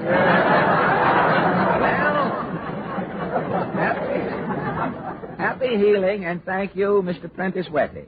To have the pedestrians' rights clearly understood, Ipana News asks Judge Morley Spratt to define the recent legal ruling. Judge Spratt. Where a prima facie case has not been nisi prius, the pedestrian status in crossing the highway is volenti non fit injuria. In other words, non feasance intensis is de mortuis or volvis tu geli star. In your judicial opinion, Judge? There is but one way to solve our present problem. Traffic regimentation. Traffic regimentation. Exactly. Well, how would that work? Mondays, all traffic will go east. Yes? Tuesdays, all traffic will go west. Yes? Wednesdays, east. Thursdays, west. Fridays, well, what east. about the north Saturdays, and south? Sunday. What about... What? I said, what about the north and south? Well, their differences were settled in the Civil War.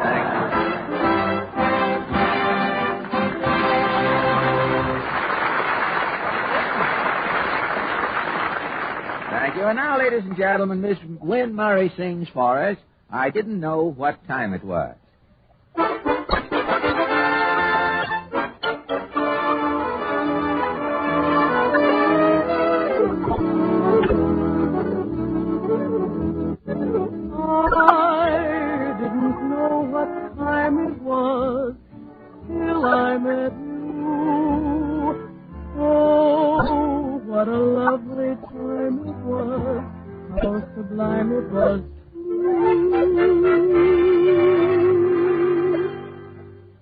Once I was young, yesterday perhaps, danced with Jim and Paul and kissed some other chap.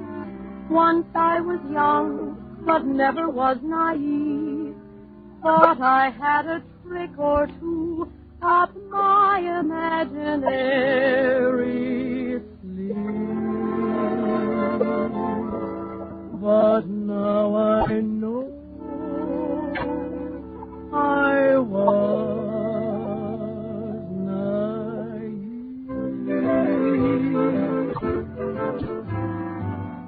I didn't know what time it was till I met you. Oh, what a lovely time it was, how sublime it was. I didn't know what day it was. You held my hand, warm like the month of May it was, and I'll say it was grand to be alive, to be young, to be mad, to be yours alone. Grand to see your face, feel your touch, hear your voice, say I'm all your own. I didn't know what year it was no price. I wanted love, and here it was, shining out of your eyes. I'm wise, and I know what time it is now.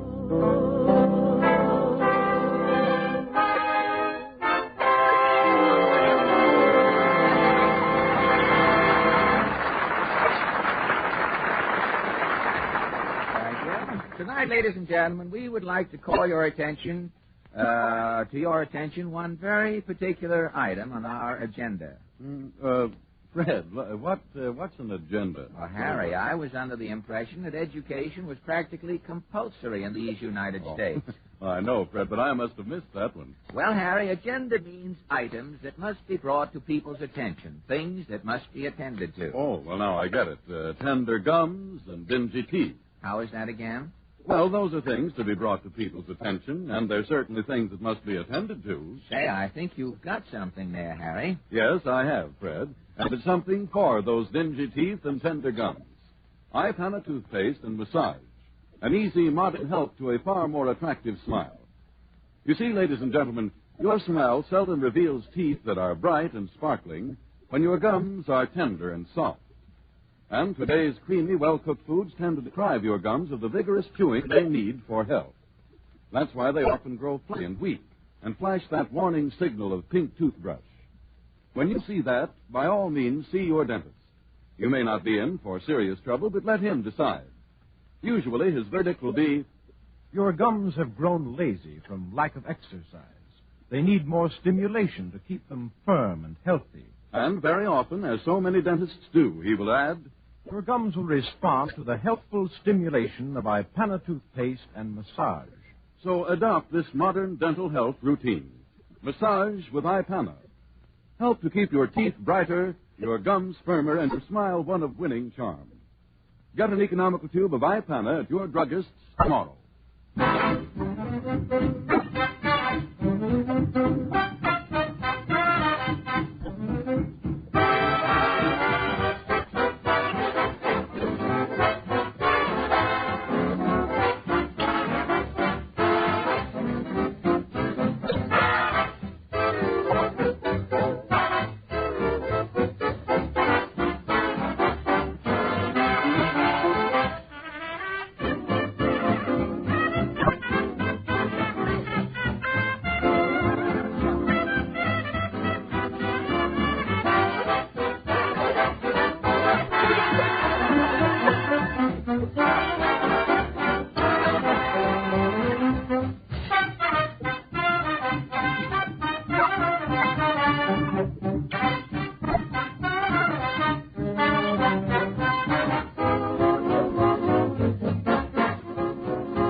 Peter Van Steeden and his Melody Madcaps have just played exactly like you, if you happen to be a little off-key.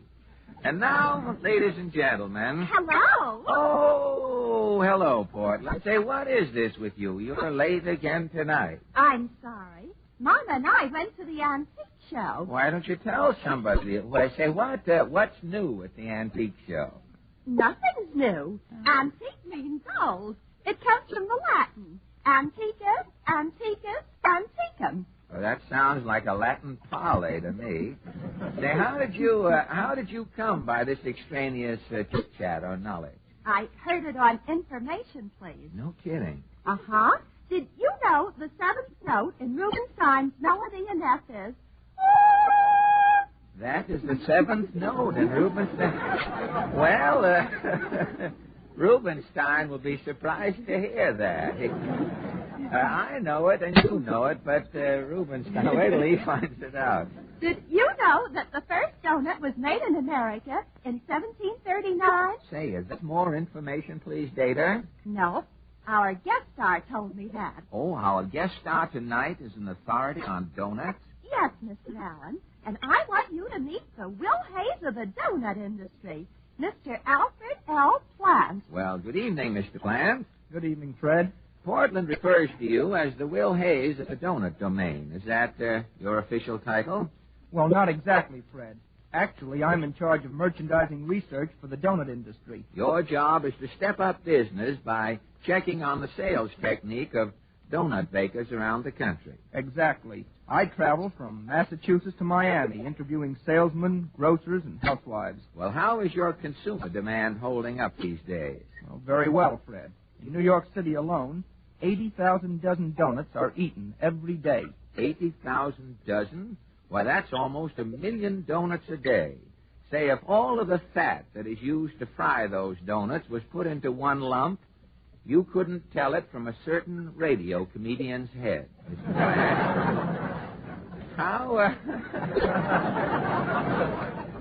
How Benny gets what little hair he has, how he gets that little bit of tuft of hair to grow in fat is too much for me.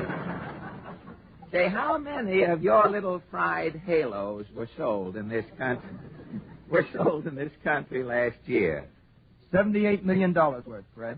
78, say, there's plenty of dough in the donut, isn't there? Is the russet bagel a product?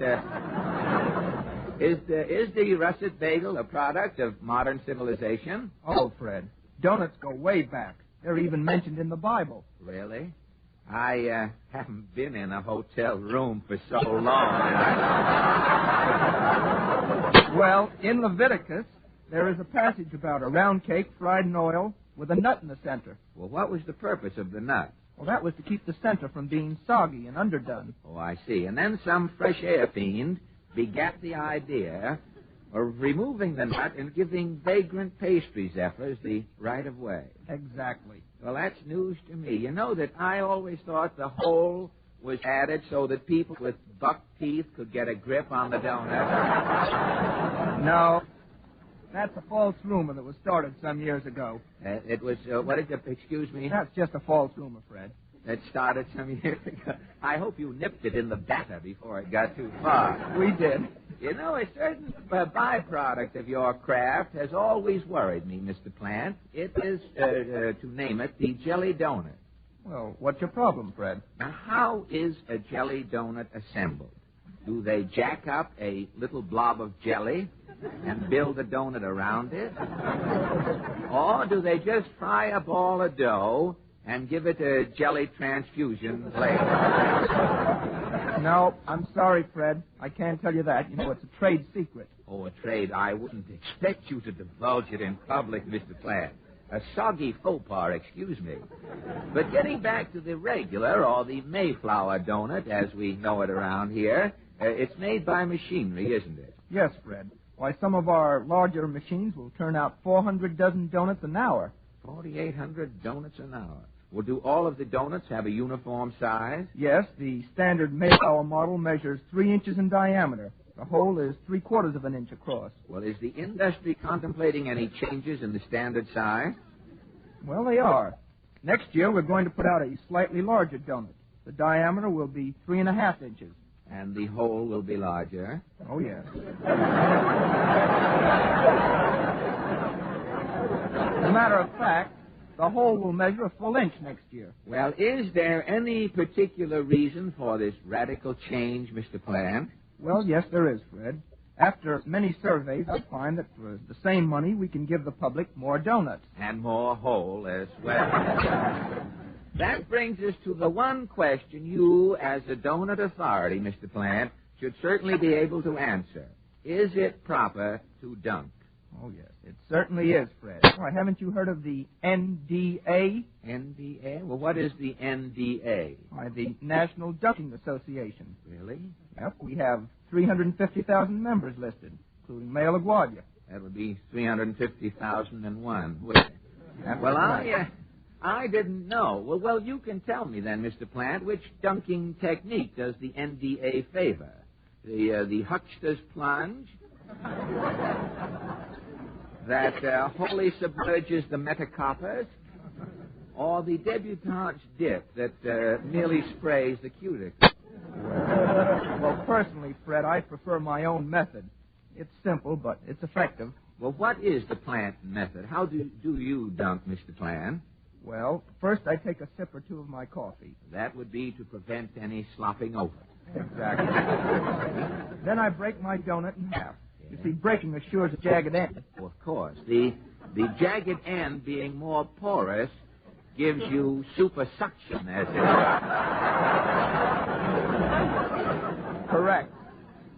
But then I immerse my donut, penetrating the coffee to a 1-inch depth. Now, what a just 2-inch depth. You're ever so frugal and prudent, aren't you? What about your dunking grip? Well, my fingers are arched and spread slightly to avoid any caffeine contact. Ah, the master. But how do you remove your dank tidbit from the cup?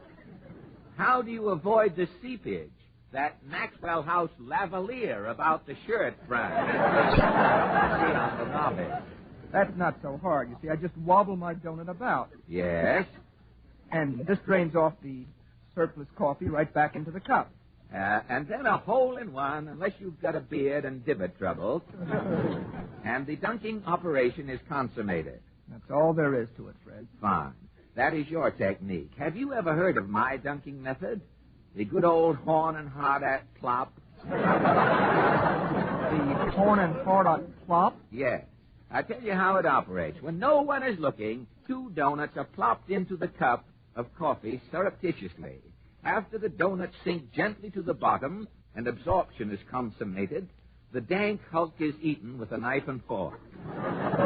That's definitely bad form, Fred. Ah, but it's definitely good taste, Mr. Plant. Well, thank you a lot for this instructive little discourse. It's really been a pleasure to be here. You had to make up your mind on that.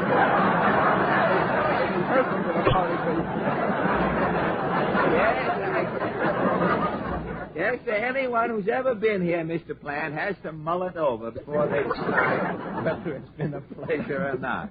Well, I'm going to tell you, to show you my appreciation, I am going to have Harry's Trio sing you a dunking farewell. All right, boys. Dunks flows a memory, a donut in your cup to slop your coffee up. Dunks to the patter of these singing drips, we bid our guest of the evening aloha. Good night, Fred. Good night, and thank you, Mr. Alfred Plant. So dunk you so much.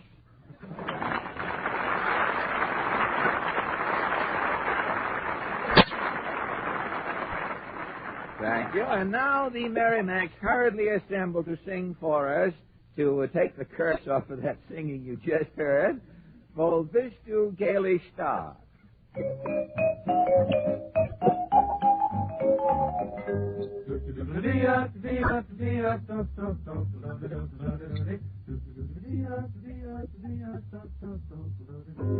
Oh, Mr. Gaily Star, oh, Mr. Gaily Star, oh, Mr. Gaily Star, Lambelo. Oh, Mr. Gaily Star, I found my lucky star. Oh, Mr. Gaily Star, Lambelo. I told my lucky star. Oh, Mr. Gaily Star, oh, Mr. Gaily Star, Lambelo. Manya, manya, manya, me, manya, manya, manya, me, manya, manya, lambelo.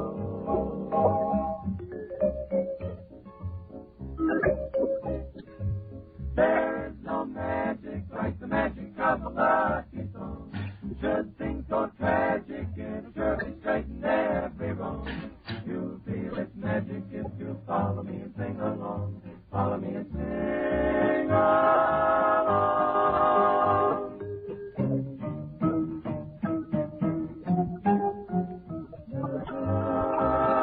My lucky star is shining from afar, just like an angel with a golden halo. Manya, manya, manya, me, manya, me, good luck for me. Manya, manya, lambelo.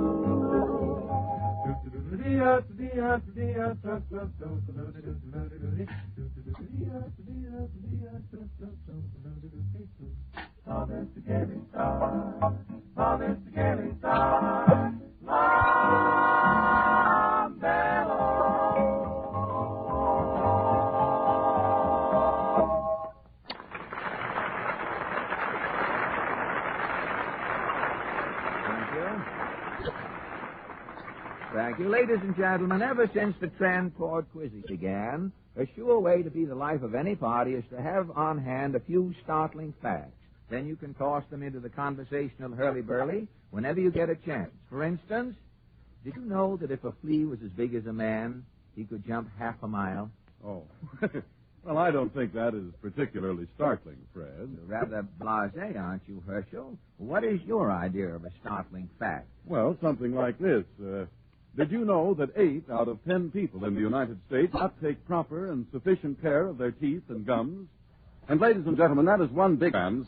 We constantly remind you to see your dentist regularly and to faithfully care for your teeth and gums by using iPana toothpaste and massage.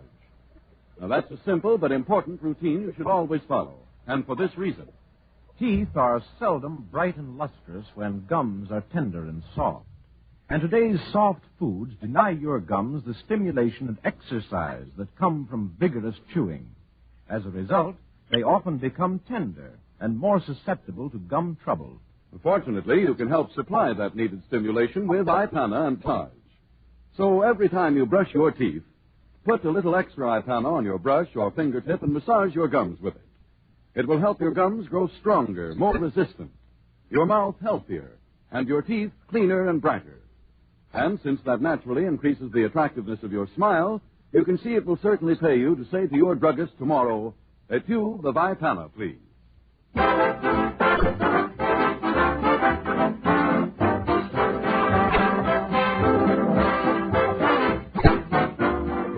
Ladies and gentlemen, the Fred Allen Show will continue after a short pause for your station identification.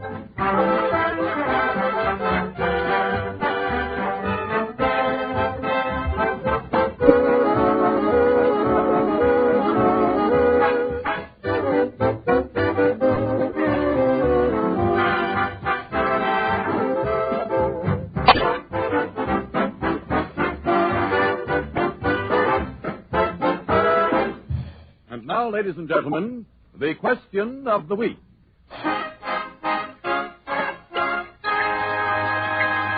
This is Mr. and Mrs. Average Man's Round Table, where 3 persons selected from our studio audience are invited to give their opinions on one question that concerns a prominent issue of the day.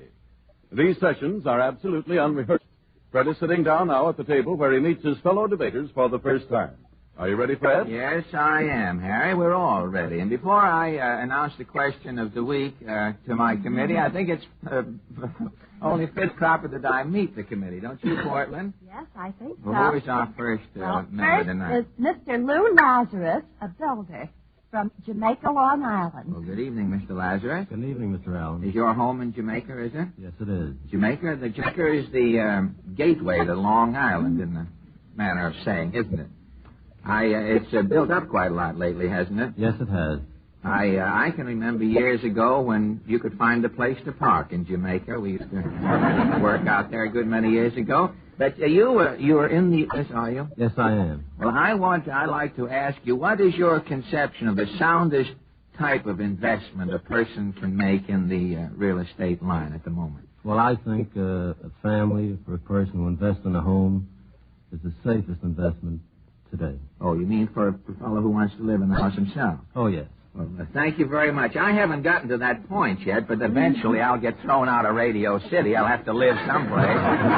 Of course, in radio, we practically live in here all the time. Well, thank you a lot, Mr. Lazarus. And who's next, Portman? Mrs. Margaret Sass, North Hollywood, California. Well, good evening, Mrs. Sass. Good evening, Mr. Allen. You're from North Hollywood, California?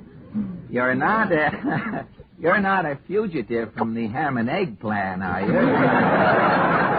What are you, may I ask what you're doing here in New York? I came on a vacation to visit my family. Oh, on a vacation. Is this your first trip here? It's my first trip in 2 years. Oh, you've been here before? I lived here all my life. Oh, did you really? Not all your life. You mean up to now? Well, all of my life. California. Just because you went to Hollywood, you didn't die, I mean. But I guess you noticed quite a few changes in New York since you've been away. The only thing I've noticed is 6th Avenue. Well, the lack of it, I should say. Oh, it's gone. Well, there are quite a few changes along Broadway. There's a new pineapple hanging up in front of Sloppy Joe's.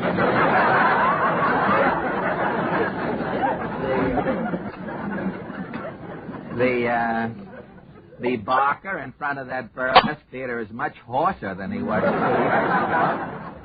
Have you noticed all of the new trees on Fifth Avenue given by Major Bowes and Mr. Rockefeller? No, I don't think I've noticed them. I haven't expected them. Haven't you noticed the trees? Oh, there are a million. There are so many trees on Fifth Avenue now. I hear some of the office buildings have signs in them now. Do not throw lighted cigarettes out the window. You may start a forest fire.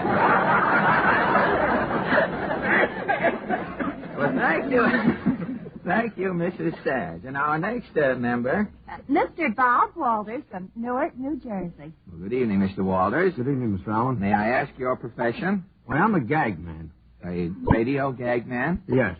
Oh, you don't write serious things. You just write comedy material, huh? Yes, I do. Of course, a great many of the comedy routines turn out to be serious when you get them on the air. You haven't got a joke offhand you'd like to tell? Well, I got one, yeah. I mean, for nothing? Yeah. You won't put any... You won't send a bill around here later? No. Is it a good joke? It's a good joke. All right. You want to tell her? Yeah. All right. Is it awesome? Yeah, it's a good joke. Well, Sabo, I tell you what we do. We'll get on with... How am I doing for time, Jim? Have I got time? All right, Mr. Walters. Just want to make sure. 2 fleas retired and bought a dog.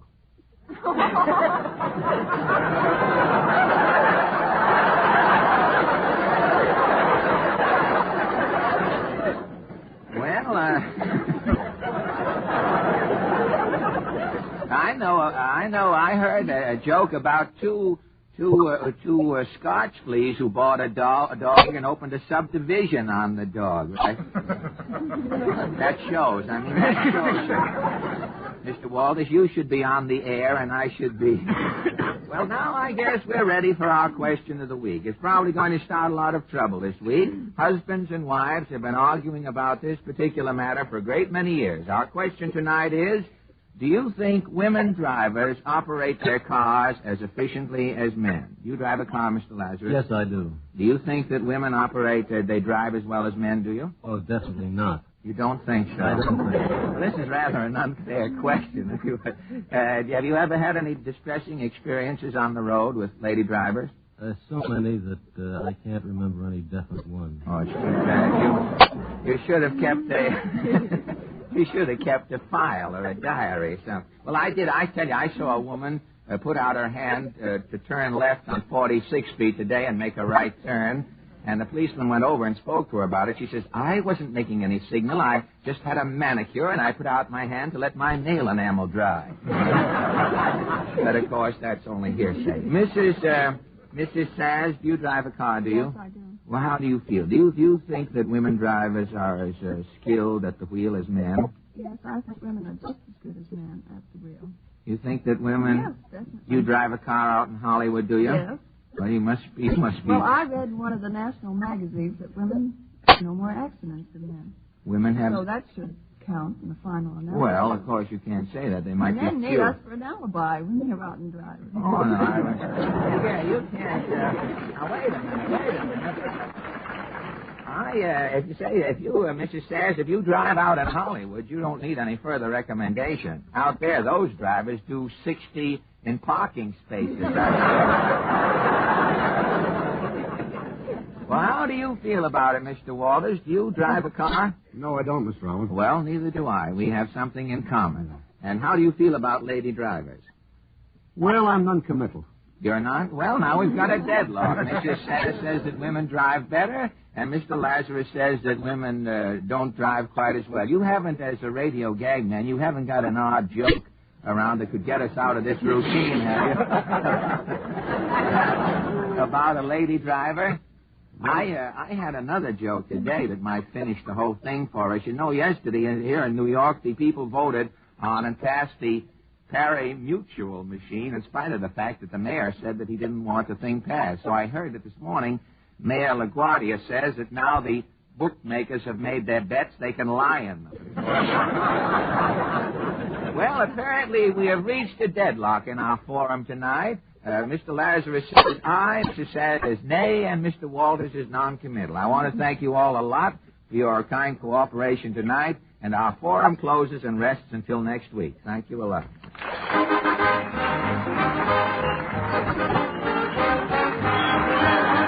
Thank you. And now, ladies and gentlemen, Miss Wynne Murray returns to sing for us Blow, Gabriel, Blow.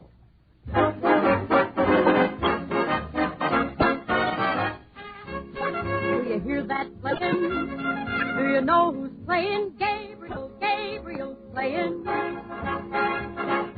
Will you be ready to go when I blow my horn?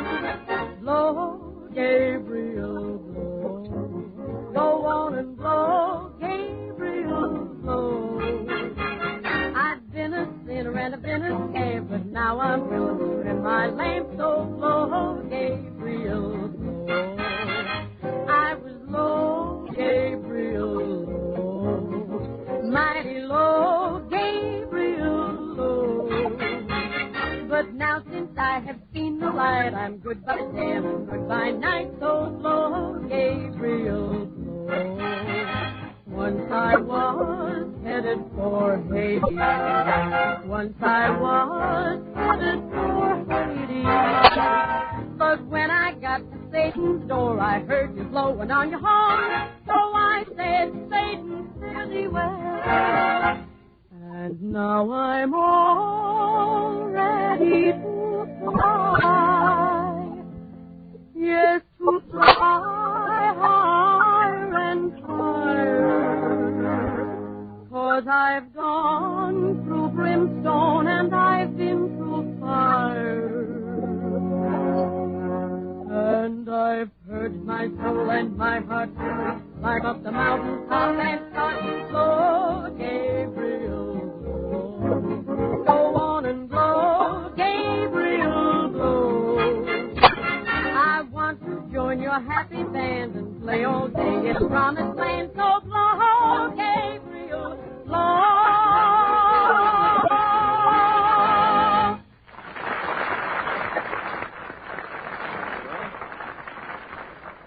Thank you. Tonight, ladies and gentlemen, we'd like to make a very important announcement, one that throws new light on an old subject. And I can assure you that your close attention will be more than repaid by what you hear. All right, eh? Recently, ladies and gentlemen, 7 leading medical journals joined in sending out questionnaires to physicians. They asked, do you recommend a laxative in treating a cold? If so, what type do you prescribe? And here is the result of that impartial survey.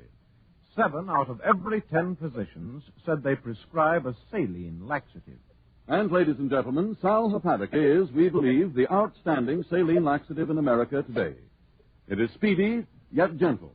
And speed is mighty important in fighting a cold. In addition, Sal Hepatica helps nature counteract the acidity that so frequently accompanies a cold. So, in 2 ways, sparkling Sal Hepatica helps fight cold and helps faster. Check these statements with your doctor. And before another day goes by, get an economical bottle of Sal Hepatica from your druggist. Then, whenever a cold threatens, do as so many physicians recommend. Take 2 teaspoonfuls of Sal Hepatica in a glass of water. Help nature help you to get through this winter with less time out for colds. With gentle, quick-acting Sal Hepatica.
Jill. Thank you, Peter Van Steeden. Peter Van Steeden and his Ipana Rhythm 16 have just played Go Fly a Kite. How you can fly a kite with no strings in the orchestra, I don't know. And now, say, Harry, before we go any farther, let's clean this up. What you were trying to say a minute ago. I can get it straight for All you right, now. you wanted to straighten it out. 2 tablespoons. That's all we wanted to know. Thank you very much. And now, ladies and gentlemen, just as long as everything is thoroughly understood. And now, ladies and gentlemen, the Mastodonic Allen Art Group. Tonight they present a radio calamity entitled The Sound Man's Revenge, or He Only Pulled the Trigger a Little Way, because the leading man was half shot already. See that?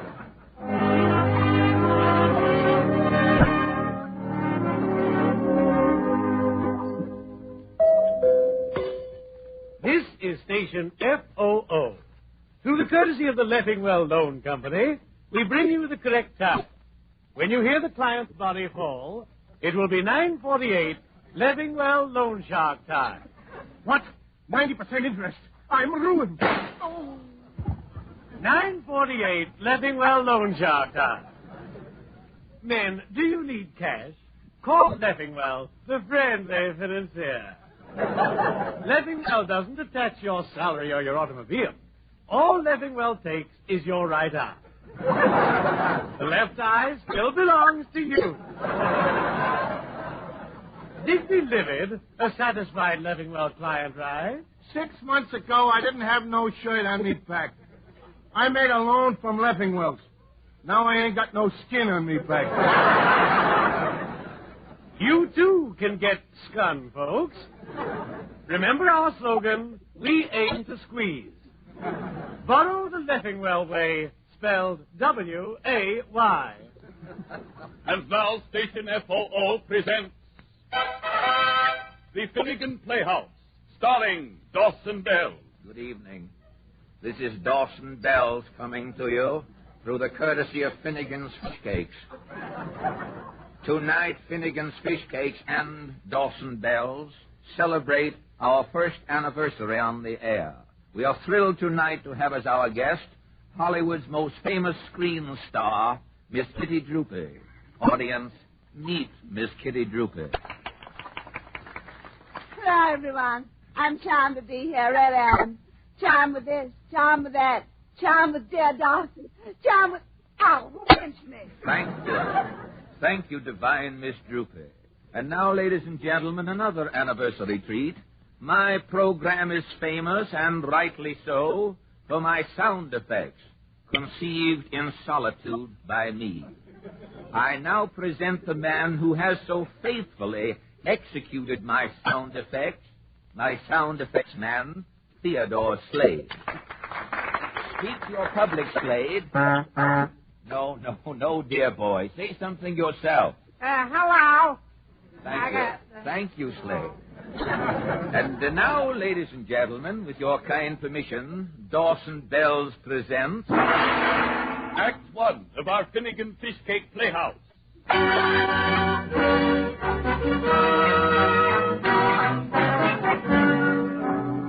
Tonight's masterpiece is entitled Jack and Jill. The radio version is by Dawson Bells from the Mother Goose rhyme of the same name. Prologue is by Dawson Bells. Thank you. To most of us, Jack and Jill is a simple nursery rhyme. Jack and Jill went up the hill, and so on ad infinitum. Ah, but what tragedy lies behind this innocuous little rhyme? The heartbreaks of a country boy and his simple rustic sweetheart. Tonight, as your narrator, I, Dawson Bells, acquaint you with the true story of Jack and Jill.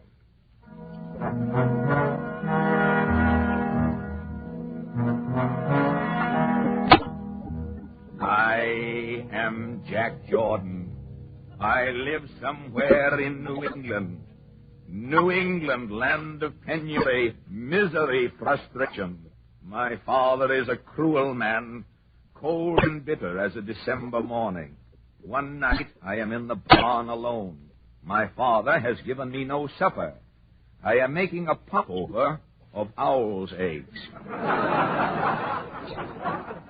As I licked the albumin of owl egg from my fingers, the barn door opens. My father enters. Jack! Here, Go Paar. up the hill and fetch a pail of water. Pail of water? No, siree. Not on no bitter cold night like this. I said get a pail of water. Now get.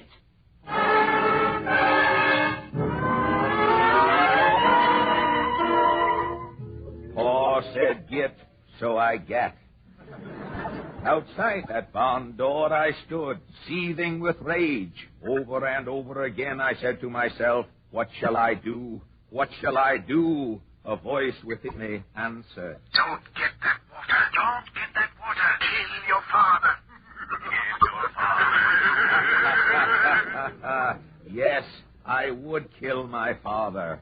Inside our squalid house, my father sat, his back to the door. I picked up an axe.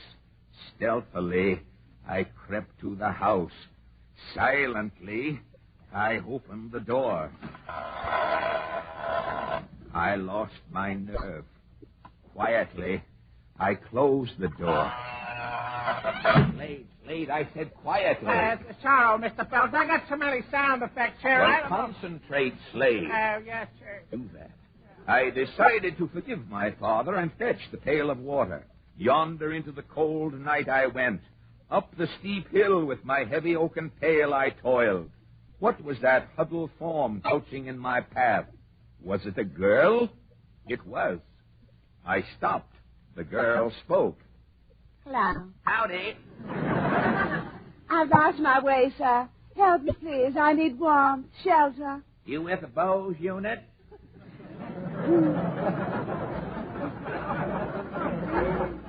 Oh, no, I'm not lost with a group. I'm just lost. Oh, What's your name? Jack Jordan. What's yours? Jillibacue Muck and Fuss. Jillibacue, mucking fuss? Yes. Mind if I call you Jill? Jack. Jill. Jack. Jill. Jack. Jill. This dialogue, ladies and gentlemen, is not to be found in the original Mother Goose version. It has been interpolated by Dawson Bells. We return you now to the play. Jack. Jill. Jack. Jill, I love you, Jill.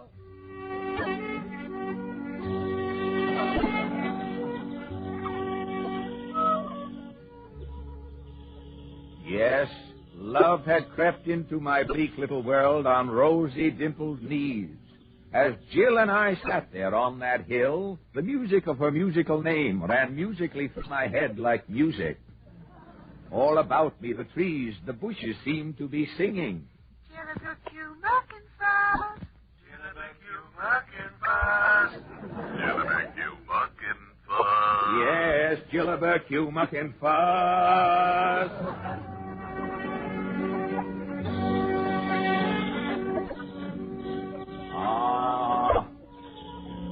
Ecstasy, our very spirit seemed to embrace.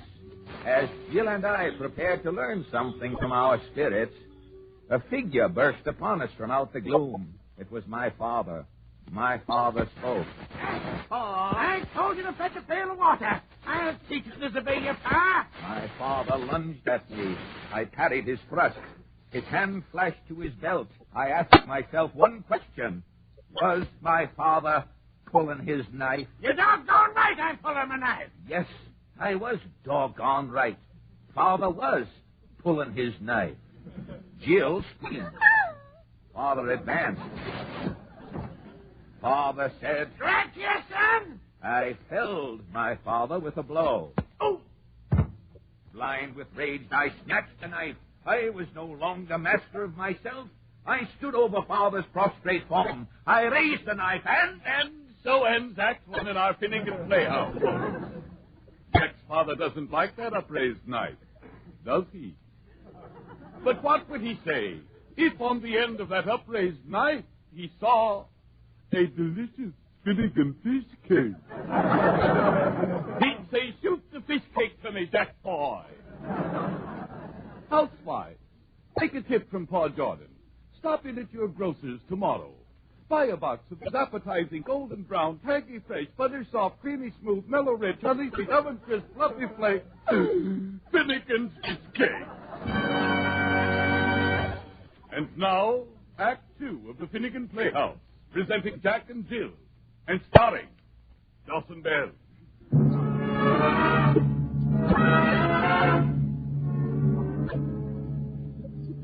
The scene, the top of the hill. Jill is discovered sitting. I, Jack Jordan, had just killed my father. Into the night Jill and I fled. A storm came up. The wind howled.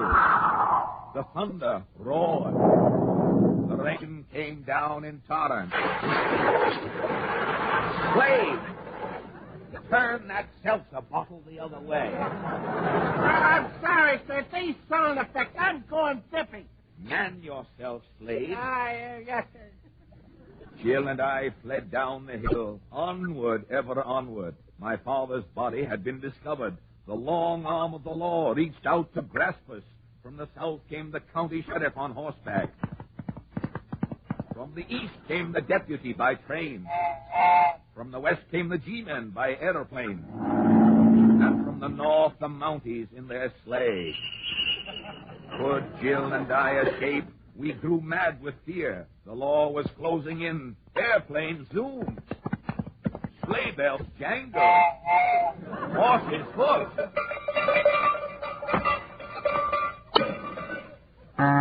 Slade! What is going on here?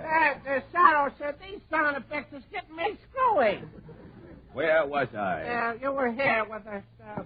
Oh, yes, the sheriff on horseback.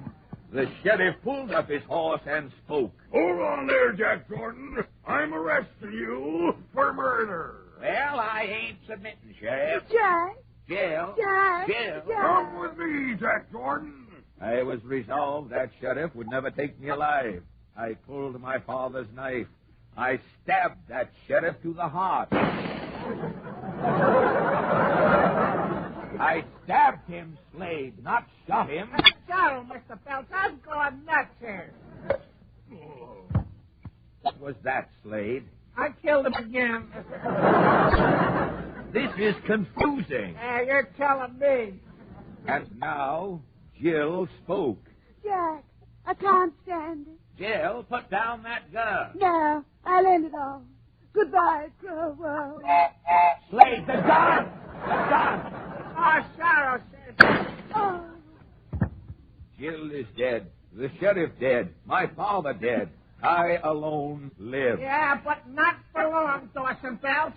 Slade, what does this mean? I'm going nuts, Phelps. Horses' hooves, bodies falling, sleigh bells. Ever since you went on the air, you've driven me crazy with your sound effects. I can't stand it no more. Put down that gun, Slade. What are you doing? I'm getting my rhythm. That's what I'm doing. Take this, Bell. Oh, this is Dawson Bells signing off permanently, ladies and gentlemen. Pending rigor mortis, I remain obediently yours. Oh. And this is Slade, the sound effects man, quitting for good, folks. And I remain disobediently yours. Oh.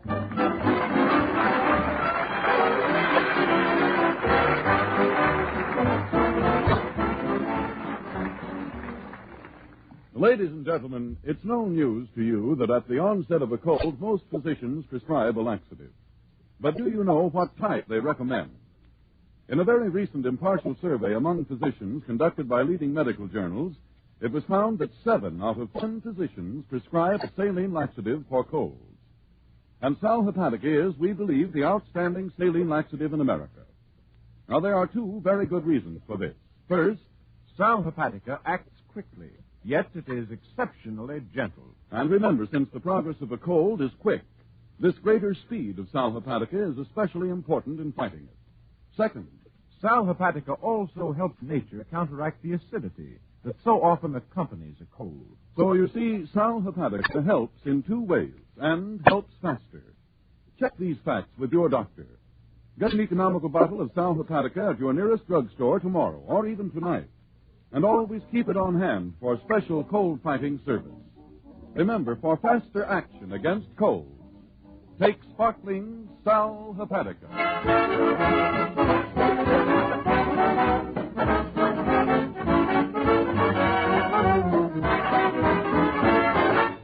Now, before we go, ladies and gentlemen, don't forget that on next Wednesday night, the Fred Allen Hour will bring you Soap Hints. How can I get rid of a pain in the neck? Send your wife to Reno. Your song of the week. Oh, the Jim Jumpins, the jumping jam. Oh, the Jim Just a minute. That's Jim Jam, not Jim isn't it? I gotta leave out the jam, but I'm dieting. Oh, our guest star will be Dr. Rockwell, direct from his tour of Maine. Hear Dr. Rockwell's thrilling story. My 4 years in the lobster pot. Hear Dr. Rockwell's exciting tale. The night I spent in a seagull's nest with a good egg.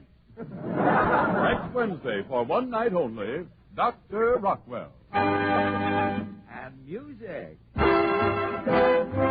Ladies and gentlemen, right now, some 450 American cities are raising funds to maintain their hospitals, visiting nurses, child and family welfare, and other humanitarian services. These community tests deserve our support. Let's give it generously. This is the National Broadcasting Company.